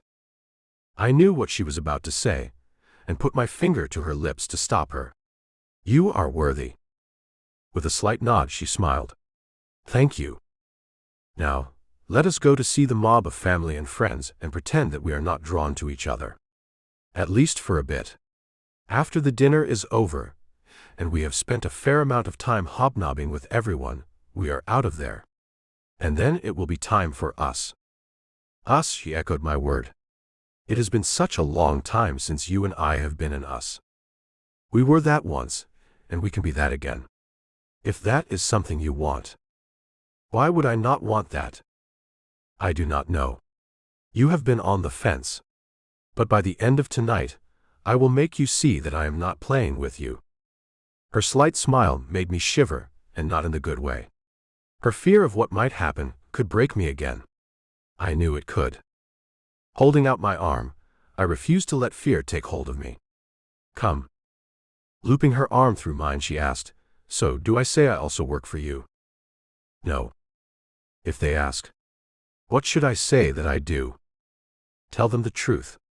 You work as a secretary at a prestigious company and leave it at that. Okay. And we are old flames who just happened to meet again, she said. That is the truth, right? You did not seek me out, and I did not seek you out. So, it was a happenstance. Correct. The way she eyed me made me wonder. Did this little vixen stalk me? Chapter 24. Logan. Gabriel came from a long line of people who strove to make the very best of themselves. That was never more evident than at his cousin's wedding reception, where opulence was the theme for the night. Champagne flowed, elaborate cuisine filled my tummy, and no expense had been spared. And this was just the wedding rehearsal dinner. She went to Harvard, I overheard a woman say from behind me. I had no idea who they were talking about, but found it interesting how they all commented on each other. It was a little odd to me. But I had never hobnobbed with the wealthy, so what did I know of their culture? Gabriel had to make the rounds, and I had to remove myself from his arm for a bit while he did that. At first Claire took me in. But she was part of the family, and as such she had to make her rounds too. Her husband had his hands full with their children, so I did not want to hang out and bother him. Eva was the belle of the ball, so to speak, and I did not want to become some hanger-on.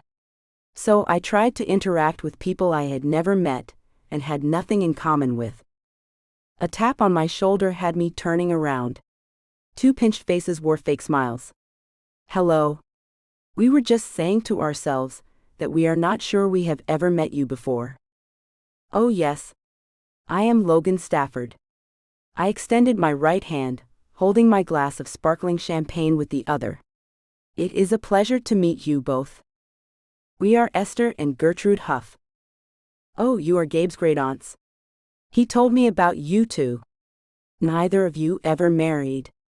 I put my hand over my mouth, realizing that was not a thing I was to ever say out loud. Especially in front of the women themselves. I mean, he spoke highly of you both. Looking down their noses at me, Gertrude said, I am certain that he did. You, however, have never been mentioned. Well, that is because it has been 10 years since he and I have seen each other. It is a funny story, actually. I suddenly remembered that I could not tell anyone that I was Gabriel's secretary. So my funny story was a thing I could not tell. I took a drink to give myself time to think about what I was going to say instead of telling the real story. But Esther had a question of her own to ask. I cannot see how a funny story ended up with you here as his guest. His date, I corrected her. Both raised what little eyebrows they had left. They had seemingly plucked them, until there were only a few hairs left where there once had been many. Date? Gertrude asked. I nodded, then put my now empty glass on a passing tray, and picked up another as the women had me feeling a bit out of place. I craned my neck to look for Gabriel. I was in desperate need of rescue. Yes, his date, I said before taking a nice long drink while my eyes scanned the room full of people. Without any choice, as I had to catch my breath, I took the glass from my lips. The alcohol had loosened me up a bit. See, he and I dated for 6 months while he was a senior in college. And why did the dating end? Esther asked. Oh yeah, well, that is another story on its own.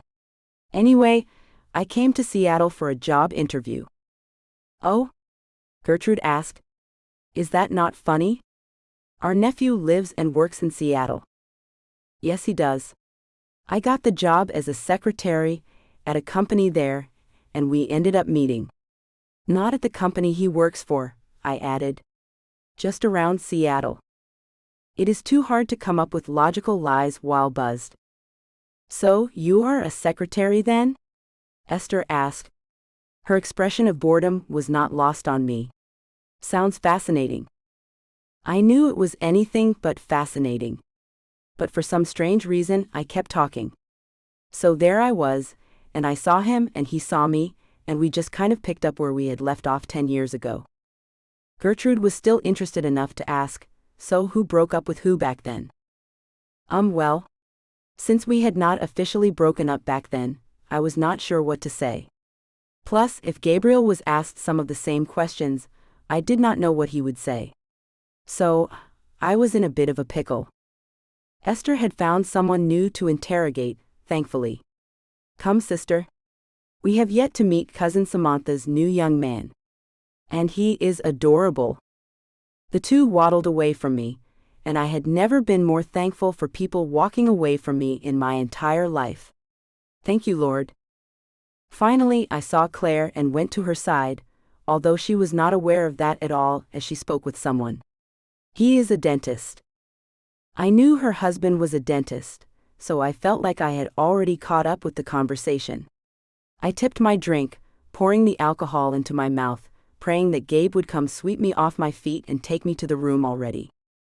Like the kind that works on anyone? The man she spoke to asked. Or the kind who works only on celebrities and people who have money? Claire smiled, then noticed me. Oh hey. This is my Uncle Benjamin, Logan. Have you two met yet? No, we have not. I extended my hand, only to have him shake his head. I am not much of a handshaker, I am afraid. Are you here with Claire? Her brother, I said, still looking around for my date. He is here somewhere, I am sure. Yes, I just saw him, Claire filled me in. He is making the rounds with Mom. I think he is throwing back a few drinks while he hangs with Remy. Remy? I had no idea who that was. Yeah, you met Remy. He is Mom's bodyguard and Gabriel's best friend. Well, one of them anyway. Oh. Yeah. I did not know they called him that. There is so much to learn. You will get it all figured out. She leaned in close to whisper. Not that you need to, since this is all temporary, right? Nodding, I did not know what else to do. You are with Gabriel? The man asked with a fair amount of concern in his voice. He has been a bachelor for a very long time. He is not that old, I said. Well, he is not young. It seemed to me that the older generation of Huffs were a lot of jerks. I was not about to say that out loud, but it was a loud thought inside my head. A bunch of pompous jerks, who thought they had to know everything about everybody who entered their sacred circle. And just like that, Uncle Benjamin asked the question of the night, and what do you do, young lady? I am a secretary. The man did not even try to disguise his disdain. Are you only doing that while you work up to something better? Claire took over. Yes, of course. Logan is a smart woman. She had some setbacks early on in life, but she has taken hold of the reins and is ready to move up in the world. She was not lying at all, but I found myself angry that she had to tell her family anything about me and my misfortune and how I was overcoming it like a champ. If I was overcoming it. I was not sure that was the case yet. Still, I held up my almost empty glass as sort of a toast to myself. To the Huff family. The next thing I knew, everyone held up their glasses and all eyes were on me. I had not meant for this to happen at all. Put on the spot, I looked at Claire, who had lost all color in her face. Still, I had to say something. They were all waiting. May they all live, laugh, and love forever. Hear, hear, Uncle Benjamin said. Cheers. Thankfully, the moment was saved, and everyone took drinks, and my life went on with no more questions. For now, anyway. I spotted Gabriel from time to time as he moved alongside Remington, trailing after his mother. I found it odd that he preferred to hang out with his old buddy rather than with me. That was what Gabe did. He showered me with his attention, and then crickets. That is what made it so difficult to know if he was really into me, or just pulling me along until he was ready to dump me. I turned away to go find myself another drink, when suddenly I felt a hand on my waist. His breath warm against my ear, he whispered, "You look delicious. I am dying to find out just how tasty you are, Lolo. You have got a fine way of showing it, leaving me alone all this time. I wanted you to get to know my family." He pulled me into his arms, delivering a warm kiss to my aching lips. His hand cupped my cheek. "What do you think of this bunch?" I would rather not say. Good call. He kissed me again. This is the side of the Huff family, who came from old money. And it reeks on them, does it not? Maybe you should have told me that before. At least, then I would have been ready for the snobbery that I had encountered. Play along with it. That is what we do anyway. One-up them on anything they say. It drives them crazy, and they say more outlandish things than you can even imagine. When can we go back to the room, and that bed? My feet are killing me. This thing is only halfway over. He looked at me with those dark eyes that always made my pulse stumble. Be my good girl and make nice with my family. Just for another hour or so. An hour? You have to be kidding me. This was a special kind of torture. I would have endured just about anything if it meant escaping this room, even holding myself together far longer than was fair, rather than dealing with these people for one more minute. He leaned in and kissed me, slow and deliberate, the kind that promised everything later and left me burning now. Tonight was supposed to be the night we finally stopped pretending. You promise, I whispered, that when we're alone I won't be waiting anymore, then I'll behave. His smile was wicked and certain. You're not going to be disappointed. Not even close. Just a little longer. I hesitated, then nodded. Okay. But I'm holding you to that. With one last soft peck, he stepped away, leaving me alone with my thoughts. I scanned the crowded room and realized there was only one thing I could do. I needed the bathroom. All the champagne had caught up with me, and I wanted to clear my head before meeting Gabe back in the room. I wasn't sure where things were truly headed between us, but I did know one thing. I'd never felt this wound tight with anticipation. The ladies' room was empty when I slipped inside, but as soon as I closed myself into a stall, voices drifted in. So, did you see her? One young woman asked. Oh please. Of course I did. That blue chiffon dress? A disaster. I glanced down at my dress, my stomach tightening. They were talking about me. Whatever relief I'd been about to find vanished as I went still, listening. What does he even see in her? He's just slumming it. Everyone does at some point. Don't act like Gabriel's the first. My chest ached. She's pretty, I guess. But clueless, right? I clenched my jaw, fighting the sting behind my eyes. He's just having fun. You know he'll never settle down, and definitely not with someone like that. Someone like that? A secretary? Honestly, it's embarrassing. Tears burned as their words landed one after another, sharp and careless.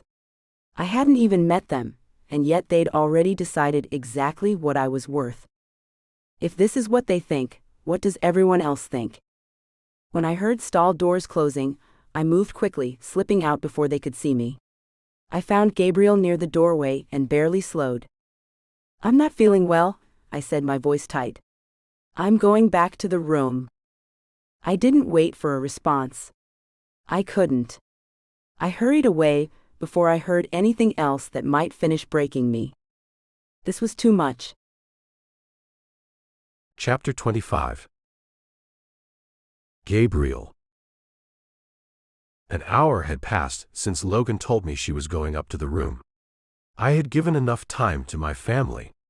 It was time for us now. Loosening my tie, as I got onto the elevator, visions of undressing Logan filled my mind. Tonight is the night. My anticipation built, ready to finally be close to my lovely secretary. I laughed at myself, thinking what a crude thought that even was. What am I becoming? Some inappropriate boss. The doors of the elevator opened on the top floor, and I stepped off, whistling as I walked to the hotel room not far down the hallway. Something was off as soon as I opened the door, though. The room was empty. The bed still made. It did not look as if Logan had been there at all. She said her feet hurt. I did not know where else she could be. Panic hit me, and I ran to the closet to see if her things were still hung up inside. I let out a breath of relief as I saw her things still neatly put away. Okay, she has not left. That means she must be here somewhere. I knew for a fact that she had not gone back to the party. Many people had left the party already, so I had seen everyone who was still there. And Logan was not one of them. I should have just left with her when she told me she was going to the room. Kicking myself, I could not believe what a jerk I could be at times. If I had just left the party with her, then I would not be frantic right now. But I had had to stay.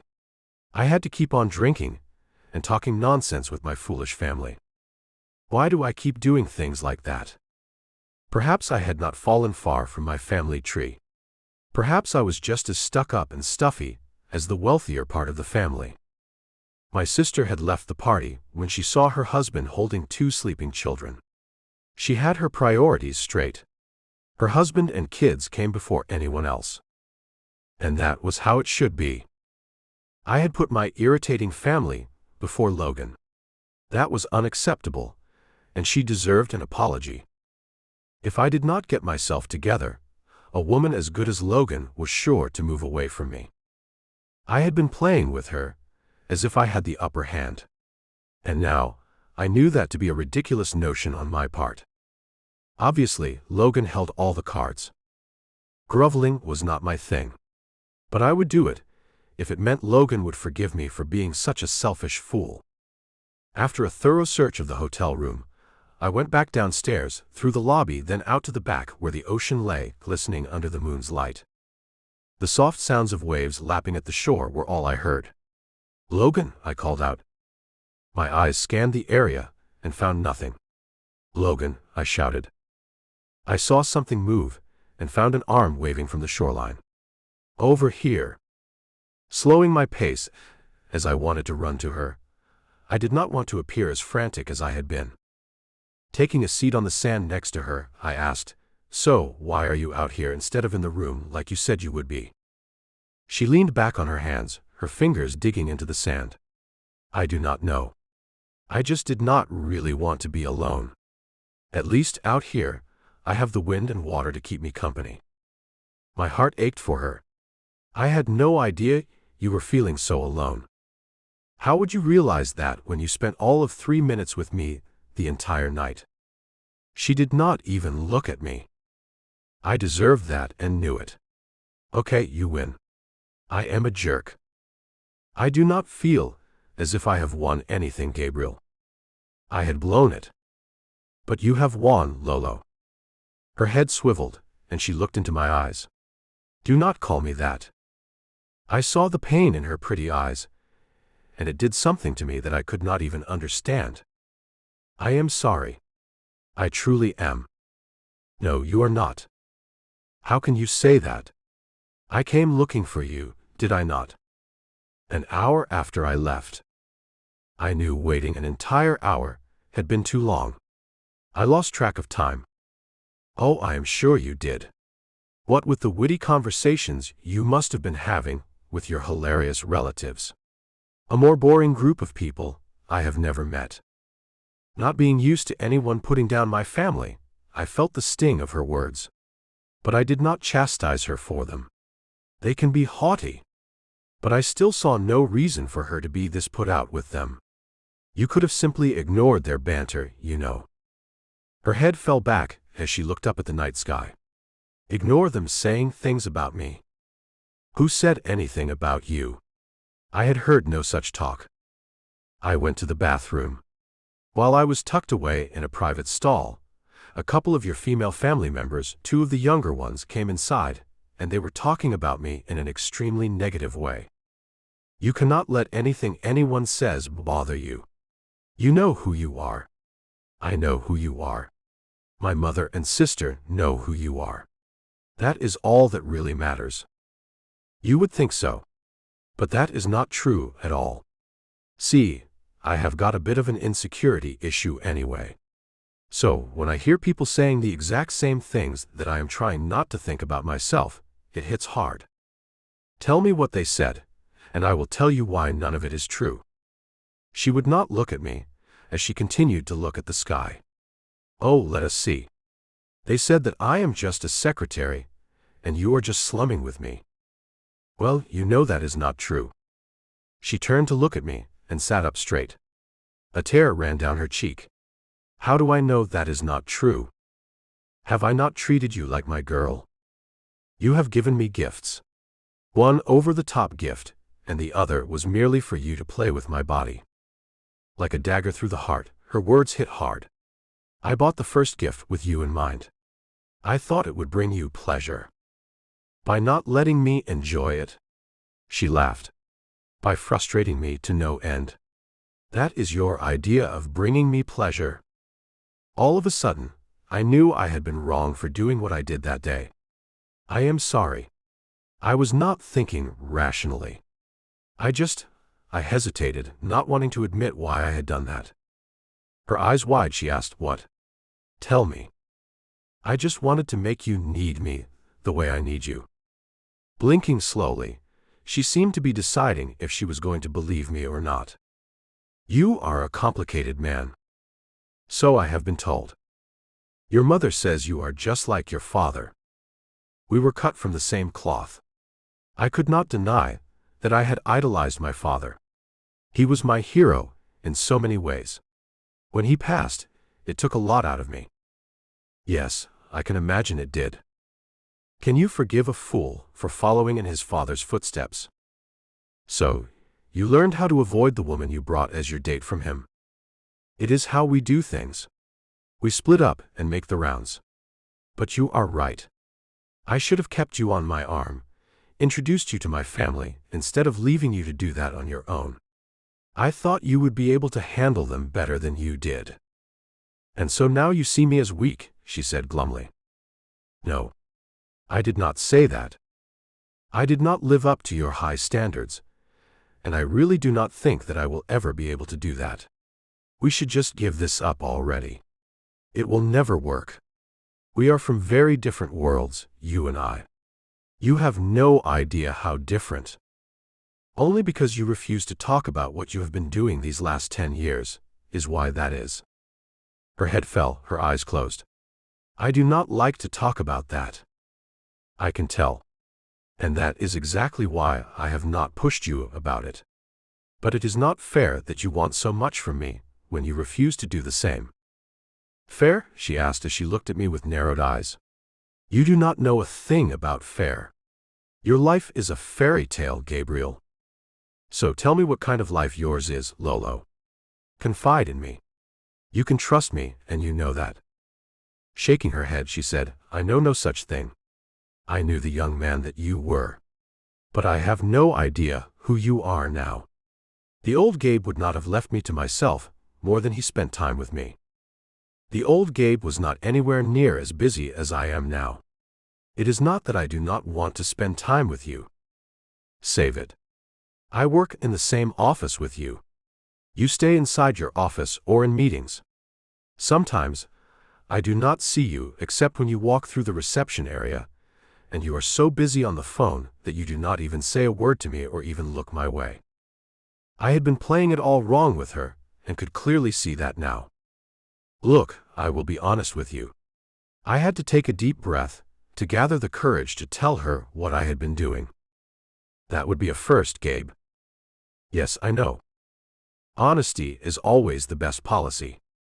While she still had not been open with me about what the heck happened 10 years ago when she just left college and me behind, or the 10 years after that, I wanted to be honest with her.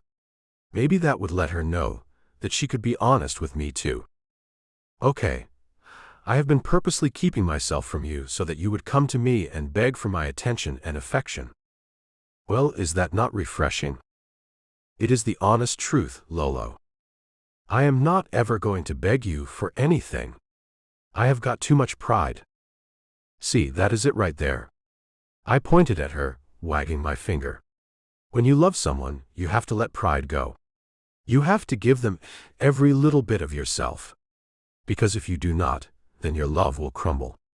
Love needs glue to bind it together, and pride gets in the way of that. You do not know anything about love. Yeah. Well, neither do you.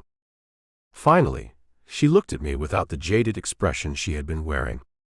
You are right. I am. Chapter 26. Logan. I could not stop looking at his handsome face as he carried me into the hotel room. His honesty had done wonders for me.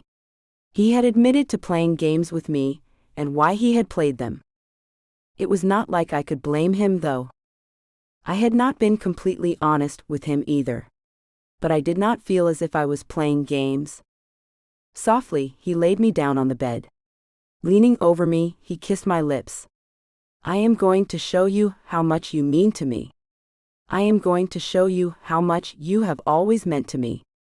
You have always been the one, Lolo. Always. I have never forgotten you in all this time.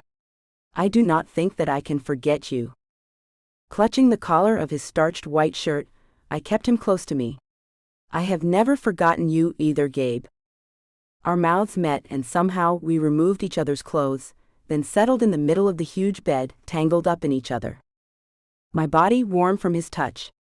My mind, finally at ease as he took me under with him this time instead of leaving me alone. Nothing was left but us.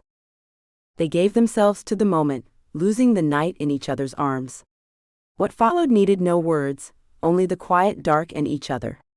The world outside ceased to matter until morning. With no idea how long I had been sleeping, I woke to the feel of kisses trailing down my back. "We have a wedding to attend, sweetheart." "Oh yeah," I mumbled as my face was buried in the pillow. "Shall I carry you to the shower?" "Please." Rolling me over, he picked me up and carried me away. I ran my arms around his neck, resting my head on his bare chest. "What a night, huh?" "I would say so." He kissed the top of my head. "I look forward to many more nights like that one." "Me too." He put my feet on the floor and turned away from me to start the shower. I caught the sight of myself in the mirror and gasped, "Oh my gosh." He laughed. "Yeah, I marked you up pretty darn good, did not I? I hope makeup will cover these." I ran my hands along the sides of my marked-up neck. But there were more in other areas too. My breasts were covered in them, and in between my thighs too. At least those places would not be seen. Gabe only smiled with pride at what he had done to my body. "Yeah, my marks look awesome on your body." Oddly enough, I shivered with desire for him. "You are in so much trouble, mister." "Yeah? Show me how much trouble I am in." He stepped into the shower, wiggling his finger at me. "Bring it on, baby." The shower ran warm and she pulled him close, her heart racing with the intensity of the moment. He traced gentle kisses along her neck, murmuring words she had waited years to hear. When morning came, they lay tangled in the sheets, content in each other's presence. The first light filtered through the curtains, painting everything in soft gold. As I lay back on him, my eyes closed, I began to realize what he had meant when he said that pride had no place in love. I had a lot to tell him. I had a lot to share with him. Now was not the time. There was a wedding to get to. But once we were back home and things settled down, I was going to spill my guts to him and let go of all the pride I had. But only with him. I knew one thing from taking care of my sick mother. Life was way too short to waste time. I had not wasted my time thus far. The things I had done had been very important things. But now it was time that I moved on from that and found more to life. And Gabe was going to be the biggest part of that new life. I was done pitying myself for what I had gone through. My act of selflessness was nothing to be ashamed of. Sure, I had let myself go during that time. But I gave so much more of myself than I even knew I had to give. I had been telling myself that it was my pride that had gotten in the way of reaching out to old friends. It could not have been that at all. I had lost all pride in myself back when I was taking care of my mother and sister. Now I felt like I had pride in myself again. And Gabe had everything to do with that. I would not have even seen that if I had not crossed paths with him again. I had never thought about it before, but maybe there is one person we are meant to spend our lives with.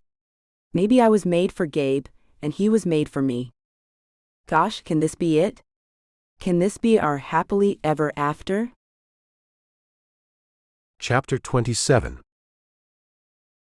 Gabriel. With the events of the weekend, and driving home late on Sunday night, Monday morning came and went, and I did not wake until after 1 in the afternoon. I had dropped Logan off at her apartment so that she could put her things away, and I had come to my place. It was not easy parting ways, but we both had things that we needed to do. Taking my time, I took a long shower, reminiscing about our time together.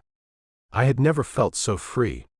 With all the games behind us, all that was left was for Logan to tell me why she had left me behind, and what she had done in the 10-year span that had passed since then. But she had assured me that she would tell me everything once we were settled back in, and had enough time to sit and really talk. As long as she was going to tell me, that is all that really mattered to me. I had given her everything I had to give. I had told her everything. I had given her every part of my body and soul, and I felt that she had done the same for me. So much time had been lost for us that I honestly did not want to wait any longer than absolutely necessary before I made a real commitment to her. There would be so much to plan and figure out, but we could do that together.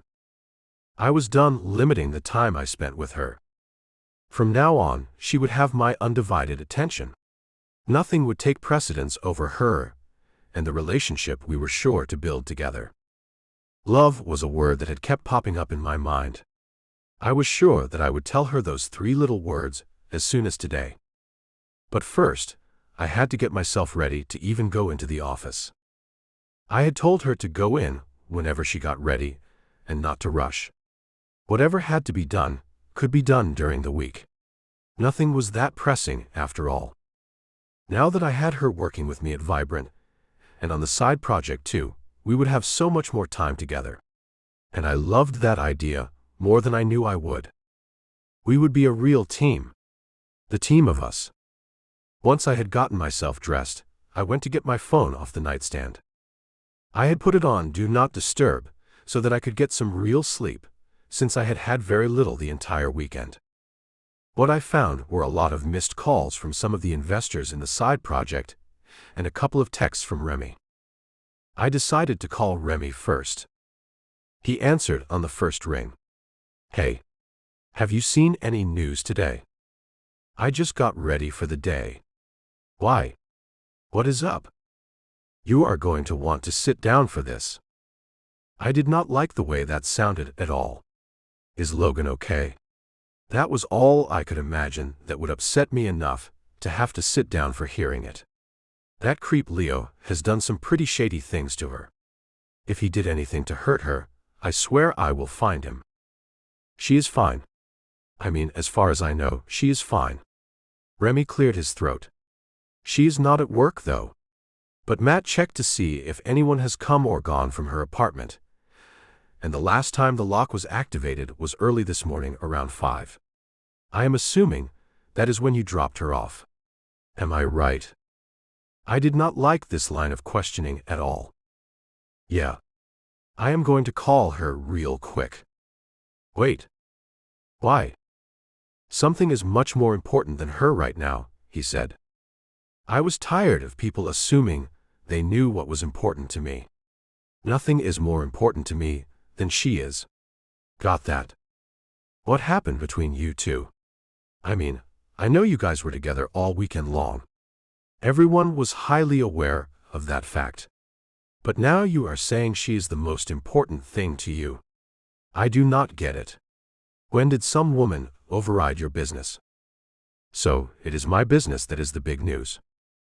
The only problem with that was that we had not gone public with our work yet. No one outside the team should even know about my private business. Are you talking about Vibrant?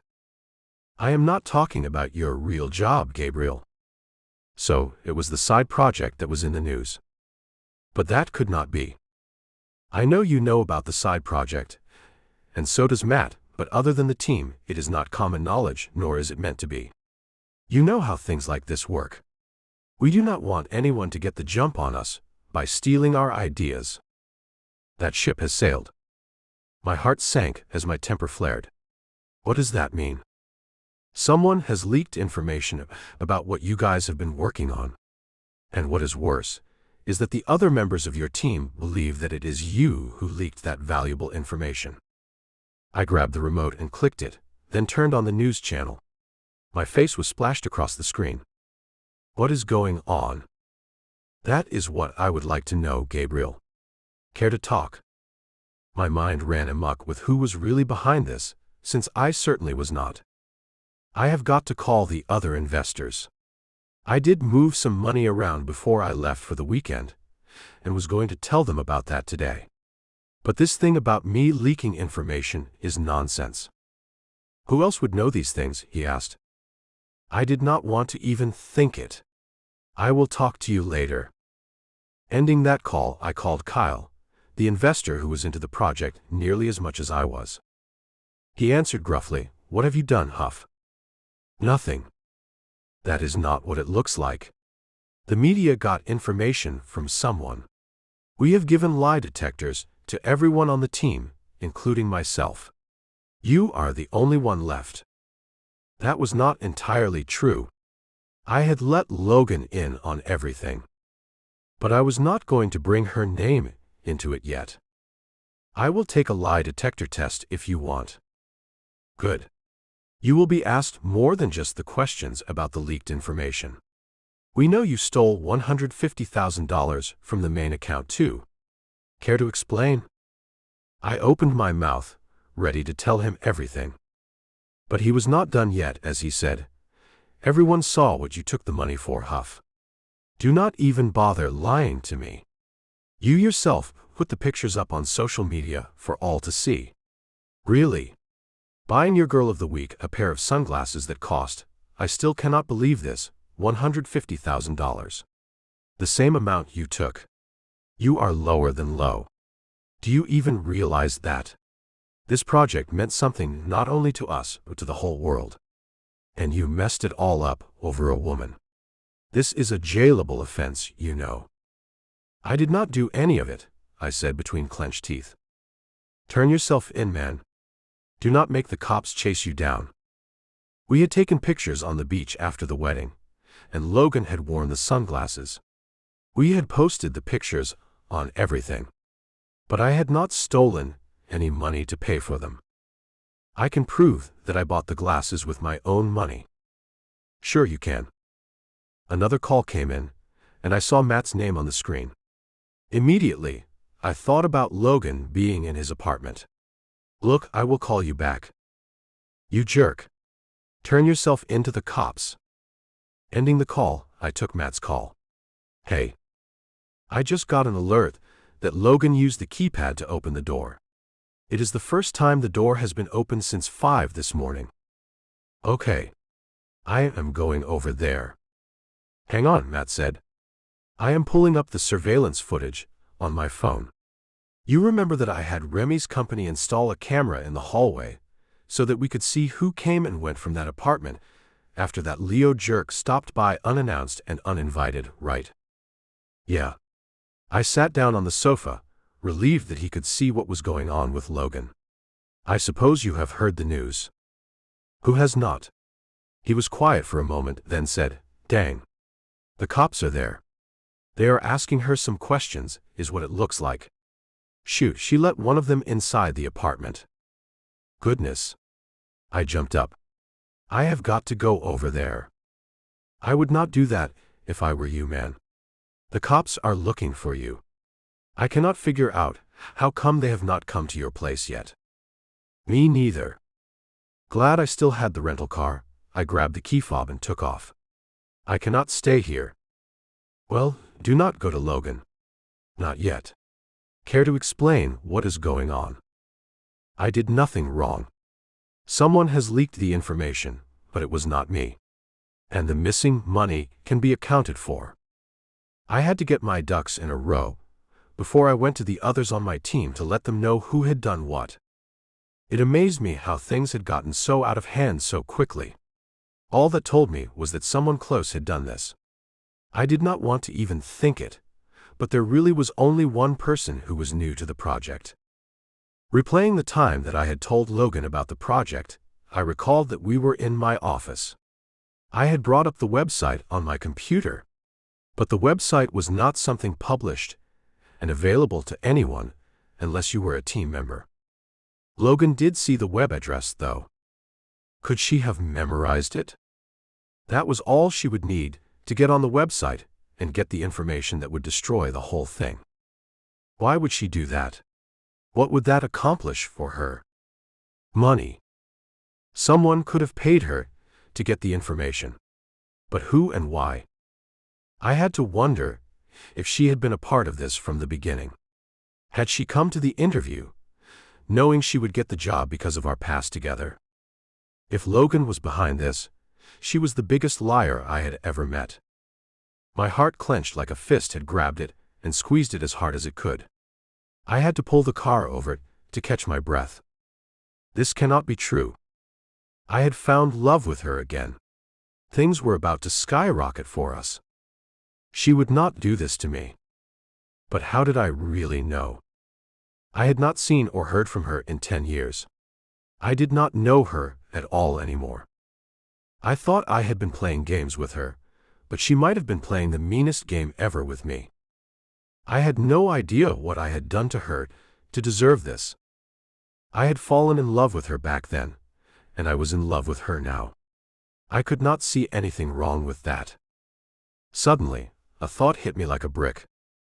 Did she leave school and me behind because I had gotten her pregnant? Nothing made sense as to why she had left without saying a word to me. But that would make sense. If she had gotten pregnant and did not want to keep the baby, she knew me well enough to know that I would not accept that. I was against all things that had to do with getting rid of a life of any kind. She knew that. But how would her doing something that terrible make her hate me enough to want to destroy my reputation as a respectable businessman and possibly put me behind bars? No, that cannot be it. There has to be something else that I did to make her hate me this much. But what? Chapter 28. Logan. Yes, sir. I have them right here. The police had come banging on my door, waking me up from a deep sleep. They wanted to know where Gabriel was, and if I still had the sunglasses they had seen in the pictures of us on social media from the weekend wedding. I dug through my bag, then found the case they were in. Here you go. The policeman took them from me. I am going to have to confiscate these. They are evidence. Evidence? Shocked, I had no idea what he was talking about. My boyfriend gave those to me. Can you please explain to me what is going on? Information on this case is only released on a need-to-know basis, and you, Logan Stafford, do not need to know. He turned to leave, and I followed behind him. You are not taking those. They are mine. They are practically stolen, he informed me. Stolen? Wait. You said they are practically stolen. What do you mean by that? Again, you do not need to know. They will be booked into evidence for the case against Gabriel Huff. If the courts find him not guilty, then you will get them back. The cop walked out the door, joining the two that waited in the hallway, and closed the door behind him, leaving me with nothing but questions. I walked quickly to find my phone and called Gabe to find out what he knew about this. But as soon as I got to it, it rang. I saw his name on the screen and answered it. Thank God. Do you know what is going on? You tell me, Logan, his tone sharp. I could tell he was angry with me. What I did not know was why. The cops just came and took the sunglasses you gave me. Care to explain? He said they were practically stolen. You know they were not. Why did you hand them over? He laughed, sort of hysterically. Oh wait. I bet I know. You wanted the cops to have them. You doubted that I had bought them legitimately in the first place. Why not add some fuel to the fire they have lit underneath me? I do not understand. Confusion riddled me. Sure you do, honey. You have set me up for some crazy reason. I would really love to know what I did to you to make you do this to me, Logan. I only ever loved you. You loved me? I could not believe he had actually said the words, finally. But this was not the way I had envisioned him saying them in past tense. That meant he no longer loved me. But why? Do not play stupid with me. I am not that love-struck fool you knew any longer. My eyes have been opened. Opened very wide, Logan. This will not work though. I mean, sure, you have single-handedly destroyed my project. The thing you claimed to think was so great for the whole world. How could you be so devious? Gabe? You know me better than that. I had no idea what had happened, but I was going to find out. Please, just tell me what is going on. You figure it out the way I had to. I have got to dig my rear out of the hole you dug for me. Thanks for nothing. I had no idea that you were such an enormous liar. Okay, that is enough, I said with a stern tone. You are going to tell me what is going on, and you are going to tell me right now. You leaked information about the project. And when the others on the team found that out, when they saw it all over the news, the other investors checked into the funding accounts and found the money I invested without telling them. I am sure you recall that conversation we had. What I want to know is how you did it. Did you call the media as soon as I dropped you off this morning? Did you give them the web address to our private site? I do not know why you would think that. It is not like I have even got that address. Of course you do. When I asked you to come check out the new idea, you were sitting there with me, looking at the site. You memorized the web address and used the missing money to find the perfect time to release your vicious plan. Gabe, no. Save it. I am not an idiot. I might be a fool for love, but I am no idiot. You are not exactly a fool for love either. If you really knew me, then you would know that I was a fool over you. I should not have trusted you so much. Not with the private business of the project. It was far too important to trust you with it. I cannot believe how stupid I was. I thought I knew you. The truth is that I have never known you. Not really. You have always kept things hidden from me. I should not have been an open book for you. You know I was going to tell you everything about why I left school and you, and what happened in the last 10 years. Funny how you promised me that, and then this morning they are looking for me to put my rear in jail. You know what? I am done talking to you.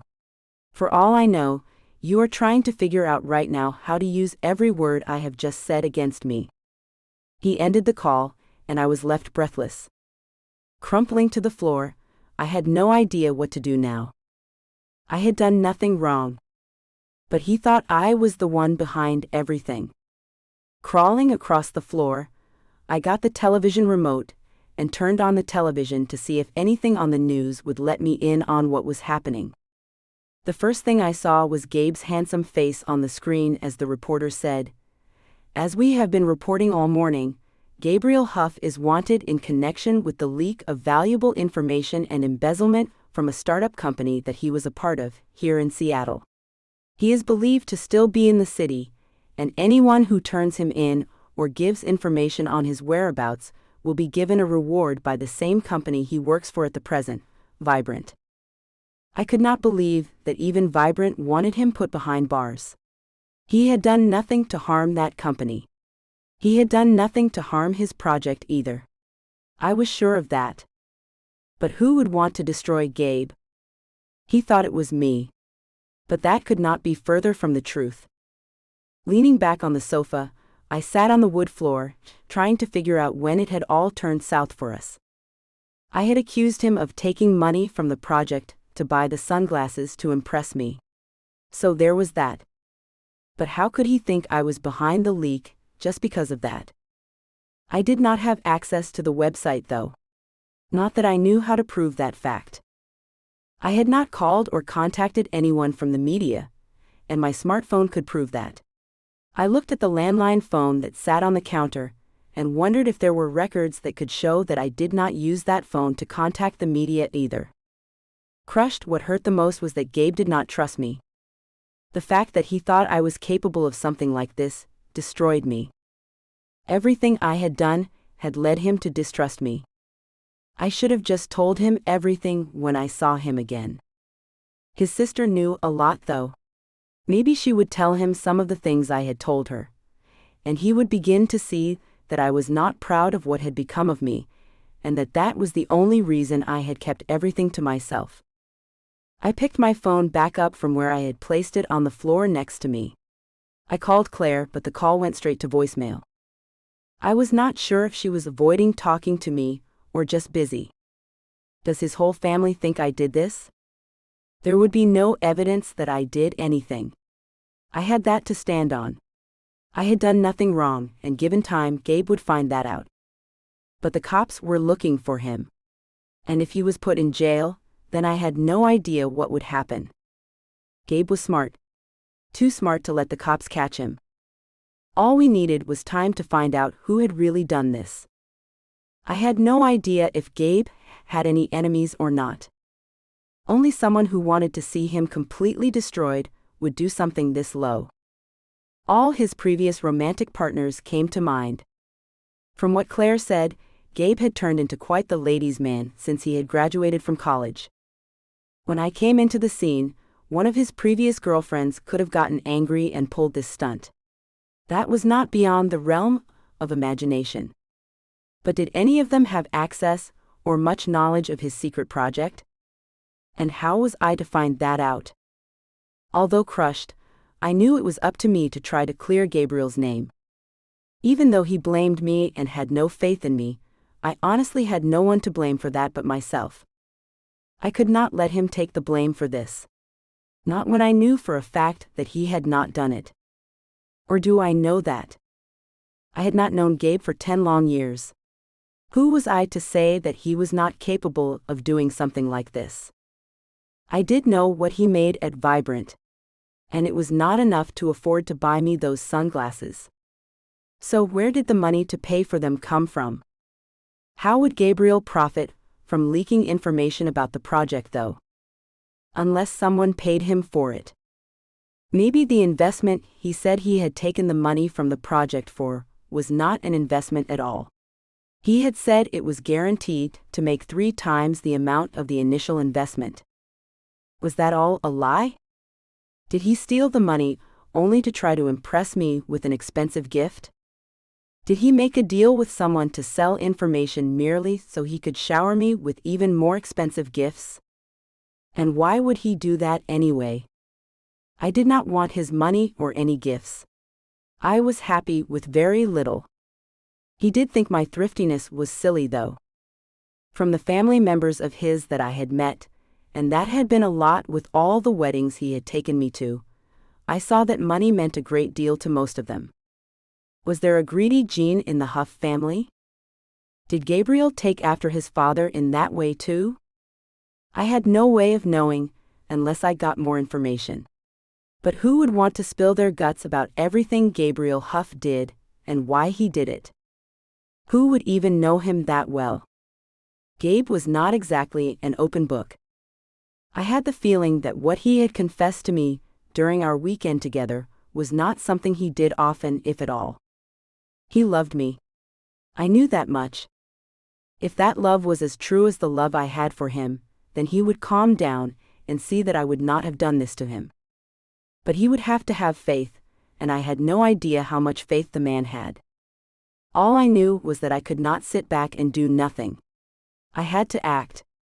And it seemed like I had to do that pretty fast, since the cops were looking for him. But what to do is the real question. Chapter 29. Gabriel. Calling my boss from Vibrant, I had to let him know that I would not be coming in until I fixed this mess. To my surprise, it was not his secretary who answered the call, but the man himself, Jeffrey Danaher. Huff, I am glad you called. Good. So you must have heard the news. I have. And we have done a bit of detective work right here. In your suite, to be exact. I did not know what my offices had to do with any of this. And why is that? Well, when the authorities came looking for you, that put up a red flag here. As you can imagine. I see. They were already against me. I could see their reasoning. If I stole from my own company, what would stop me from stealing from them? But I had not stolen anything. Not money or information. Do you not want to know what we found? He asked. I had not thought there would be anything to be found. Was there something there? Your secretary's computer was checked by our IT guy. My heart stopped. It is true. Logan did this to me. I did not want to hear the words that would separate me from her, but they had to be heard. I had to know. What did he find? I had to close my eyes to stop the tears from getting out. I had never felt this way before. I had been completely and utterly betrayed. And by the woman I had fallen back in love with, to make matters worse. It was just too much to take. There was a website on the history report that does not have anything to do with our company. It was the same website that they are talking about on the news, though. I was not aware you had a side project, Huff. It would have been nice if you had told me about it before I had to find out on the news. All the information about that was highly classified. We could not risk anything getting out that would undermine all the money we have put into it. I am sorry for keeping that from you, but I really did not have a choice in the matter. You must know that it bothers me immensely that you felt you could not trust me, a man of my stature and reputation. But you did trust your secretary with that information. And it has come to my attention that you and your secretary have been having an illicit affair. Also, that is against company protocol. But you knew that already. Who told you about that? I seethed with anger.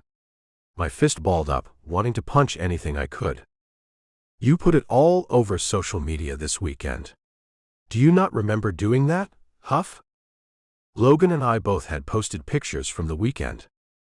About that. I was going to come clean about our relationship this week. If that means she cannot work with me, then so be it. Neither of you have a job with Vibrant any longer. It is obvious that you and she are in this thing together, and we want nothing to do with either of you.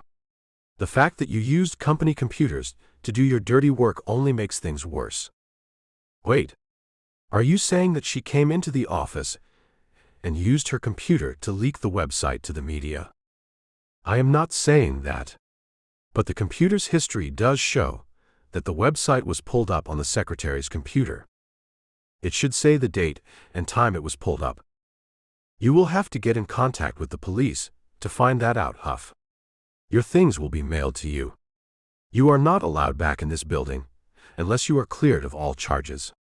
Embezzlement is a serious charge. We are looking into our finances as we speak to make sure you and your accomplice have not taken from us as well. So I am fired. I pinched my brow as I grew even more irritated by the mess Logan had caused. She has taken everything from me. So you are not taking any blame for this, Huff? He asked. Are you saying your secretary is the only one behind this whole thing? Who else can it be? I did not want to think it. I really did not. But the evidence showed that it was Logan who had leaked the information. I did take money from my project's funds, but only to invest it. I was going to tell the rest of the team about that today.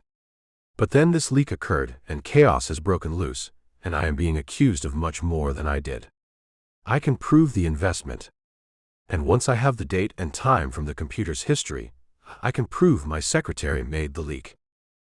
If that is so, then we might be able to work something out. As long as your name gets cleared, you might still have a job with us.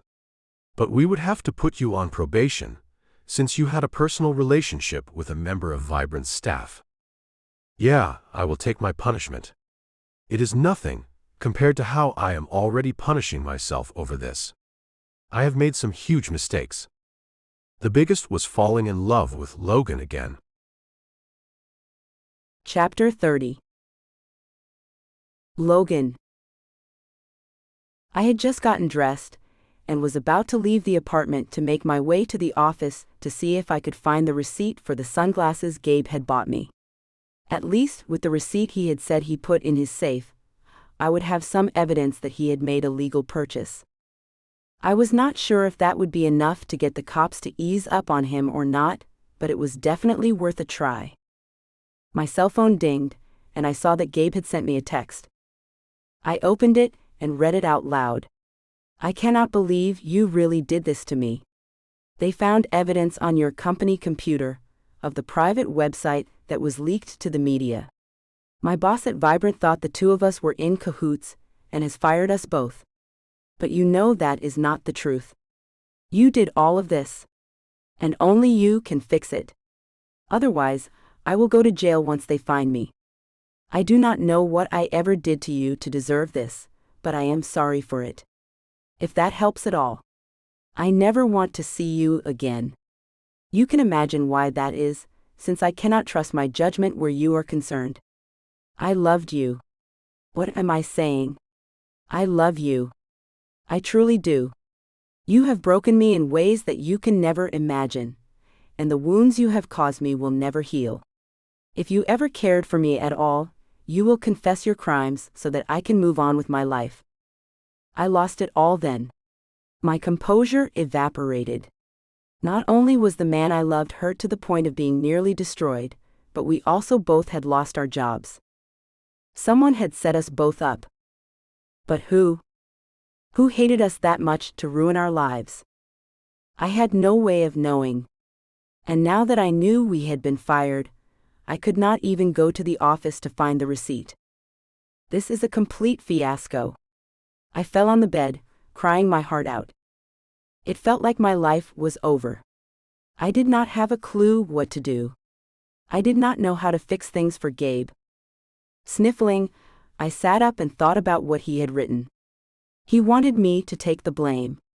He wanted me to say it was me who had done it all. Is he trying to use me as a scapegoat? Could Gabe really be the one behind all of this? Was he so insidious as to set me up to take the blame for what he had done? Or did he honestly think I had done something this heinous to him? Since he would not talk to me coherently at all, how was I to know if I should believe him or not?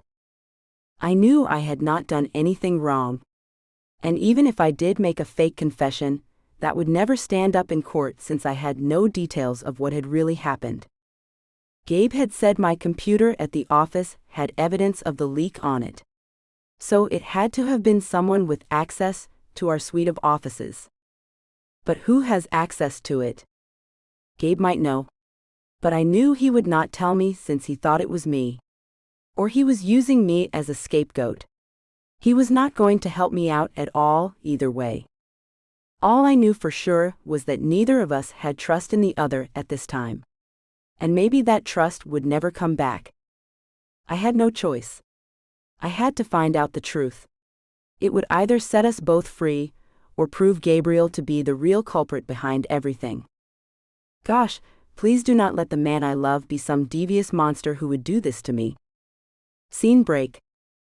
Distraught, I knew I needed to talk to someone about this. But who? There was only one person who knew Gabriel well enough to know what I had to do to get him to see that he was dead wrong about me being the one behind this whole thing. His mother. Thankful that we had exchanged numbers the day we had eaten lunch together, I called her. She answered with a cheery tone, "Hey Logan. It is nice to hear from you." Well, it might not be that nice, I let her know. And why is that? She sighed. Has my son been a jerk to you? Well, yes. But he has got a good reason for that. It seems that someone has pitted us against each other. Or at least, that is what I am hoping is the case and not something far worse. I called you for some advice. Just start by telling me what has happened, and we can go from there. From what I understand, your son has been accused of stealing money from the project he and some others have been working on for years. Gabe is the lead investor, and he has got access to all the accounts. My son is not a thief, she snapped. I do not think he is either. But I can tell you this, those sunglasses I had on this weekend at the wedding were a gift from him. A gift worth over $100,000. Silence met my ears for the longest time. But then she said in a whisper, why would he buy anything that frivolous for such an exorbitant amount of money? I asked him the same thing. He said he wanted to buy them for me, and not to think about what they cost. And he said that he had moved money from one of the accounts for the project into an investment that is sure to pay off something like 3 times the amount in something like 3 months. And separately, he mentioned moving $150,000 from the project into some investment. Between the expensive glasses and the missing money, it all looks suspicious from the outside. That does look suspicious, she agreed. But honestly, my son does not need to steal from anyone. He has plenty of money. Even enough to cover the cost of those sunglasses. His father's passing left him with a generous inheritance. Plus he makes great money. He has even got some inheritance from his late grandmother on his father's side. As you can see from all the weddings you have attended with him, that side of the family comes from old money. And a lot of that old money has trickled down to Gabriel and Claire. I am glad I called you to talk about this. I was letting my imagination run away with me, I think. How so? I was wondering if he did take the money to buy the expensive gift for me to show off. Well, Gabriel can be a bit of a show-off at times. Not often, though. I think he got them for you, to let you know just how much you mean to him.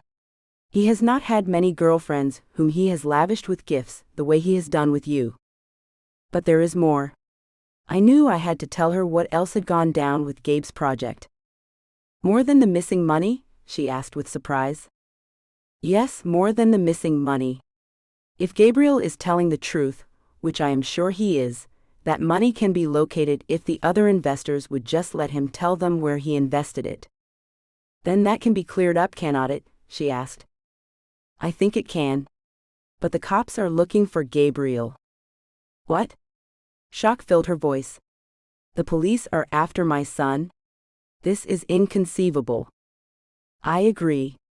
So there is the matter of the missing money, but there is also something else that has happened. Someone leaked the website for their project to the news media, and it has gone public.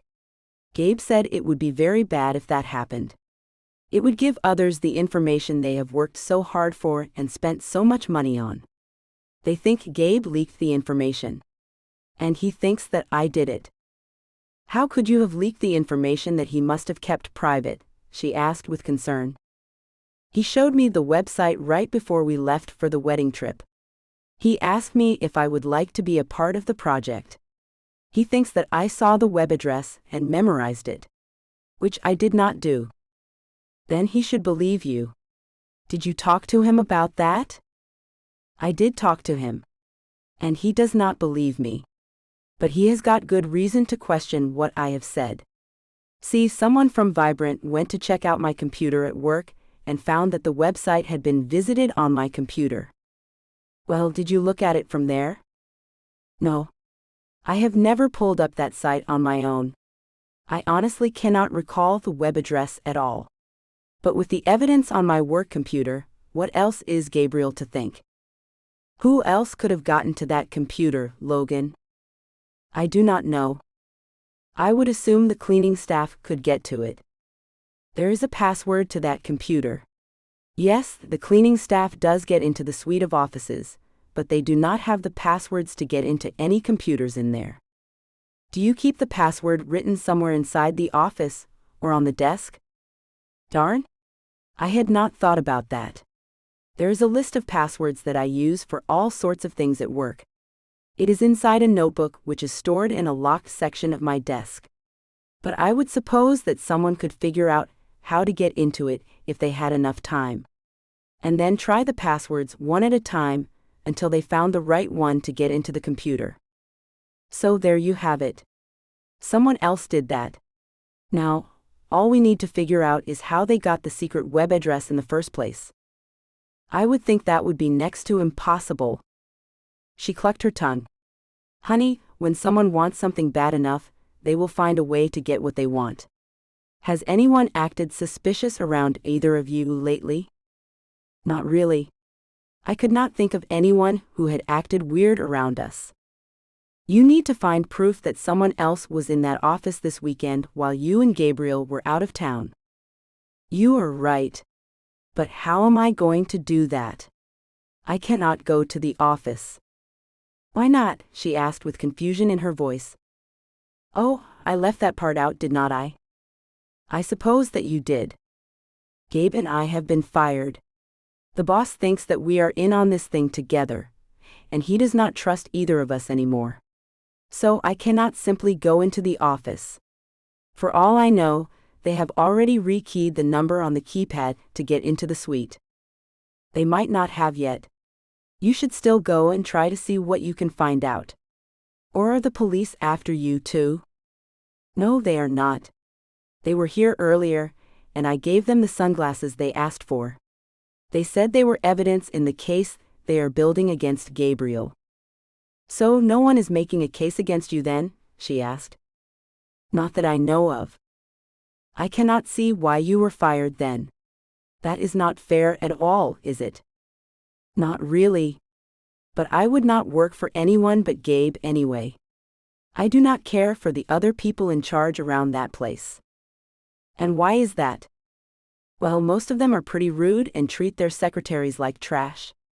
And then there is that one guy who sort of stalked me early on.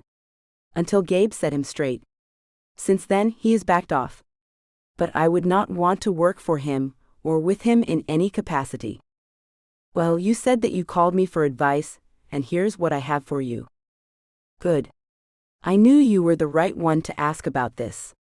I hoped her advice would help me out. You need to figure out a way to get back into the suite, so that you can check things out in there. Wear a disguise if you need to. But you need to get in there to see what went on while you two were out of town. She makes it sound easier than it really is. But what other choice do I have?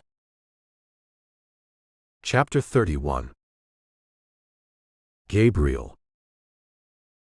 I pulled up behind a dumpster in the back of one of the malls in the area to stop driving for a bit.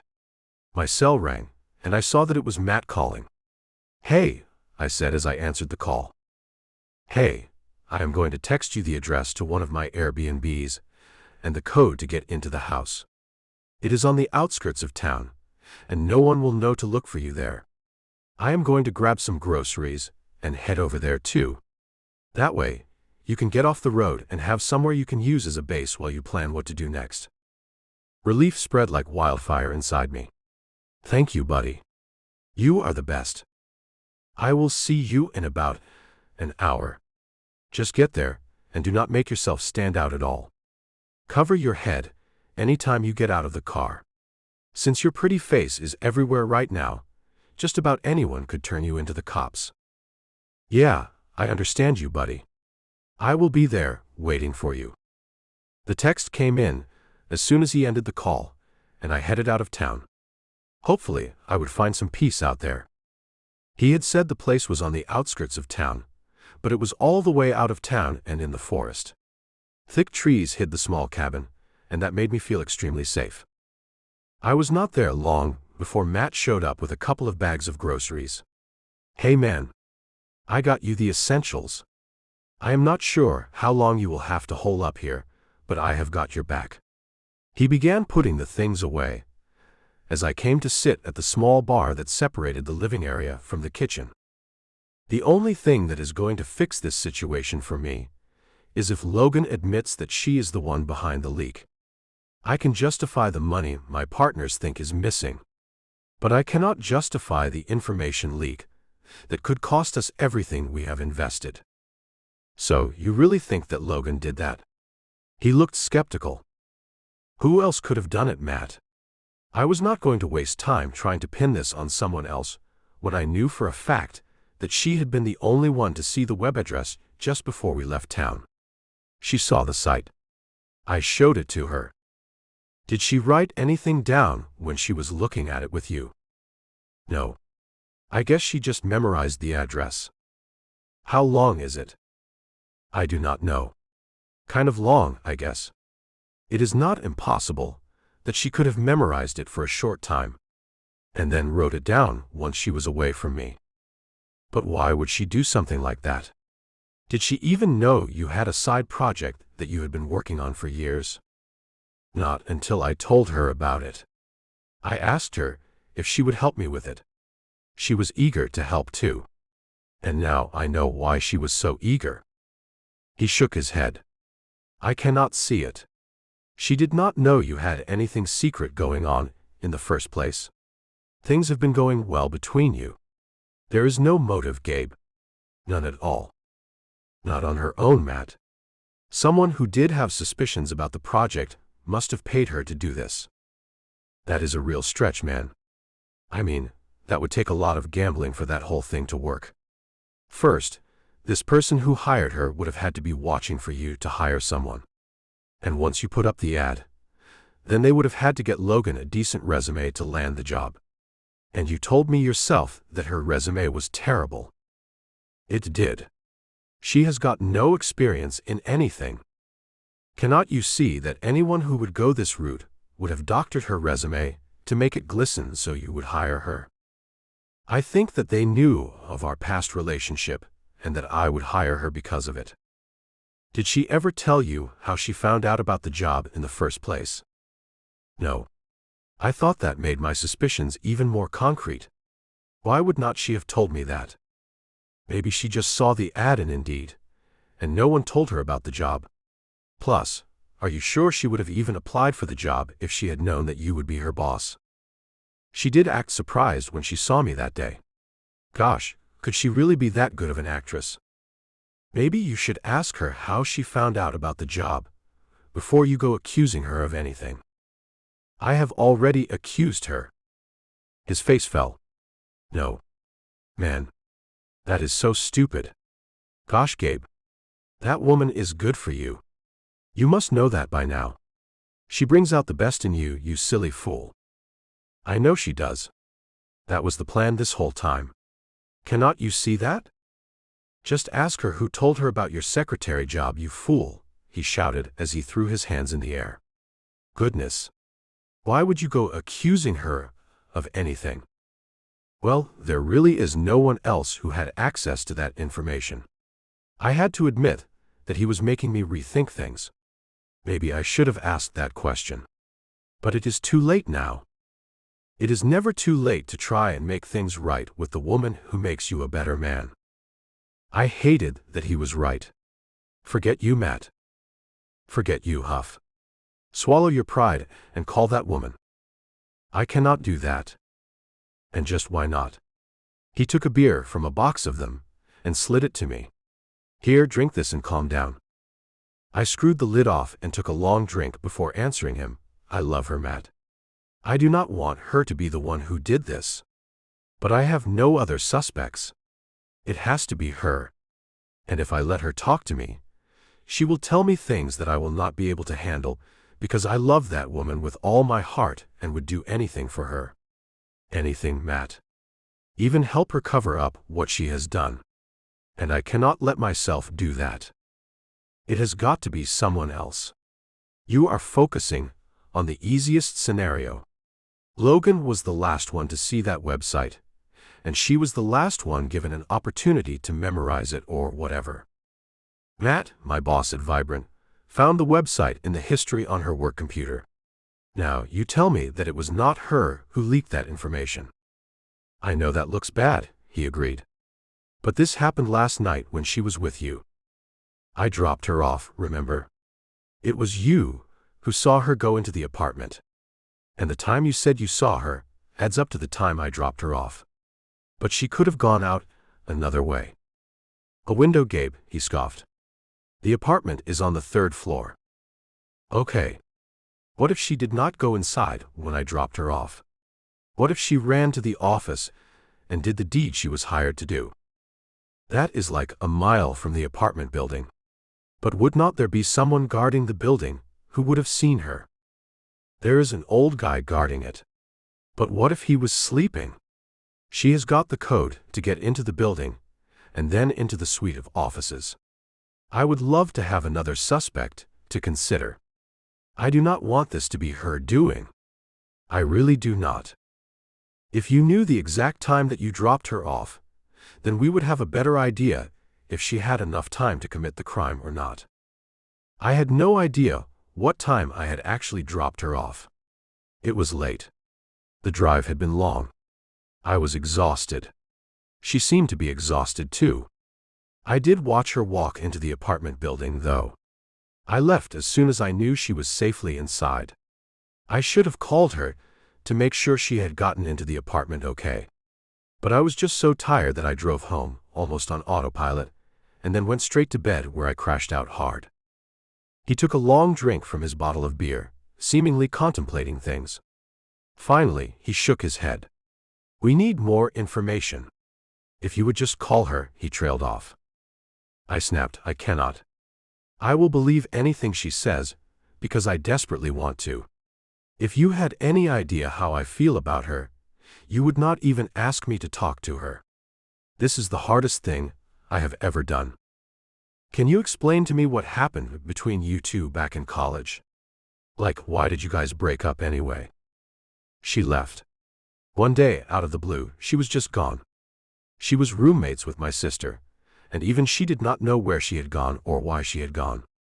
I have speculated about that without saying a thing, but have never come up with anything that made sense. I hated this. I hated every single thing about it. I loved Logan. I loved her more than I did back in our college days. I did not want to believe she would do this to me. Set me up to end up in prison. There were two things I needed to know from that woman. Why she had left me back then, and how she had found out about the job as my secretary. Why have I not asked her about those things already? It did occur to me that I had been busy trying not to fall for her again, and failing miserably at that task. And once I had begun to fall, my mind stayed on her and how I could make her mine, and this time for good.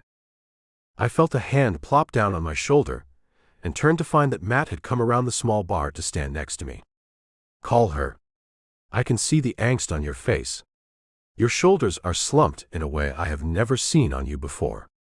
You look like a wreck. I cannot say I have ever seen you look like that before, but you do. How many times do you think you need to say that, you jerk? I laughed, then sat down hard on a bar stool. My mind is a mess, and my heart is shattered. I cannot bring myself to talk to her. If you do not talk to her, you will never know the truth about anything. Do I even need to know the truth? How could her answer about why she had disappeared 10 years ago fix anything? How could her answer about how she had found out about the job fix this mess? Shaking my head, I ran my hand around the dark bottle and pulled it to my lips. I cannot talk to her. I took a long drink, praying the alcohol would take me under and away from all this pain. I had never been a man who drank out of pain and anguish, but it seemed like I might have been about to become that kind of man. The kind who loses everything to alcohol, only because life and love had dealt him a cruel blow. I could end up in prison, Matt. If you did not do anything wrong, then you cannot be sent to prison, he said as he patted me on the back. I bet if you asked pretty much anyone who is in prison, then they would say that is just not true. Tons of innocent people are sent to prison each year. I read that somewhere, I think. I was not very sure of that, but it seemed like something I had heard before. Stop thinking about all this nonsense and call that woman. Maybe he is right. Perhaps I had jumped to conclusions. Perhaps I wanted to think that Logan had it in for me. Or maybe I did not honestly believe that I deserved love for some reason. Whatever it was, I might have been pushing her away just to save myself the pain that I was afraid would come at a later date. Of all things that I was not a coward. I will call her, and I will ask her the main two questions. Maybe if she answers them, then I can see if I still feel like she is capable of stabbing me in the back the way I think she is right now. Good. His smile would not fade. I am glad you have come to your senses. Putting the beer down, I took my cell from my pocket and called her number. It rang once, twice, 3 times, then went to voicemail. I swiped the screen to end the call without leaving a message. How can I blame her for not answering my call? I did leave her a scathing text message earlier. You are just going to have to keep trying. She may be hurt or mad, but given time, she will want to hear what you have to say. Be patient. Patience is not exactly my forte, I said with a frown. But I had no choice but to find some inside of myself anyway. She will call back once she sees she has missed your call, he said with optimism. She most likely did not miss the call. She just did not take it, is all. I left nothing to the imagination with that text I sent her. I had been probably the angriest I had ever been when I wrote it. Probably not such a great idea in hindsight. Yeah, writing anything in anger is a real no-no. What if she is innocent, and by accusing her, I have driven her away? You can fix this, Gabe. If you really love her, you can fix it. I loved her before, I said quietly. I was about to tell her that too. I was about to ask her if she wanted to come with me when I graduated. I wanted to take our relationship to the next level. For all I know, she had felt that was about to happen and did not want it, so she just left me in college behind. And for all I know, she is going to do the same thing again. She is probably already gone. Chapter 32. Logan. Wearing a gray wig, a dress 3 sizes too big, and white canvas tennis shoes I had bought from the dollar store, I was sure no one would recognize me at all. I looked like a little old lady. To make the disguise really work, I grabbed a custodian cart to make the cleaning lady look really work. Keeping my head down, I went to the suite of offices Gabriel and I had worked in and entered the code. Miraculously enough, it still worked. The first thing I noticed was the way my office chair was left pulled away from the desk where my work computer sat still on. I could hear the whirring and buzzing sounds it made.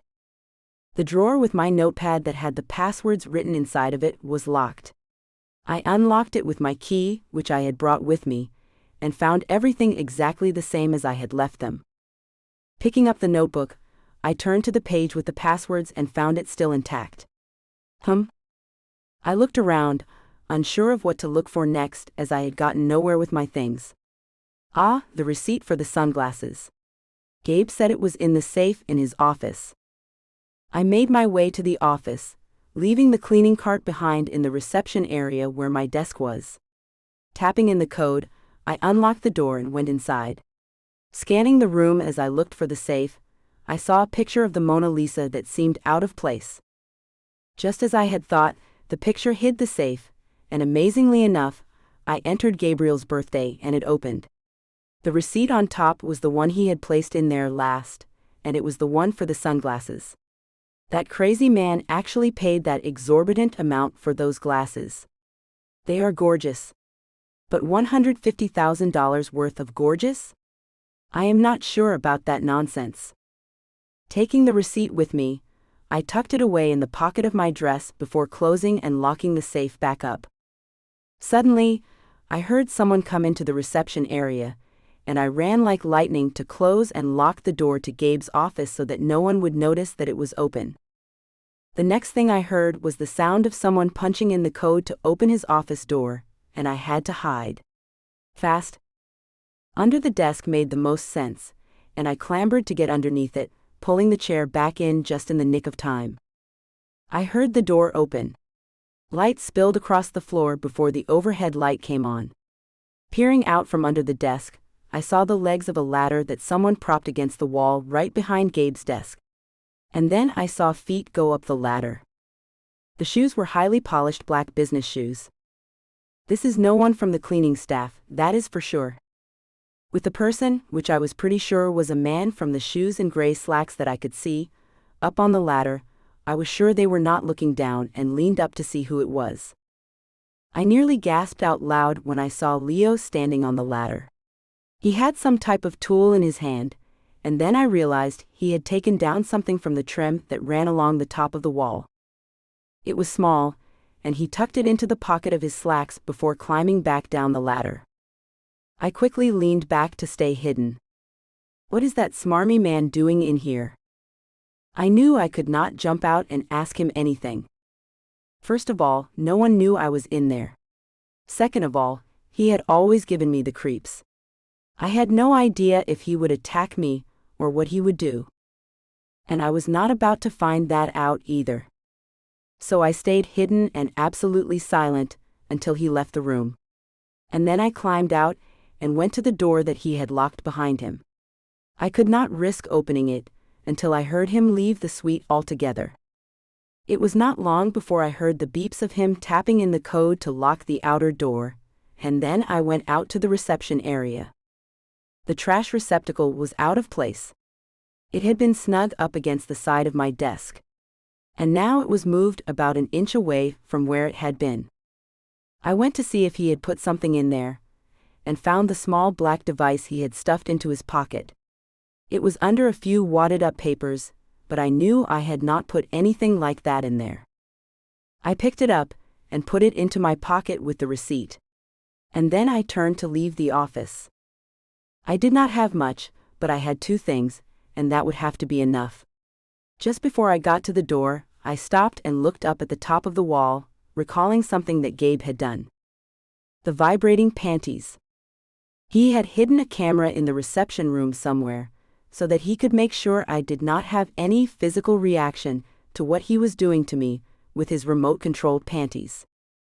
I still did not know where he had planted it, but he knew where he had put it, and he was the only one who could access the footage through an app on his phone. With the evidence I had gathered and the evidence he would be able to collect himself, the crime would be solved, and both of us would be absolved of all charges. Leo was the one behind it all. And now that made perfect sense. He wanted Gabe and me to blame each other. He wanted to destroy both Gabe's reputation and our relationship. And all so he could have his revenge for me not wanting him the way he wanted me. And for Gabe threatening him if he ever bothered me again. What a terrible person. Jerking the wig off my head, I threw it into the trash, then made my way to see Gabe's boss. As I stormed down the hallway, I knew I had no choice but to leave Seattle once this was over. Whatever I had thought was happening between me and Gabe just had not been true.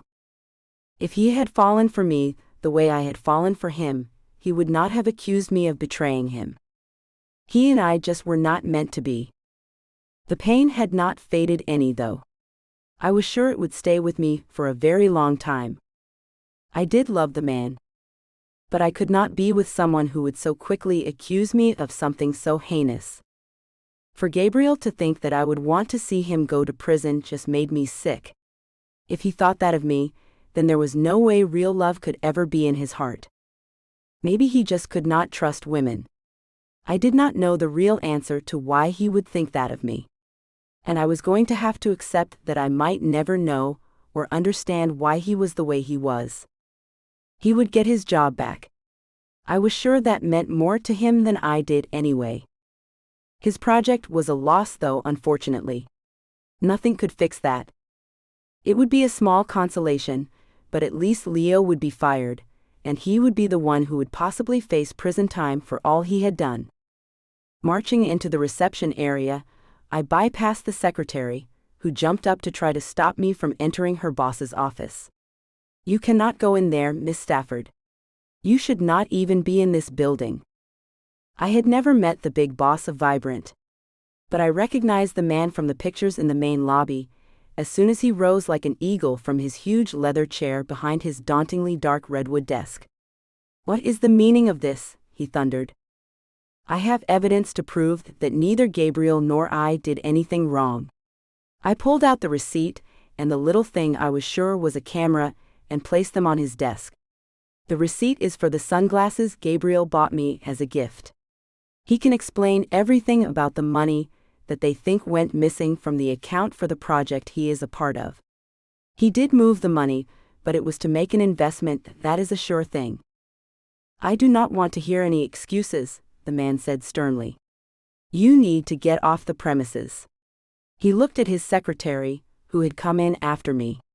"Call security to have this woman escorted off the property, and make sure they know I want to press trespassing charges on her. You will not want to do that when you hear what I have to say." I pointed at the small device I had placed on his desk. I was in Gabriel's office only moments ago when I heard someone come into the suite. I hid since I was not supposed to be there. "You just keep digging yourself deeper, lady," he informed me. "On the contrary, I am giving you much-needed information. See, while I was hiding under the desk, I saw someone come into the office with a ladder. A ladder that he put against the wall behind Gabriel's desk. The man climbed the ladder and retrieved that item right there. He then threw it into the trash can beside my desk in the reception area to make it look like he had nothing to do with it. But he had everything to do with all of this." He took a seat, confusion causing rippling lines across his massive forehead. "Did you see who this person was?" "I did. It was none other than Leo Canton. Do you have proof? He is definitely going to deny this accusation. Once you call Gabriel and tell him that I saw him in the office, you need to remind him of the hidden camera that is in the reception area. He will have the footage of everything that occurred in the reception area to uphold my account of what happened and who did it. I am sure it was Leo who used my computer to leak the website. And thanks to the camera he hid in Gabriel's office, he was able to see the web address when Gabe showed me the site on Friday. His jaw dropped. Why would he want to set you both up like this? He tried to ask me out when I first started working here.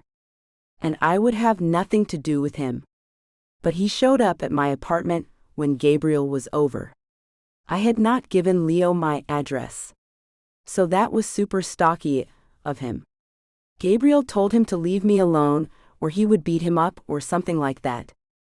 Relationships between employees here are not allowed. Yes, I know that. That is why I am resigning. I would rather not be fired, especially for the reasons you think. But I cannot work here any longer. Gabe should not be fired either. He is not going to be. I will reinstate him today. He looked at his secretary, who had come back in. Is security on its way? They are? Okay. Call Leo Canton and tell him to come to my office immediately. I did not want to face that horrible man. You will let me leave before he gets here. Right? Of course. After all he has put you through, I would not allow him anywhere near you. Thank you for coming here today. It took a great deal of guts. And you can stay on as someone else's secretary. I will overlook the relationship with Gabriel that you have told me about. That is extremely nice of you. But I no longer want to be in Seattle. I am just glad I got things figured out before the authorities took Gabe into custody. The right man needs to be locked up for all the bad things he has done. Leo Canton is a menace to society. I agree. Never really liked the man, if I am being truthful. He is a snake in the grass. But he has excellent credentials and an impressive resume, as well as a master's in business management. He looks good on paper, is what I am saying. And it takes a great deal for the Human Resources Department to be okay with anyone getting fired. But what he has done is more than enough to have him fired. I wish you well in your endeavors, Miss Stafford. Who knows, maybe you might find a job as a private detective with your skills. I like the disguise. Running my hands over my dress, I laughed. Yeah, you should have seen the gray wig that I ditched before coming here. I looked just like a little old lady. With a nod, he smiled. Clever. Thanks. I turned to leave, not wanting to run into Leo. But just as I walked out into the hall, I saw him coming my way. Ducking my head, I prayed he would not recognize me. When he walked right by me without even glancing my way, I could not help but smile. Have a nice time in prison, you terrible person. Chapter 33. Gabriel. I had really messed up. Logan did not answer even one of the 15 phone calls I had made to her.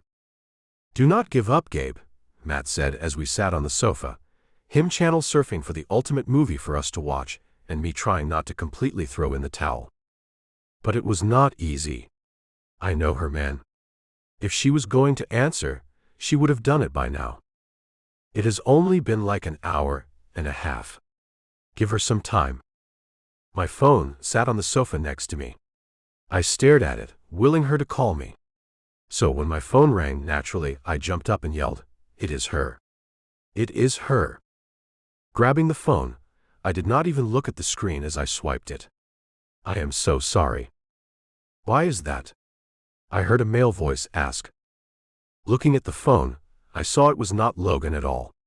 Instead, it was my boss. I thought you were someone else. Yeah, sounded like it. So your secretary, Miss Stafford, was here not too long ago. Logan was there. My heart began to race. Did she say where she was going? Well, no. But she did manage to solve this case after using a disguise to get into the building. She gave some good evidence, but she said you would have some for us too. The police are here now. They would like you to come down here. Your secretary said that you have a camera in the reception area. If that is true, then she said you will have the footage needed to put the real culprit away for a long time. I was not following everything very well, since my mind was on Logan. I am sorry. She said, what about a camera? Can you just bring your phone and come down here, Mr. Huff? I heard another man ask. This is Officer Winslow. We need real evidence if we are to formally arrest Mr. Canton. Miss Stafford said you can provide everything we need with the app you have on your phone that goes with the camera you installed somewhere in the reception area. Smacking my palm against my head, I could not believe that I had forgotten about that camera. Oh my gosh. I could have solved this thing the whole time. I feel like a complete idiot. I will be right there. It is going to take me about a half hour, but I will get going right now. Great. We have got Mr. Canton in cuffs and in a squad car. But we cannot take him in until we have more than just what Miss Stafford said. I am on my way. Smiling, I felt relieved now that I was not under investigation and a wanted man any longer. Logan seems to have fixed everything. Matt got up, coming with me. I will tag along. I would like to hear how she was able to clear things up so quickly. I just cannot understand why she will not take my calls now that she has straightened the whole thing out. That makes me more nervous than I was before. I tried not to think about her as I went to Vibrant. Once I was done with the police and making sure that wretched scoundrel Leo Canton was out of the way for good, I would track Logan down whether she wanted to see me or not. I had to make a formal apology to her, especially since she was the real hero in this whole ordeal. There were 4 officers waiting for me when we pulled into the parking lot. I pulled up the app, then handed my phone to the one who seemed to be in charge. I think I can share the file with you, so you do not have to take my phone. Hey, Harry, give the man the sunglasses, the cop said to the man near the police car. When I was handed the glasses I had given to Logan, I felt the wind leave my lungs. I have got to call the others on the project to explain the missing money too. Nodding, the officers gathered around the one who held my cell phone, and we all watched the scene play out on the screen. 3 days before I had shown Logan the website, Leo Canton used the keypad code to get into the reception area. The camera caught him holding something small in his hand and a ladder under his arm. So he has got the camera, one of the cops said. And he is obviously going into your office, Mr. Huff, to put it up where he can see you at your desk. Well, from what Miss Stafford told us when she saw him from under your desk, taking it down. She actually came up here and spied on him. I was impressed. But I would not have ever agreed with her to do such a dangerous thing. After several minutes, the footage showed Leo walking back across the reception area with nothing but the ladder. Okay, so this is around 5 on Monday morning, I said as we watched Leo go back into the reception area. But this time, he got on Logan's computer. He did it. He leaked the information to the media. So that means that he saw the web address when he was videoing me showing the site to Logan. That scoundrel.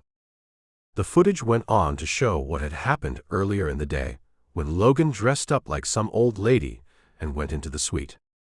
Not long after she had arrived, Leo went inside, and he placed something into the trash can by her desk, making sure to cover it with wads of paper. The camera? I asked the officer. That is what Miss Stafford said. She said she found it there. A few moments later, there she was on screen, picking it out of the trash. And then she tossed off the gray wig and hauled out of there. Presumably, to go tell the boss everything she had found out about Leo Canton. I was flabbergasted. She is some detective. I will say, one of the cops said. Anyway, you are off the hook. Just get things straightened out about that money, and you are in the clear, Mr. Huff. I will get on that right away. Just give me a number I can send this file to, and I will get that taken care of. In no time at all, I had the file sent over to the head officer, and I made the call to tell my partners about everything. I was finally in the clear, and had Logan to thank for all of it. Matt came along with me as I went to see my boss. He came out of his office to greet me. "Gabriel. So glad to see you. Sorry about all that. You can get back to business as soon as you would like to. Only one thing, though." "What is that?" "You will need to find someone from the secretarial pool to fill in until you hire another secretary." "I do not understand. I have got a secretary. The best ever. I want her. No one else." I was not going to let them fire Logan when she had done nothing wrong and had been the only one to actually get to the bottom of things. "Yes, I know. Unfortunately, she has resigned. She quit." I could not breathe. "But why? Does she hate me that much?" I had gone too far. I knew that now. But I could fix everything if she just let me. She did not elaborate. But she said she is leaving Seattle. Good grief. She is running away again. I could not let her go. Not this time. I knew she had to go back to the apartment to pack her things. I could catch her this time. I have got to find her. Taking off with Matt right on my heels, I got to my car, then we sped away. "She has got to be at the apartment," Matt said. "Let me check the camera in the hall. Can you also grab my phone and text her that I am sorry and for her not to leave? I have to talk to her." "On it, buddy." I drove like a bat out of heck to get to her. I cannot lose her. "Okay, she has gone into the apartment, and I do not see anything where she has left yet." He smiled. "We are going to catch her before she gets away. Do not worry." Flooring it, I was not about to lean off the gas yet. I am going to get to her. She cannot leave me again. "Oh no," he groaned. "What?" I knew it was the worst thing possible. "She is leaving, is she not? Just hurry, man. She has got all her bags and stuff." He cursed under his breath. I just realized this thing has had some kind of time lapse. The clock on the wall in the hallway shows 15 past 4. Defeat and disappointment took me over. That was like a half hour ago. Go there anyway. Maybe she is still packing the things into her car. I knew better than that. She has done this sort of thing before. She can leave in no time at all. That is it. It is over. I have lost her again. My sister came to mind, so I pulled over, then took my cell phone and called her. She was my last hope of getting to Logan before she disappeared again. "Hey sis, have you spoken to Logan today?" "No." "Why? You sound weird. Is everything okay?" "Well, not really. Have you seen the news today?" "Are you kidding me?" she asked with a chuckle. "These kids do not let anything but cartoons play on all the televisions in our house. Why do you ask that?" "Logan left her apartment. We had a misunderstanding, and I said some pretty hateful things.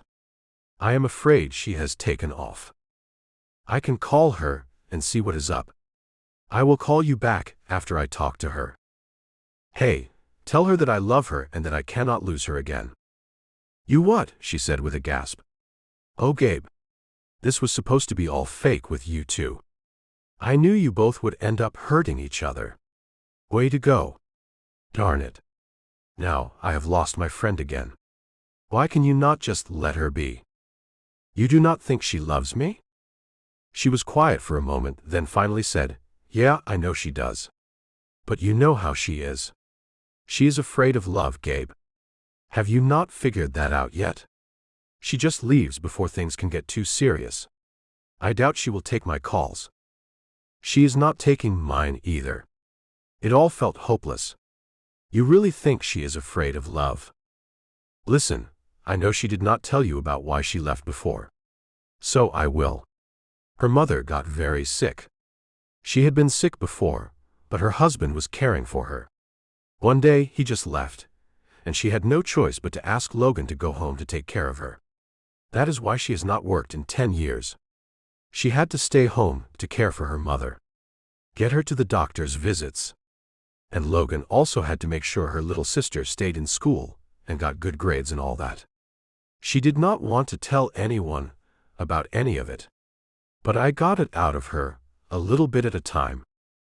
Why would she not tell me about that? I felt terrible. I think she does not like people to feel sorry for her. Claire sighed heavily. I am the one who sent her the link on Indeed to apply for the job as your secretary. So, I feel responsible for the pain you are in now, Gabe. I am sorry. I should have just stayed out of her life. But to be honest, I had never realized that she stayed away and did not contact either of us because of her fear of falling in love with you. I mean, her father left her sick mother. That would do something to anyone. My gosh. I had no idea.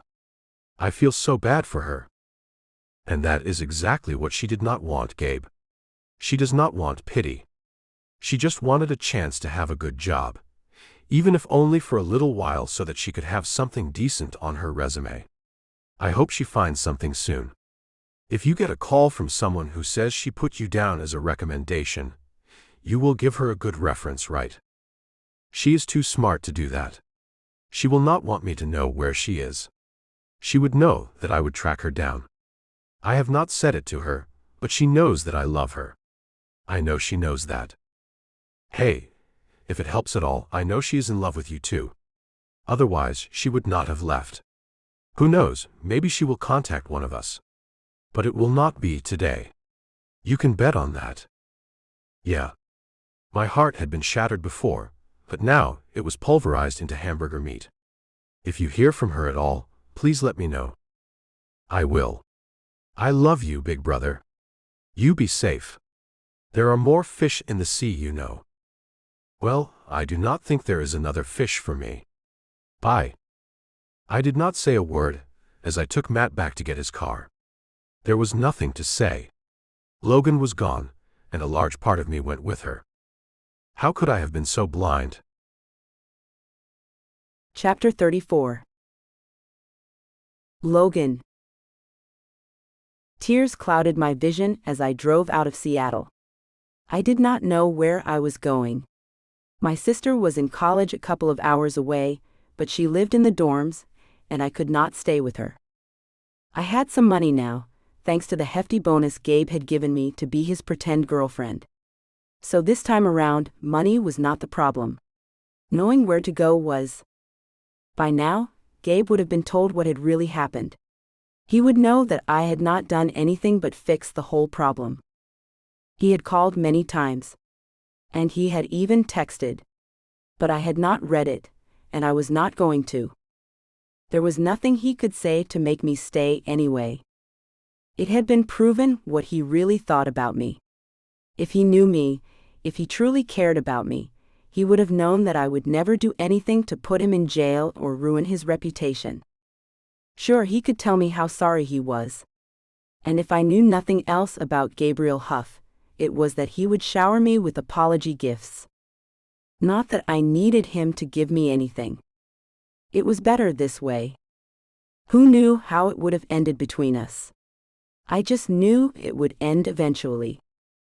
I figured he had already reached out to Claire about getting in touch with me. And from the way she had not tried to contact me at all, I knew she was not going to. She had warned me about catching real feelings for her brother. I should have listened to her. When my cell rang as it sat on the passenger side seat, I ignored it, thinking it was just Gabriel again. Nope. Still not answering your call. This time, when the call went to voicemail, I heard a familiar voice on the line. Logan, this is Eva, Gabriel's mother. He has told me that you have quit your job and left your apartment. He also told me that you left town when you two were in college, and that he thought he would never see you again. He filled me in on the tiff you two had, and that was something all right. But honey, you do not have to run. You should not run anymore. The beep sounded and cut her off. which I did not like at all.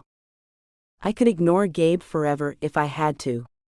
But his mother was another thing altogether. For one thing, she was nice to me. Calling her back, I heard the sound of relief in her voice as she answered, "Thank heavens you called, honey. I have been so worried about you." "I did not mean to worry you, Eva. I am sorry. Can you explain to me why you are leaving?" "Things will never be the same, is why I have to leave." "How is that?" "I do not want to badmouth your son, Eva. Just know that I know how he really feels about me now. You should know that he is devastated about you leaving. He is sorry too. He does not want you to leave. And neither do I. He has no faith in me," I whimpered. Taking a left, I got onto the freeway, heading south. I still had no clue where I was going, but I felt like I would know when I got there. "He is just a human, Logan," she said softly. "I know how he can be. When Gabriel gets scared, he turns into a real bear. It is only out of fear, though. He has never been charged with anything illegal in his life. I am sure you can relate." "Yes. But that does not give him the right to accuse me of doing such terrible things to him." "Did he tell you about that?" I was sure he did not elaborate on what he said and wrote to me. "He said he made some huge mistakes, and all he wants is the chance to right the wrongs he did to you. I know the things he said hurt you. Look, I can tell that you are just getting further and further away with each passing minute. Please come to my home. You can stay with me for as long as you want. I would love to have you, Logan. I truly would." She had gone and done it. Touched my heart. "Ah, that is so sweet of you, Eva. But the thing is that I do not want your son to know where I am. So I could not possibly stay with you. Thank you so much for offering, though. I really do appreciate that. I will not tell him where you are. I swear on a stack of Bibles that I will not. Your bodyguard will. Remy is one of Gabe's best friends.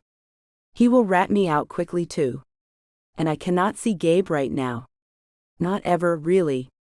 I just cannot. I understand. If my husband had accused me of doing something illegal just to get him thrown in prison, well, I would be beyond furious. I know, right?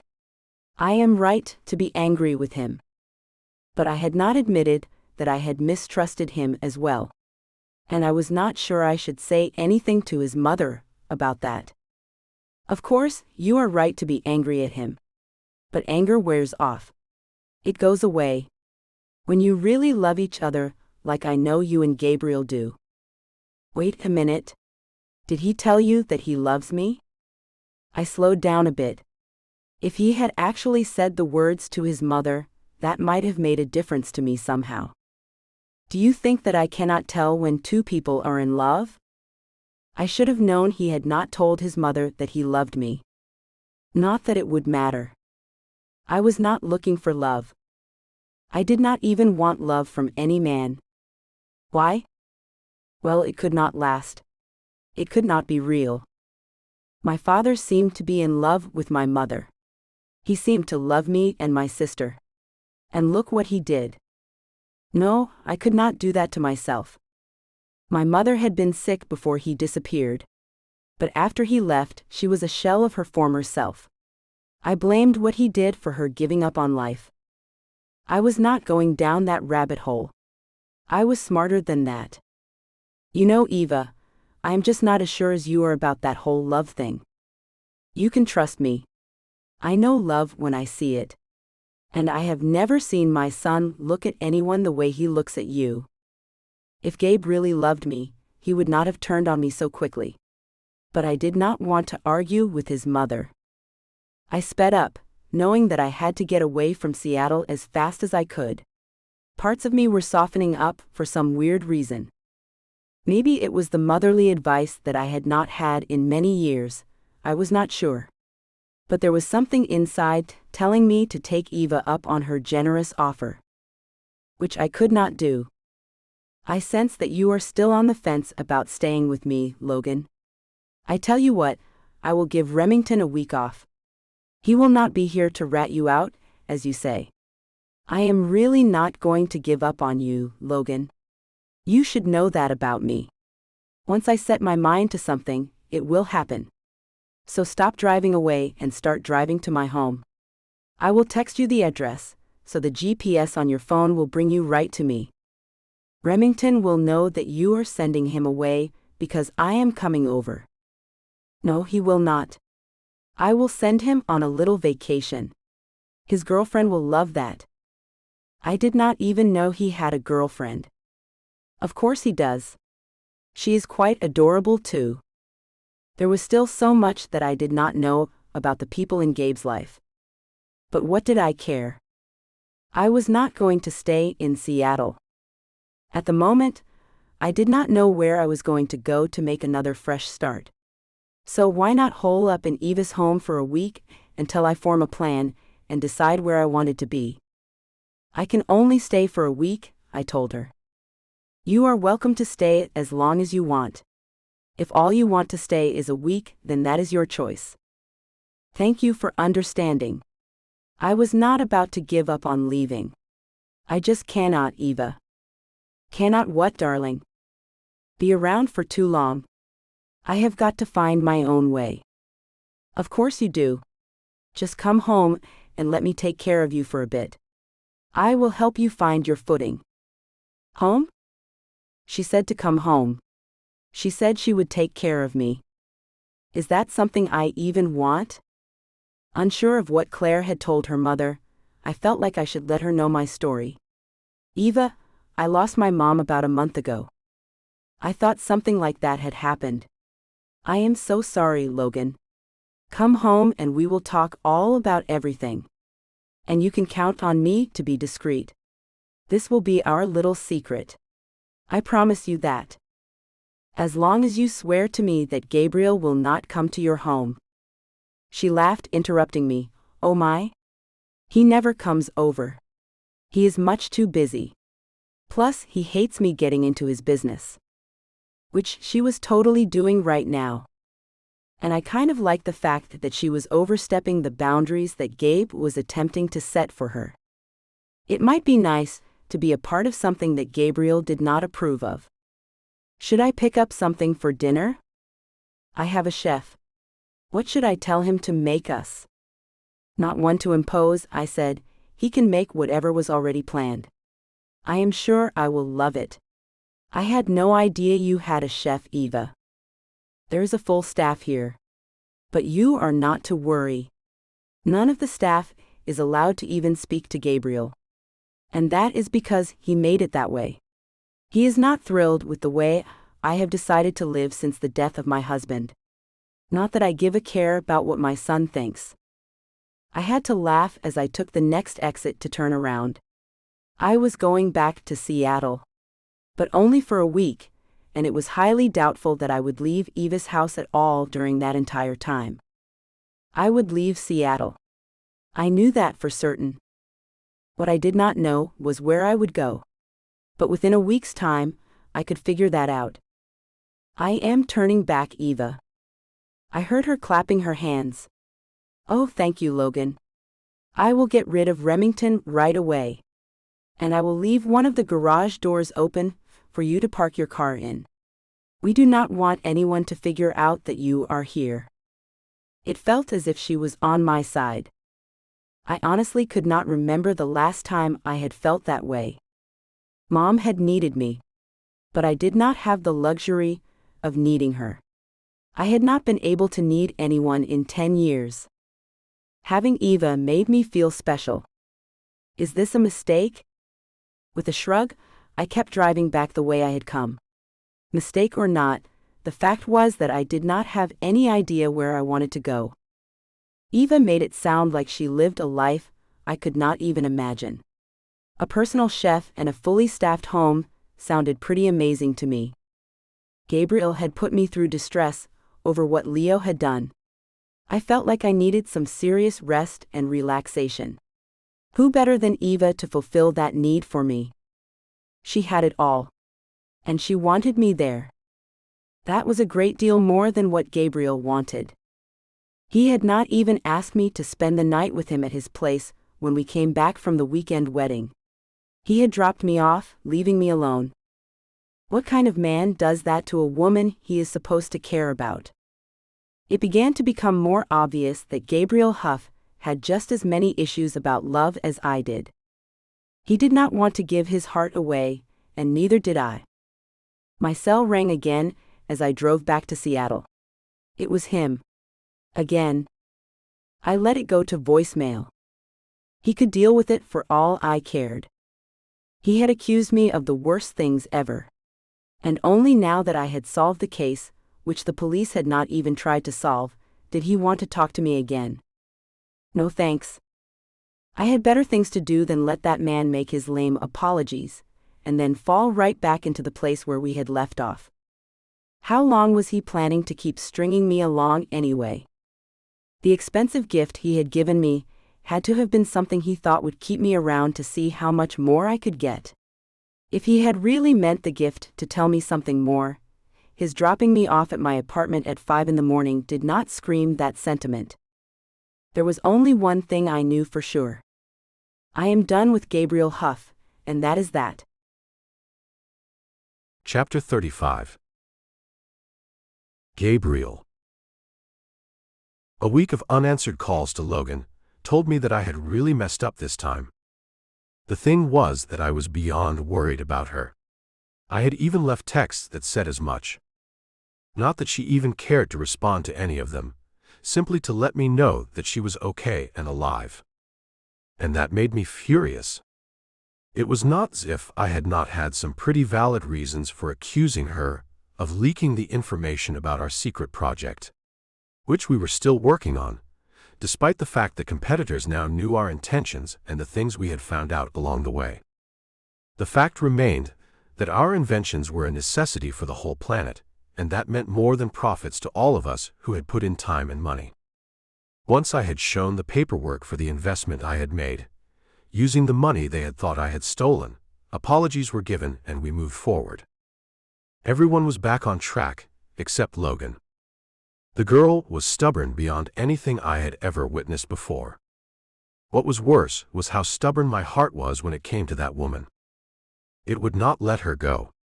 The love that had formed stayed right where it had blossomed in the first place. It did not seem to be going anywhere, and had not faded even a little. I hated it. The pain of her absence stabbed at my heart, and the love for Logan that resided inside of it. It was constant, sharp, and intolerable. A constant worry kept me agitated and anxious too. I was a real mess. Sitting at my desk in my office, I could not seem to focus on anything. And the elderly secretary that I had gotten from the secretarial pool was so slow that I was pretty sure snails moved at a faster pace than her. I needed something to pep me up, and pressed the button on the intercom. "Mrs. Doonesbury, can you order me a venti dark roast, 1 pump Irish cream cold foam with light mocha drizzle? Is that one of them fancy coffees or something, Mr. Huff?" Pinching my brow, the aggravation I had spiked. "Use the Starbucks app on the cell phone I gave you to put in the order and have it delivered." "The what?" she asked. "Something on my phone. I have not figured that contraption out yet. How about I go down to the lobby and pour you a cup of whatever they got brewing down there?" "Fine." I knew when I had been beaten. "Thank you," I managed to say. My cell rang, and I looked at it as it lay on my desk. Picking it up, I saw that it was my mother. I tried to sound calm, cool, and collected like I normally sounded. "Hello, Mother." "Oh my goodness, you sound terrible, son." "I have not had my morning coffee yet. And it seems like I will not be getting it either. This temporary secretary is a real challenge." "Here is your coffee, sweetie." The elderly woman came in with a steaming paper cup in her hands. "You can put it on my desk." "Thank you." "Your secretary calls you, sweetie?" Mom asked. "That is not very formal, Gabriel." "Yes," I agreed. "Nothing formal about any of this, I am afraid." "I need to take a bathroom break," the secretary informed me just before she walked out of my office. My mother laughed, on the other end of the line. How old is your new girlfriend? Please, mother. That is not funny. I had not told my mother much about Logan's disappearing act. I did not want her to worry about her, or how I was dealing with her absence. I know you are very busy, son, so I will get right to the point. Great. She has got a point to make. This should be excruciating. I was not sure if you remembered about the wedding this weekend. I did not want to go to any social event. Mom, with all the trouble that happened earlier this week, I think you should just count me out of this one. Gabriel, it is the last wedding of the season. Surely you can muster up some energy to make it to your great-aunt's wedding. She is 83, son. I am pretty sure this will be her last one. Mom, she has been married more times than I can even remember. I am sure she will not even notice that I am not there. On the contrary, she has already asked about you. Her mind is still very sharp, and the man she is marrying is half her age, still in his early 40s. She is proud of her new man, and wants to show him off to everyone. Grimacing, I could not fathom why anyone would marry a geriatric. Mom, that is sick. Do not judge, lest you be judged, Gabriel. She has taken excellent care of herself. She does not look her age. Yes, she does. I had no idea what kind of rose-colored glasses my mother saw my father's aunt in, but they must have been deeply smudged. Really, Mom, count me out of this one. I do not have a date anyway. From what your sister has told me, that whole thing with you and Logan was fake anyway. Claire is a blabbermouth. It is the truth, is it not? I do not want to get into that right now. You two did make it look convincing, I must admit that. Anyway, I will get my secretary to purchase a wedding gift and send it to Auntie Sophia. What is the groom's name so I can have her add that too? His name is Sky. Sky Peterson. His parents were hippies, is what it sounds like to me. So, Auntie Sophia and Uncle Sky, huh? Brilliant. I wonder what their children will look like, I joked. Do not be silly, Gabriel. She is much too old to have babies. Speaking of babies, when do you think I will be getting grandchildren out of you? Claire has given you plenty. Plus, it does not look like she has got any plans of stopping anytime soon.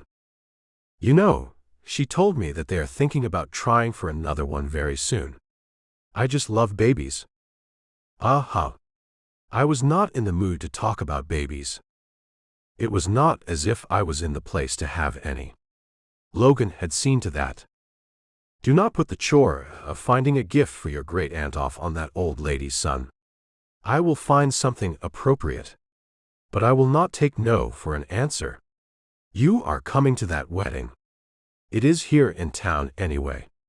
I will rustle up a date for you. Just show up, and I will be sure she is there before you arrive. I do not want you to set me up with anyone. It is not a setup. Just someone for you to have on your arm, so you are not alone. I do not have anything to wear. I will send over a nice suit. You do not have to do a thing, but put on the clothes and show up. Surely, you can do that for me. This is Dad's family. Why do you care what they think of us anymore? I was married to your father since I was 19 years old. His family is my family. So, not another word out of you, young man. The wedding starts at 4 on Saturday afternoon. I will expect you to be there by 3:30. And if I refuse, do not make me come get you myself. And she would do just that. Okay. I will make this last wedding. But only to please you. Whoever you find to be my date, you should caution her that I am not in the mood to deal with social graces. I will speak little, if at all, and nothing more will come of this date. If that is how you want it, that is how it has to be. I could not put myself out there again. Not that I really had before. But this time, I certainly was not going to make an effort even to get my date into bed for a quickie. My heart only wanted one woman. And that woman no longer wanted me. As long as you are there, that is all I care about. I will be sure the young lady knows your poor little heart has been broken. It has not. There was no way I wanted anyone to believe that. It did not matter if it was true or not. I did not want that knowledge out there. Methinks thou dost protest too much, Gabriel. Whatever, Mom. You have got what you wanted. I am going to the darn funeral. Funeral. Wedding. I meant wedding. Funny that you would mix the two up. She laughed nervously. Is that how you see marriage, son? Maybe that is how I see love. You think it is going to be all roses and butterflies, but then it ends abruptly, making you feel like you are already in the grave being trampled on by the entire world. The silence on the other end of the phone was not what I had expected. My mother usually was not at a loss for words. Gabriel, it is okay to be hurt by Logan leaving you the way she did. But you must accept the fact that you do love her. And when you love someone, you forgive them for doing things that hurt you. Well, she is not around to forgive now, is she? My fist slammed down on the desk as anger bubbled up to almost overflowing. I have got to go. Ending the call before I said anything else, I knew I should not even be at work today. Grabbing my jacket from the hook by the door, I put it on as I left my office, making sure to lock the door behind me. I am going home. You are free to leave. Looking up at me with a smile, the old lady moved quicker than she had before. Oh good. My stories are on television right now, and I hate to miss any episode. Cool. I let her walk out before me, then closed the door to the suite and locked it before leaving. Nothing was getting any better. I had no idea how long it would take for me to get back to being me. The man I was before Logan popped back into my life, only to leave me more broken than I had been before. Sliding into the driver's seat of my car, I took a deep breath. This is not you, man. Letting a female get in my way was not a thing Gabriel Huff allowed. I was a tough man. I was a smart man. What I was not was a weakling who cried over anything or anyone. Somehow I had forgotten that. But now that I remembered who I really was, I drove off, letting my tires spin out, throwing gravel as I left the parking lot behind me. A vacation was what I needed. Some beach far away from rainy Seattle. Maybe Aruba or Jamaica. Anywhere but here. Logan had the freedom to run away whenever she wanted. So why could I not do the same thing? Goodness gracious. Why does she always have to slip into my head? It seemed like every few minutes, there she was again, reminding me that she and I were once something that I thought would last. But then the memories of her ghosting me would roll back in, and there I would be again, down in the dumps. Shaking off the nonsense that brewed in my brain, I called Remington. At least, he would be at the wedding too, as my mother's bodyguard. He would be there for me to talk to and hang out with. Goodness knew I was not going to spend time with the date my mom got for me. Gabe, what is up? He answered. You going with Mom to Sophia's wedding this weekend? I pulled onto the highway to pick up some speed. I needed to just fly for a while and not think much. I am not going with her. I thought that to be odd. And why not? I thought she never went anywhere without you. She gave me the entire week off. Told me she would let you handle her security when she went to the wedding. Other than that, she said she would be staying at her home, not going anywhere. And you did not find that odd. I certainly did. My mother could not seem to sit still for long at all. And there always was some place she just had to go. With all the shopping she had to do for the upcoming wedding, I did not see how she could just stay home. I did. But when given a paid vacation, one does not ask questions. Rochelle and I are in Cancun right now. You took your on-again off-again girl on vacation? I know. That is not like me. But there is just something different with us this time. I cannot explain it. It is kind of like we are on the same page for once. She is all settled into her teaching career now, and I am finally settled in my security business. It is like we have time for each other at last. And I have to admit that I am falling for her all over again. I am happy for you, man. Of course, I felt even sadder for myself, knowing that my friend would be spending far more time with his woman than with me. Cool. Did you and Logan patch things up? Cannot. She will not even talk to me. I have no idea if she is alive or dead. She will not even read my texts. She will come around. You will see. Give her time. You have a lot more faith than I do. Yeah, he agreed. Love will do that to a guy. I will catch up with you next week, if we can pull ourselves away from this gorgeous place. It is funny that you are at an exotic beach. I was just thinking that I need to get away, and a sunny beach sounds good to me. For sure. You have to find some place to just relax. I know, shoot Logan a text, inviting her to go with you. Maybe that will thaw her cold shoulder act out. Nah. I was done reaching out to her. If she wants to give me the cold shoulder, I can give it right back to her. Chapter 36. Logan. You cannot go, Logan, Eva scolded me. For one thing, you have not even figured out where it is that you want to go. I would never forgive myself if I let you leave. You have got that wedding coming up the day after tomorrow. And I need to get going anyway. I could not stay with her forever. I had to find a life of my own. Somehow. I have a surprise for you. She swept out of the living room with the grace of a dancer, then came back with a box. I ordered this for you a few days ago, and it came in today.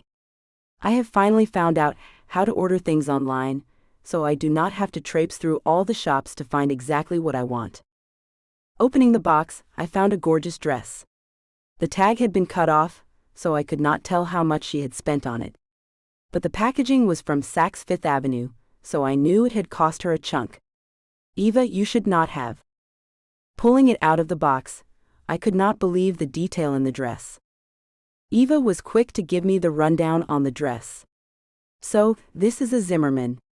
He has designed clothes for the affluent for years now. He got help from an illustrator. I think her name is Anita something. Anyway, she created this print, and I think 11 others. It is a series done in an astrology theme. You know, the zodiac signs. It is an interesting piece of clothing, for sure.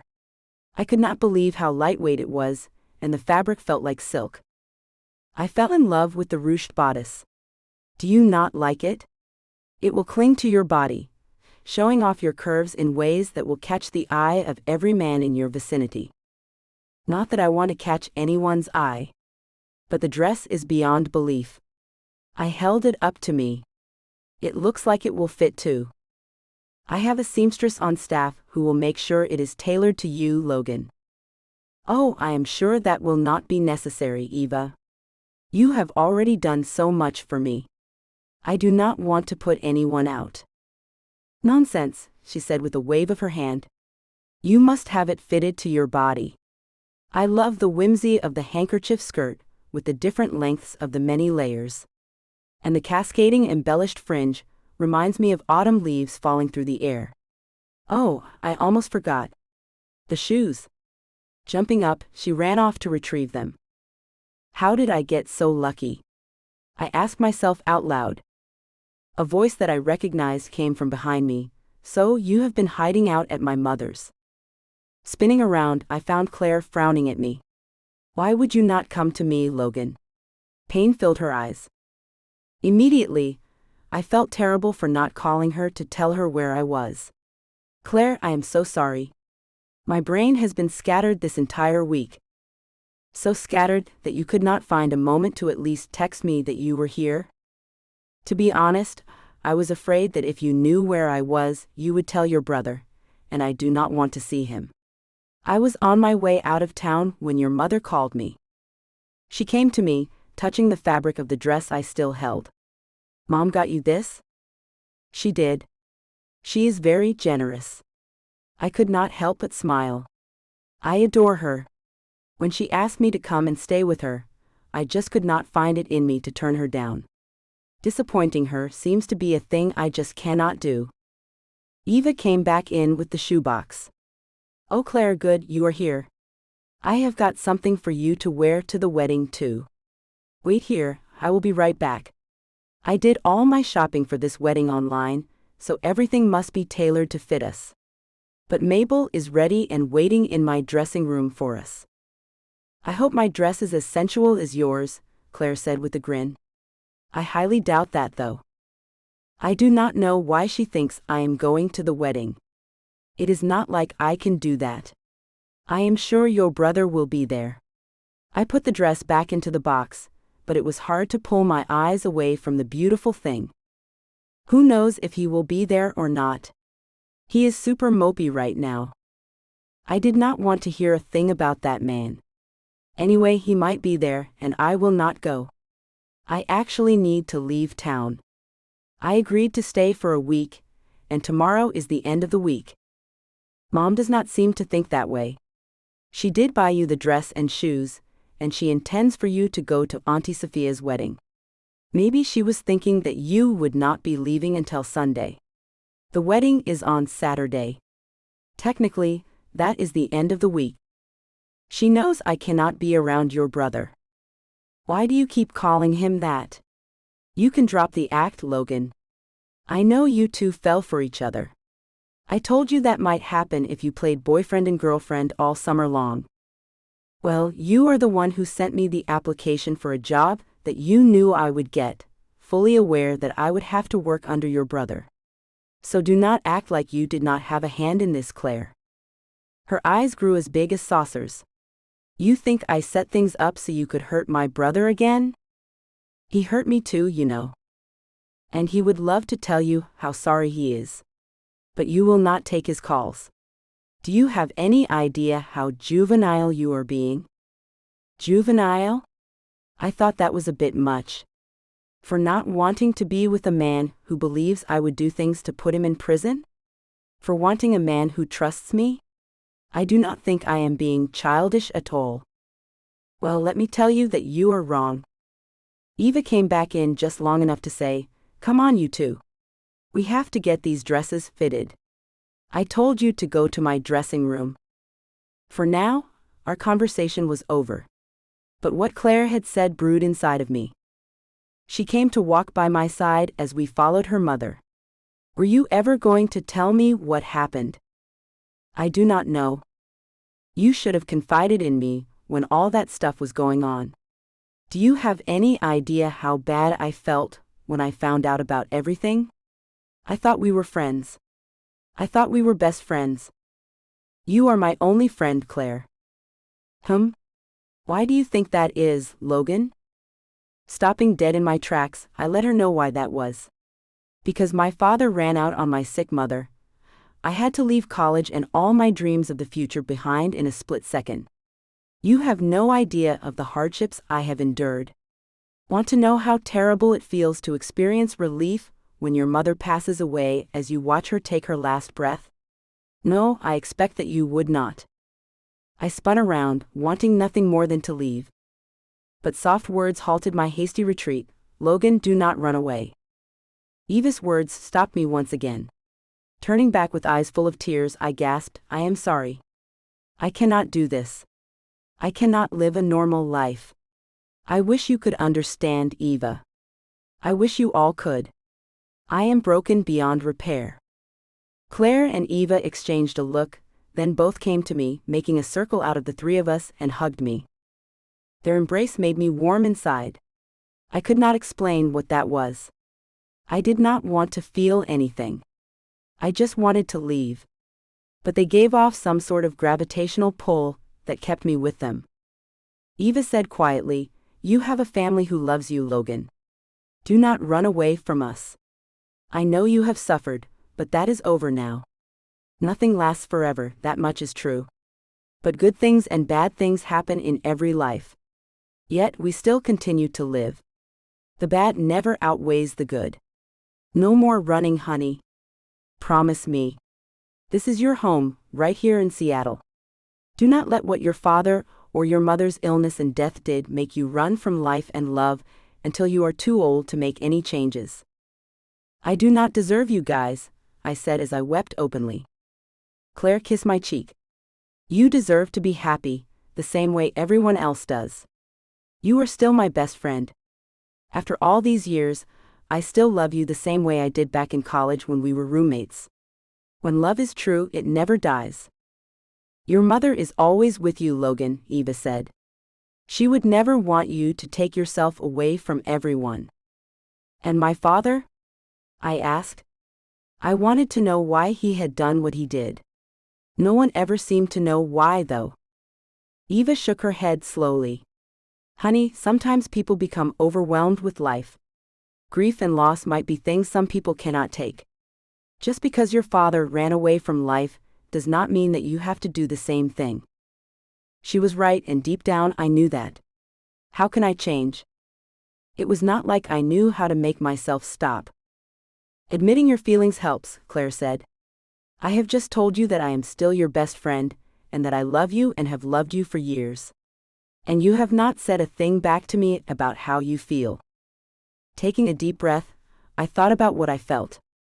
I feel warm with you both. Secure. Happy. Sad. A little nauseous. They both laughed. Me too, Eva said.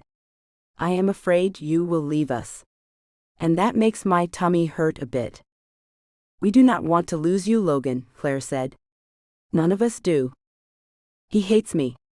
I knew Gabriel to be a hard man at times. Surely, he hated that I had left him again. I am not him, so I cannot tell you how he feels, Claire said. But I can tell you that I know my brother, and even though he is as tough as they come, he also can be vulnerable. He would talk to you if you wanted. The idea of talking to him made me sick inside. I could not explain why that was, but it was a strong sickness that left me weak. Why do I feel like I might throw up and pass out at the thought of talking to him? His mother backed up, and our group hug seemed to be over. You are afraid, dear. And for good reason. Gabriel was the one man who could absolutely ruin me. If I ever let myself fall in love with him and he left me, it would kill me. The love that bubbled inside me for him was overwhelming. It was the kind of thing any rational person would fear. An all-consuming love that even death could not kill. That was what I could feel for Gabriel Huff. But only if I allowed that to happen. The concept was terrifying. 10 years is a long time to live the way you have lived, Eva said. I am glad you and I could talk while you have been with me, Logan. I am glad I was able to get you to tell me all about how things have gone for you in the last decade. Did not opening up about things help you? Nodding, I remembered that I had felt a tremendous weight lift off my shoulders. Honestly, telling you everything did help me a lot. Claire smiled at her mother. I had no idea that you two had gotten so close. She needs a mother in her life. It has been such a long time since she has had one. She has had to take on the role of a mother over her own mother and sister.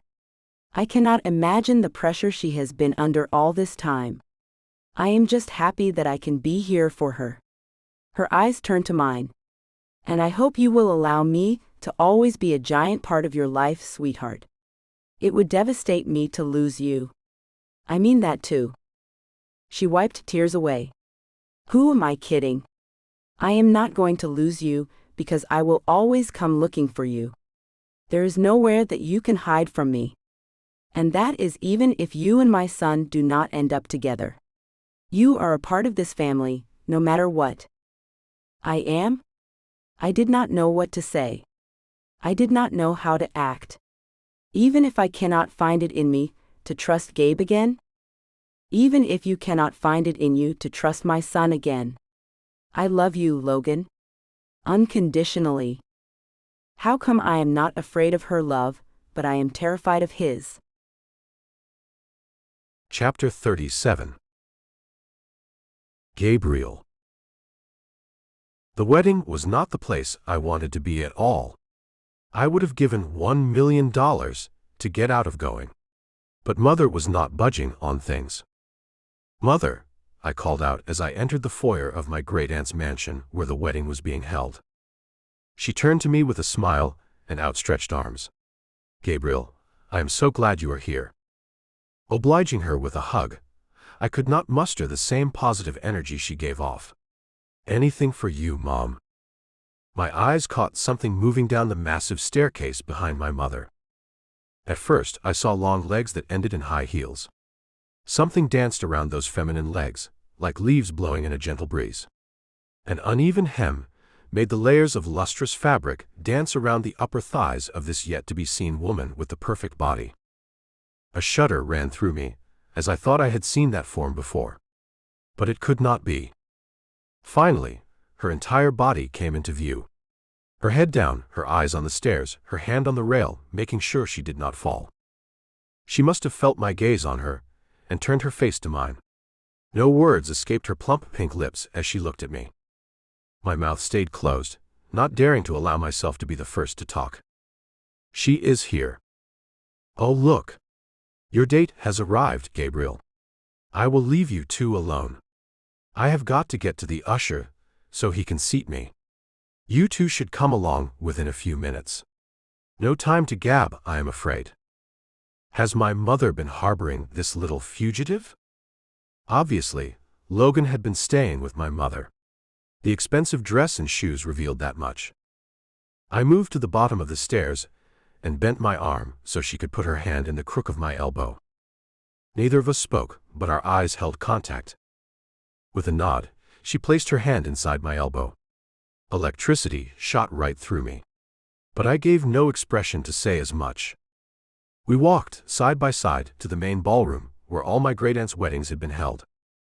It seemed to me that Auntie Sophia loved the idea of weddings much more so than the idea of marriage itself.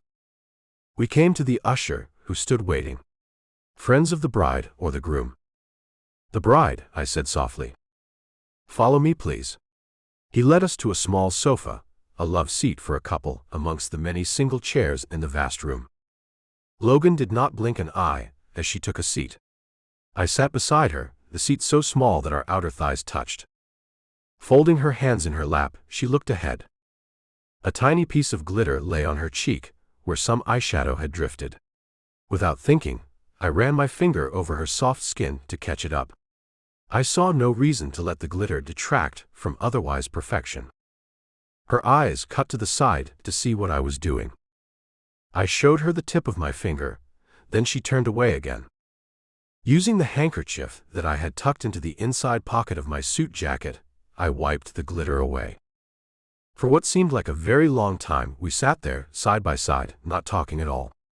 Then the wedding march began, and unbelievably, my great-aunt came out wearing a white, long, flowing wedding dress with a train a mile long. Murmurs came, everyone saying how pretty she looked. All I saw was Logan as she watched Aunt Sophia walk down the aisle to the man half her age, waiting for his elderly bride. I had to admit that I was in shock, finding Logan here with my family. It had numbed me in a way. But the numbing sensation had begun to wear off, and anger set in. How could my mother not tell me that Logan was with her? I had not been exactly forthcoming with how worried I was about Logan, at least not with my mother or sister, but still, they should not have lied to me. Betrayal was felt on all levels, and I did not like that one bit. Scowling at the back of my mother's head, I had some choice words for her and my sister as soon as the wedding was over. I cannot believe my mother would do something this mean to me. My heart had been aching for a solid week now. My mind had been wrapped up in worrying about Logan. And all of that could have been prevented if someone had just told me that she was safe and sound with my mother. The fact that she was with Mom told me that she was not exactly as done with me as I had thought she was. But should I be done with her? Mother had dressed Logan in a way to make her a vision of loveliness. Fairy-like, whimsical, with a touch of alluring, made up the various ways the dress made her look. My mother knew I would never be able to resist Logan when she looked the way she did. She epitomized every man's fantasy in those clothes. And I knew that Logan was well aware of how she was affecting me too.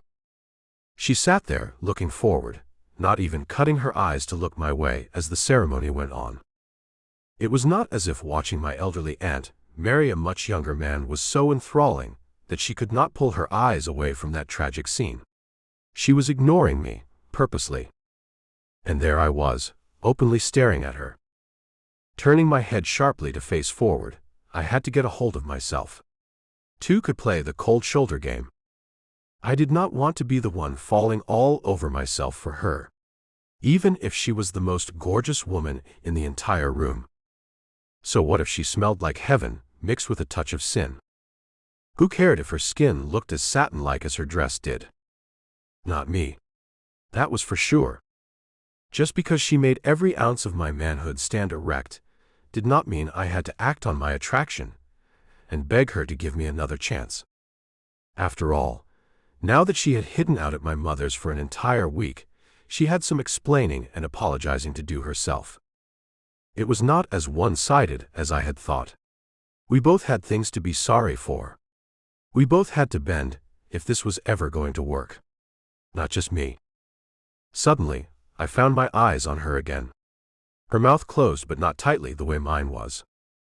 I relaxed my tense jaw, not wanting to appear as angry and confused as I really was. What I felt was not for everyone to witness. And they were watching us. I could feel my family's eyes on me, coming from every corner of the enormous room. Earlier in the week, my face had been splashed across every channel in the Seattle area. Everyone there knew that I had gotten into some trouble. The news media was quick to put the story out about me, but once my name was cleared and Leo Canton was charged with the crimes, they did not report on that. So, as far as anyone knew, I was still in trouble. And here I sat, with my girl at my side, who was not speaking to me, and definitely not cuddling the way we had been at the other weddings. Everyone knows that your life is in shambles, Gabriel. I looked around the room, finding others' eyes quickly darting away from mine. Being the black sheep of the family was not a thing that bothered me. But when I had done nothing wrong in the first place, well, that was another story entirely. There seemed to be so much that I had to do.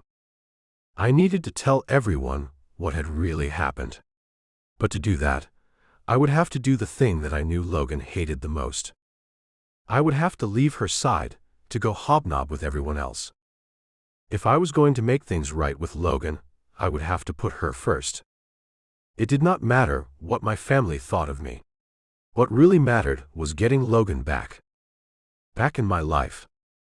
Back in my arms. Back in my bed. But mostly, more than everything else, I wanted to be back in her heart and her back in mine the way it had been before my world began to crumble. And all due to Leo Canton and his crush on Logan. The man could not suffer enough, in my opinion. A thought suddenly occurred to me.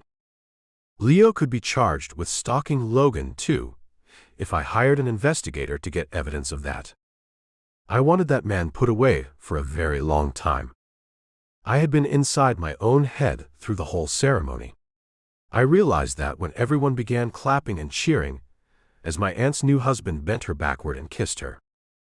Well, that was quite a display. Everyone stood, including Logan, and I rose to stand by her side, clapping for the couple who had just joined themselves together for however long my aunt decided to let her new man stay around. The longest marriage she had had was in the neighborhood of 5 years. It was a godsend that she had never had any children. What terrible lives those poor kids would have had with a mother like Sophia. The reception will be held in the courtyard in back. Please join us for gourmet dining, prepared by the culinary master himself, Wolfgang Puck, and dancing to the music of Burt Bacharach, the famous composer. My aunt's grandeur was hard to top. I had to admit that eating something made by a master chef, then dancing to soft piano music played by a composer, the likes of which had not been known since Beethoven, while holding Logan in my arms, did sound like a very good time. Everyone began to make their way to the reception, so I extended my hand to Logan. Shall we? She looked into my eyes for only the briefest of moments, before glancing away as she took my hand. She said nothing as we held hands and walked along with the crowd. My mother looked over her shoulder, making sure we were coming along. Her smile went from one ear to the other. I had no idea my mother was into matchmaking, but she most definitely was trying her best to get me and Logan to kiss and make up. I was not sure if either of us was ready for that, though. There was a lot that we had to discuss, like the fact that she hid at my mother's home, and the fact that she would not even bother to let me know that she was okay.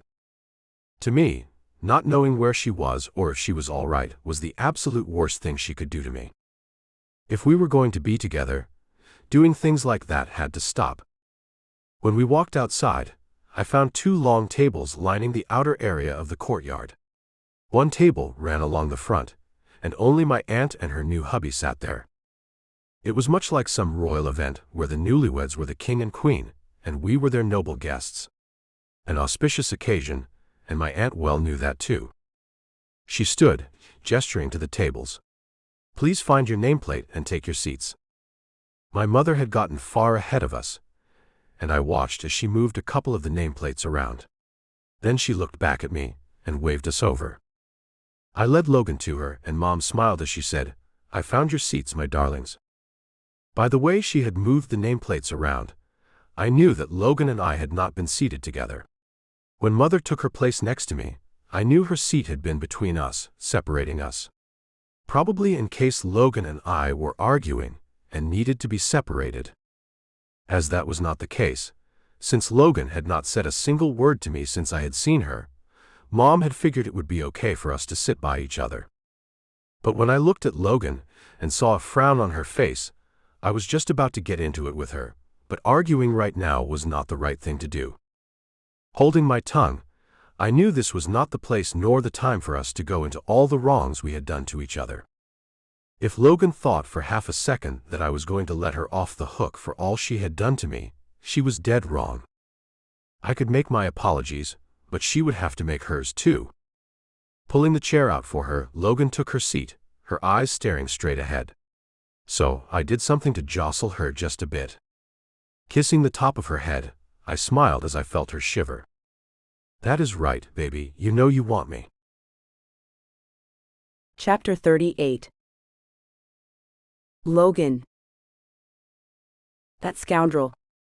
My body betrayed me, shivering with desire the moment his soft lips touched the top of my head. I tried to play it off, as if a chill had done that to me instead of his touch. Wrapping my arms around myself, I whispered, "There is a chilly breeze out here." Eva waited for her son to pull her chair out too. "Gabriel, do not forget about your mother." "Of course," he said, turning his attention to her and pulling the chair out. "Here you are, Mom." She took her seat, wearing a satisfied smile. "Thank you, sweetheart." Although I knew Eva wanted her son and I together, I was not sure that would happen. He had yet to say a word of apology to me. That was not a great sign. Gabriel sat down between us, then turned his eyes to me. And what I saw unnerved me. "So, you have been with my mother." Glancing at him, I quickly said, "Yes." "Did Claire know about this?" "Only for a couple of days." "I see." One of the waitstaff came by and filled our glasses with champagne. "Enjoy. The toasts are about to be made." Gabriel gripped his glass, his jaw rigid. I knew he was angry. I had told Eva he would not take her letting me stay with her lightly. The newlyweds made toasts, and then some others did, and for almost a half hour there was no time for Gabriel to say anything to me. Of that, I was thankful. That gave me time to think about what I would say to him.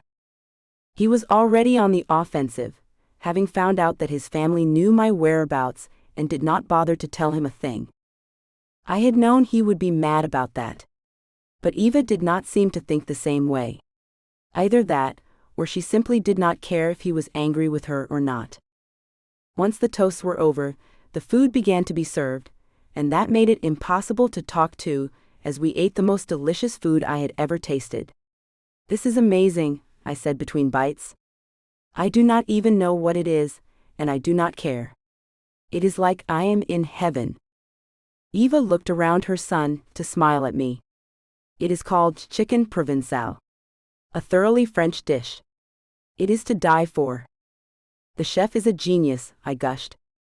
Why, thank you, madam, a thickly accented gentleman said from behind me. We all turned our heads to find the chef himself standing behind us. Eva gasped. Oh, my Chef Puck. What a pleasure it is to meet you, sir. He gave her a nod. The pleasure is all mine. I am so happy to see everyone enjoying the meal I have prepared. When it is this quiet, you know the people are enjoying the food. I have never tasted anything like this in my life. I feel like I have won the lottery, just getting to eat what you have made, sir. His smile genuine, he made a slight bow toward me. And I feel as if I have won the lottery by getting to see your happy smile as you enjoy the meal I have created. A smirk formed on Gabriel's lips, but he did not say whatever it was he was obviously thinking. And I was happy about that too. No one needed to hear some snarky comment from him. Once the chef had moved on to talk to other guests, Gabriel leaned in close to me, whispering in my ear, "That man was just happy to get to lay his eyes on you. You know that, right? Behave yourself," I admonished him. Do not pretend like you are unaware of how beautiful you look today. You worked hard to achieve such perfection. Or my mother worked hard to make sure you looked perfect. Either way, you look amazing and you know it. I am not even sure if that is a compliment or not by the way you said it.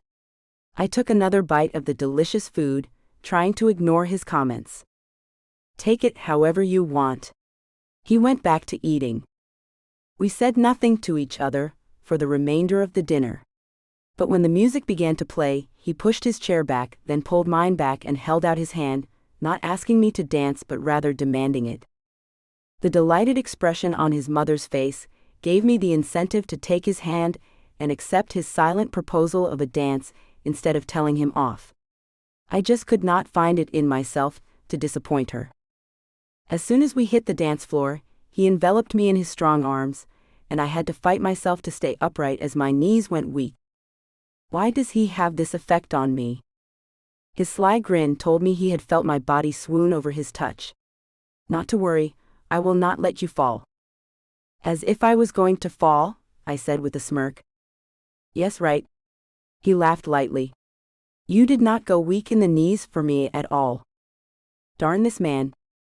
Contrary to my brain, my body does not always know what is good for it, I snapped.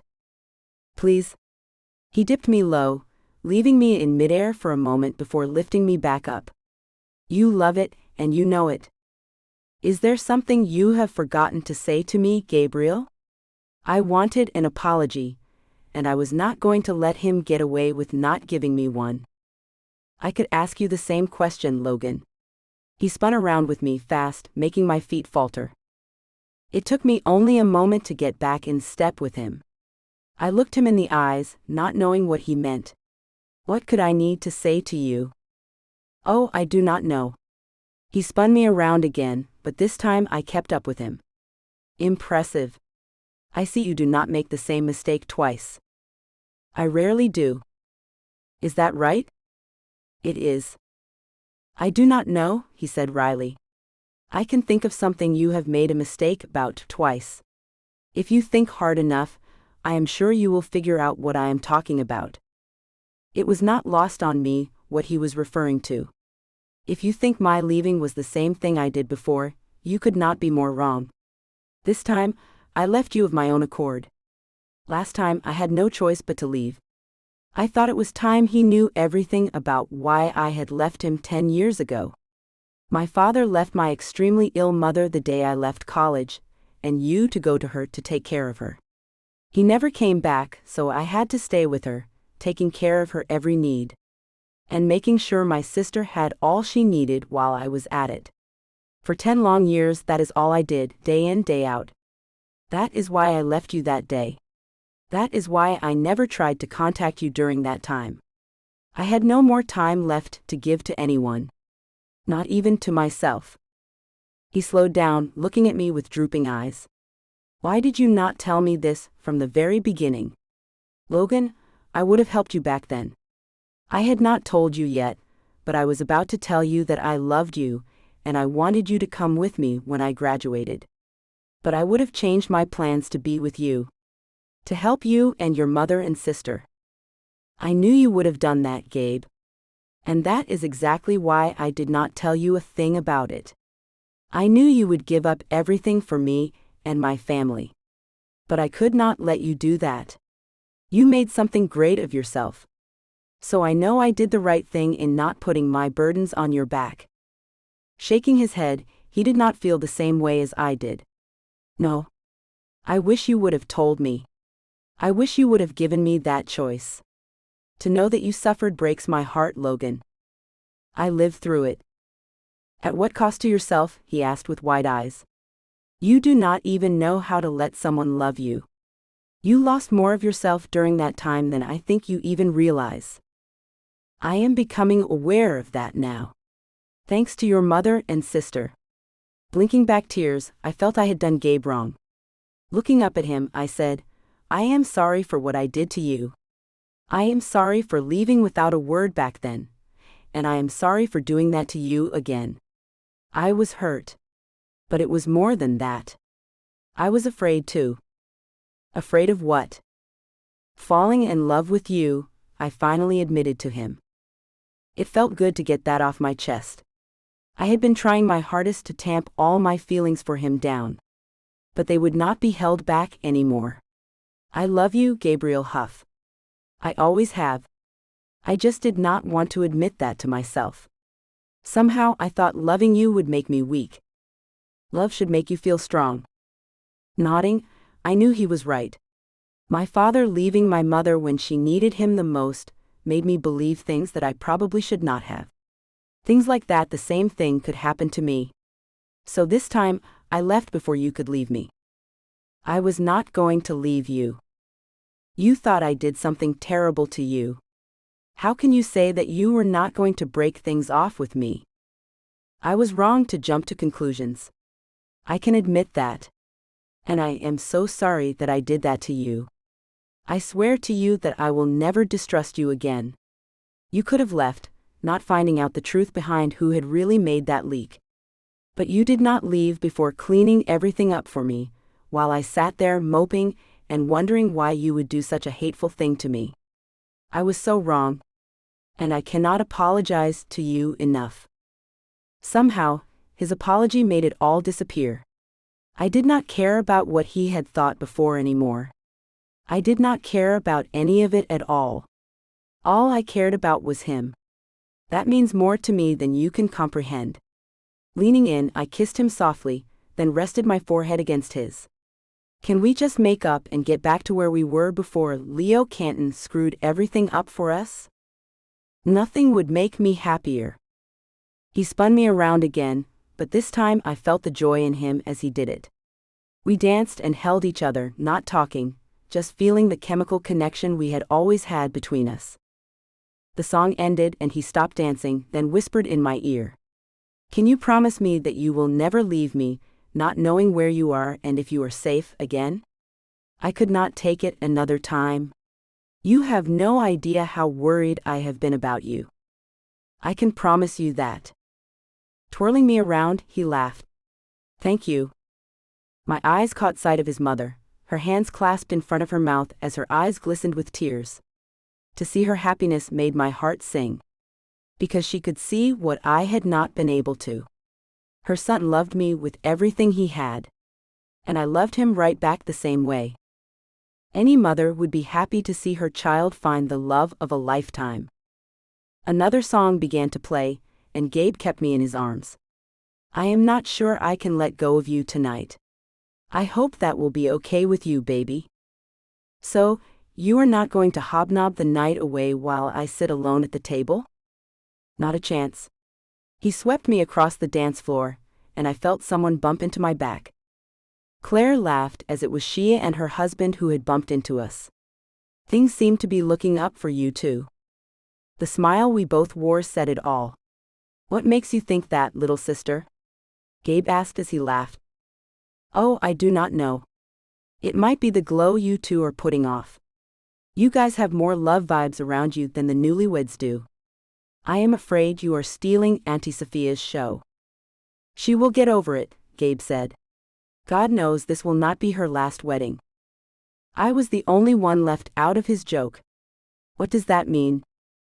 She has been married more times than I can count, he whispered to me. I had to look at the newly married couple who sat at the table, watching the dance floor full of their guests. So he is not her first husband then? I had no idea.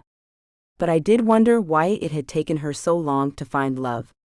She seems to be about twice his age too. She likes them young, he let me know. And it takes no time at all for them to get too old for her, and she ends the marriage abruptly to get back to prowling for youngsters. Yikes, I hissed. Sounds kind of like debauchery. Yes, that is precisely what it is. His eyes narrowed a bit as he looked at me. So you have met all the Huff side of my family now. Tell me what you think of them. Well, they are something else for sure. Do you see yourself maybe becoming a part of the Huff clan? Did I hear him right? Is that a proposal? Before I could ask him to clarify, his eyes went dark. His hand moved from my waist to the small of my back. He pressed me against his hard body, and I felt the unmistakable evidence of his desire. But before we discuss any of that, I need to show you how much I missed you this past week. A shiver ran through me. Gabe, I whispered, my voice trailing off. Come with me. He grabbed my hand and led me off the dance floor. We weaved through the crowd. I caught Eva's eye as we passed. She gave me a knowing smile and turned back to Uncle Harold. Gabriel guided me through a side door into a dim hallway.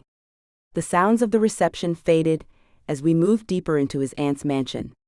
My heart pounded as anticipation built between us. Where are we going? Somewhere private.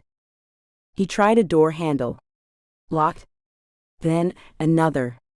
This one opened into a study with walls lined with books and a large mahogany desk in the center. The door clicked shut behind us, and Gabriel pulled me into his arms. What followed needed no words, only the quiet sanctuary of that hidden room and the release of a week's worth of longing and worry. 10 years of loving each other, of being apart, of finding our way back, all of it came together in those stolen moments. Time seemed to stand still as we gave ourselves completely to each other, erasing the pain and fear of our separation with every touch, every whispered confession of love. The world outside that room ceased to exist. There was only us, finally whole again after so much time apart. When we finally emerged, my legs were unsteady, and my hair was decidedly less perfect than when we had entered. Gabriel's shirt was wrinkled, and his satisfied expression left little doubt about what had transpired. But neither of us cared who might notice. We slipped back into the reception, and Gabriel pulled me back onto the dance floor. He held me close as another slow song began, his arms wrapped protectively around me. Now, he said, his eyes full of mischief and something deeper, where were we? I believe I was asking about you becoming a Huff. Chapter 39. Gabriel. Logan waited to answer my very important question. Her eyes danced as she smiled at me. So, do you see yourself becoming a Huff someday? And just what would that entail? She asked with whimsical charm in her delicate voice. Oh, I do not know. A diamond ring, for sure. I see. So, expensive jewelry then? Well, I would say it would be a bit more than that. It would be a ring I would hope you would cherish for the remainder of your life. You know what is funny, Gabe? I saw nothing funny about the conversation at all. So I asked, what is? We have been to so many weddings this summer, and this is the first time you have brought up marriage.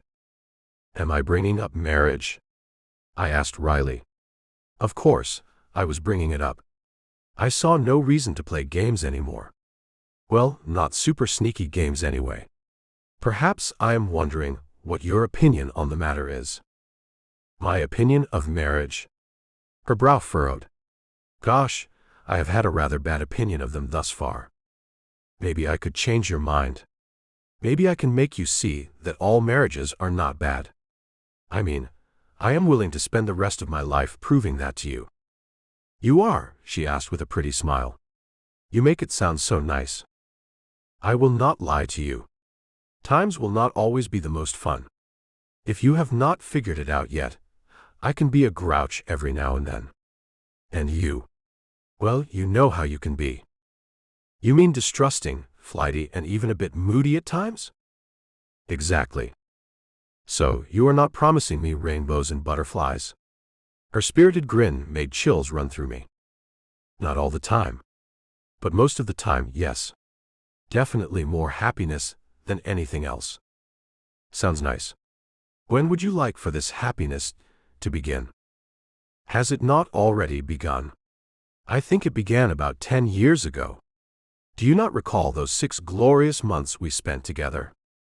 Her eyes glazed as she looked at me, her mind deep in a memory. Like the night of our first kiss. Under a blanket of stars. Your nervous smile gave way to pure lust, and you moved in for the kill. Is that how you remember it? I had to tease her some. What I recall is you looking at me like you wanted to devour me, and I simply sat there while you slobbered all over my face. Punching me lightly on the arm, she gasped, "You jerk. You love this jerk, do you not?" I wanted to hear the actual words come from her rosy lips. She nodded, not saying the words. And for a moment, my world began to fall apart. Will she never be able to say the words I so desperately need to hear from her? A smile moved over her face, going all the way to her eyes that glistened as she said, "Gabriel Huff, I love you with all of my heart, my soul, every fiber of my being. And I believe that I always have loved you." Taking a sigh of relief, I said, "I love you too, baby. I always have, and I always will." My mother suddenly appeared, as she danced with Uncle Harold. You two have made an old woman happier than she has been in quite a while. I knew she was talking about herself, but joked, "Oh yeah. Auntie Sophia is pleased with our reconciliation." "No, silly boy," Mom teased. "Your mother is pleased that you two have stopped playing games and are now taking things seriously. And speaking of serious things, when can I expect my first grandbaby from you two?" Logan dipped her head, her cheeks flaming with embarrassment. "Mom, look, you are embarrassing the poor girl. Give us some time before you ask something like that from us," I chided her. But when Logan looked up, I saw something in her eyes that freaked me out. Her lower lip quivered as she said, "There is something I wanted to tell you, babe." We all stopped dancing, as Logan's words had heart-stopping. "What is it?" I asked so quietly that I barely heard the words that sprang from my mouth. She looked at my mother. "You know how I had to go to the store this morning?" Mom nodded, and then Claire came to see why we were all huddled together. "Hey, what is going on over here? It looks like you guys are in some deep discussion, and I want in on it." Mom caught her up to speed. "Logan had to go to the store this morning, and she seems to have some news for us. We are on pins and needles over here." Claire's jaw dropped. "Logan?" Logan cleared her throat. "So, like I said, I had to go to the store because I was a little late." "Late for what?" I asked. She leaned in to whisper in my ear, "My monthly cycle." My heart stopped, and I could not breathe while Mom and Claire exchanged knowing looks. Logan went on to say, "I bought a test and it came back positive." I was not sure what that meant. I was kind of in a fog with the whole thing. Positive. Is that good? I hope you think it is good. Her lips pulled up to one side. "In about 8 months or so, we are going to have a baby, Gabe." Mom threw her hands in the air. "Yes. I am going to be a grandmother," she shouted out. An explosion of applause and cheers rang out, as my whole family seemed to celebrate a new Huff soon coming into the world. Claire frowned. Mom, you are already a grandmother. See those kids over there, harassing my husband? Those are your grandchildren." Mom did not even seem to hear Claire as she hugged Logan, beaming all the while. "Oh darling, your news makes me beyond happy." Claire jumped in on the hug too. "Me too, Logan. I am going to be an aunt, finally. I was the only one left out. Hey you two, can I say something to Logan, please?" Backing up, they let her go, and she turned to me. So, what about you, Gabe? Are you happy about this? Shaking my head, I moved to get on one knee. Not until I make things right. I took her hand as I looked up at her. Logan, I want you to be my wife. I want us to get married and stay married and raise our children while we love each other and our family for the rest of our lives. Can you do that with me? Tears cascaded down her cheeks as she nodded. Yes. I can do all those things with you. I want to marry you. She sniffled. I love you. More than you can imagine. I love you. And then it hit me hard. I think my heart just grew like 3 sizes. Epilogue. Logan. 1 year later. Can you move it over to the left a bit, babe? Gabe pushed the baby bed closer to our bed. Any closer and the crib will be in the bed with us, honey. I think she is going to be fine. She will only be a couple of feet away from us while we all sleep. Yes, but I do not want her that far away. I want to be able to lean over and touch her to make sure her heart is beating and she is breathing and stuff. You realize that she is 3 months old, and we have managed to keep our daughter alive this long, right? I think we can kind of chill a bit. Do you not? Not at all. Patting Haley's back softly while she slept soundly on my shoulder, I could not stop worrying that I was going to do something wrong. You know what I think we need, honey? Gabe asked as he came to sit with me on the edge of the bed, running his arm around me. A different type of baby bed? I asked. Because I saw this one that attaches to the parent's bed, and then she will be almost right next to me, but there will be this little mesh wall between us, so I do not accidentally roll over on her. Well, no. I was not talking about that. I am talking about a night out. Just me and you. Mom would love to come over and stay with Haley for the night. We can make a real date out of it too. A night in a fancy hotel. What do you say? I cannot leave my baby. Gabe, I cannot leave her. Not yet. It has been 3 months, Logan. You can leave her with my mother. She adores her anyway. You know that. And she has been chomping at the bit to get to babysit her. So has Claire. He kissed my cheek. Daddy wants a little alone time with Mama. My heart melted with his words. Ah, honey, that is so sweet of you. I did not know how I was going to be able to stay away from our sweet little baby girl for a whole night, but for my husband, I would try. We can come back home first thing the morning after, right? I do not really want to be gone from her for over 24 hours. I promise to get you back home in less than 24 hours. I will go call Mom and tell her the good news. Tomorrow night is date night. He got up and left me and the baby alone. And that is when I began to cry. Hugging my little bundle of joy, I was already finding it impossible to leave her behind while I went out overnight. Mama does not want to leave you, sweetie. But Daddy needs Mama too sometimes. And I need him. But I am going to miss you like crazy the entire time. Why does this have to be so hard? When morning came, Gabriel. Mom had wrangled our daughter away from Logan so she could go get ready for our date. Rocking the baby, she smiled at me. She is a doting mother, I will give her that. But Logan needs to take time for herself too. You are going to have to make every effort to make sure she does not lose herself in motherhood. She is prone to doing that, you know. Like she did with her mother and sister. She needs to know that we are all here to help her with the baby. We love Haley too. I know you do. And I will tell Logan tonight that we are taking every Saturday night for just the 2 of us. If you and Claire are good with watching the baby on those nights. We are more than good, Gabriel. I can speak for Claire when I say that we would love to spend every Saturday night with our little doll. That is great news, Mom. I will make plans for some fabulous date nights. I do not want Logan to lose herself the way she did back then. When Logan walked into the room, she made my jaw drop with how stunning she looked. Her eyes were on mine as she spun around slowly. Do I look as good as I did before I got pregnant? Even better, I said as I went to hug her. Haley is in good hands, and now I cannot wait to get mine on you. You two have fun, Mom said. I know Haley and I will have a ball together. Logan looked longingly at the baby. Oh man. This is not easy at all. Taking her by the hand, I hurried her along. Come on now. I will keep your mind off her.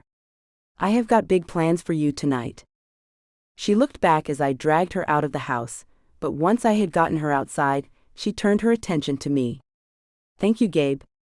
I know I needed this. Well, get ready for date night every Saturday from now on. I have already cleared it with Mom, and between her and Claire, they will happily take care of our daughter so that we can have a little me and you time. Which we do need. Quite desperately. Or at least I do anyway. An entire night with my wife sounds like a dream come true after 3 months of sharing you with the baby. Resting her head on my shoulder as we walked out to the car, she sighed. It is nice to know that I have been missed by you. Baby, I miss you when I go to work. I miss you anytime I am away from you. You are my life. You and Haley. Without you two, I do not know what my life would be like. You would be busy, working on this thing or that thing. Diving headfirst into work is what you used to do. Then I came along and threw a monkey wrench in all that, taking you away from the office more than you are at it. But, and this may sound selfish, I am glad you spend more time with us than you do at work. I am glad that you are glad about that. There is no place I would rather be than with my girls. And that is God's honest truth. There really were not words that held enough emotion, conviction, and honesty to describe how I felt about my wife and child. It was all so far beyond what I had ever imagined. I did not even think we had reached the pinnacle of our love either. My mind went to days that would make our love grow deeper in ways that I somehow knew would come. The future was so incredible to me. And I had Logan to thank for that. Without her, I would still be the man I had been before. Driven to succeed in business and nothing else. Now, I had more than one thing driving me. I wanted to succeed in my business, of course. I wanted to be the best man I could be for my wife. I wanted to be the best father our daughter deserved. I wanted our family to be the best family ever. And that takes work. Lots of planning had to go into something that big. But I was just the man to do it. After helping my wife into the car, I got into the driver's seat, then let her in on our one-night adventure. Okay, so for our first date after Haley's birth, I have thought about what you really need. Oh babe, I do not need anything. You have already given me everything I have ever wanted, or can even think of. Just spending time with you is gift enough. Be that as it may, I happen to know that you have been running in short supply of something that you absolutely need. I cannot think of anything that I am running short on. I pulled up at a quaint Airbnb that Matt had recently bought and renovated. Are you sure you cannot think of anything you have been missing out on? She looked at the cottage at the edge of the forest. One of Matt's? Yep. I stepped out and hurried around to open her door, then lifted her easily into my arms. Her laugh rang out light and happy, drifting into the cool earth-scented night air. This place is made for relaxing. She smiled up at me. Funny. I thought date night might involve a little more excitement. I chuckled. I know things haven't been the same since the baby. And I miss that closeness, she admitted. Don't you? I do. I met her gaze, serious now. But tonight isn't about that. Her brows knit together in confusion. It isn't? Not at first. I brushed a kiss against her temple. Later, if you want, that's on the table. But this night is about you. About giving you what you really need. A knowing smile curved her lips. Gabe, what are you up to? How do you feel about starting with a massage? Her eyes widened. You're offering to give me a massage? I am. I grinned. I even had a little help learning how to do it properly. She laughed, clearly skeptical. You? Trust me, I said softly. I think you'll enjoy it. Me? And there is more. After the massage, you will take a nice long nap while I conjure a meal you are sure to love. Also, while at work, I have been taking a master class with the chef you love the most. Wolfgang Puck? She was beyond flabbergasted. Of course. And since my aunt knows the man, he gave me the recipe for chicken provençal, that dish you adored at Auntie Sophia's wedding. You are going to make that for me? Matt was nice enough to stock the kitchen with everything I need to make it. As I said, this date is all about you and what you need. Not only will I feed you only the best foods, but I will also pamper you to no end. Hint: a spa tub filled with rose petals is in the plan too. And all the sleep you want. I will be as quiet as a mouse while you sleep. I had never seen the expression she wore. Oh, Gabriel. A tear ran down her cheek. You cannot imagine how grateful I am for you. I thought this night would be full of dining and dancing and kissing. But to be perfectly honest, while that stuff is great, it sounded exhausting. Opening the door, I carried my wife to the sofa where I laid her down. I see you, Logan. I listen to the things that you do not say. Like how hard it is to take care of a baby 24 hours a day, 7 days a week. Like how hard it was to deliver our daughter, and then get right to work taking care of her. I admire and respect you. You have no idea how much I love you, and want to take care of you, as well as you take care of our daughter and me.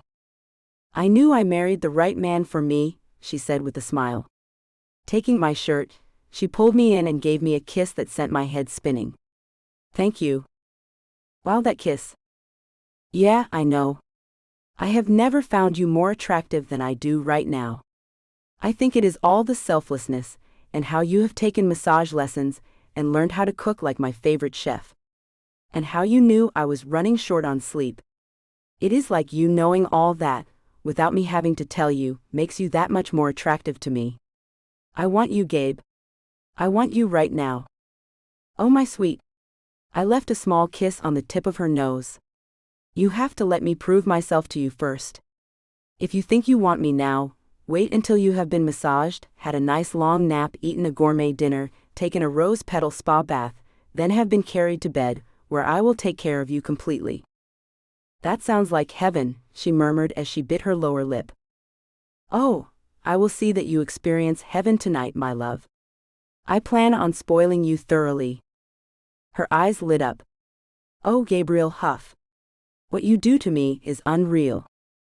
It is real, baby. Very real. As real as how we finally found our happily ever after. And I am going to make sure our happy ending never really ends. The end.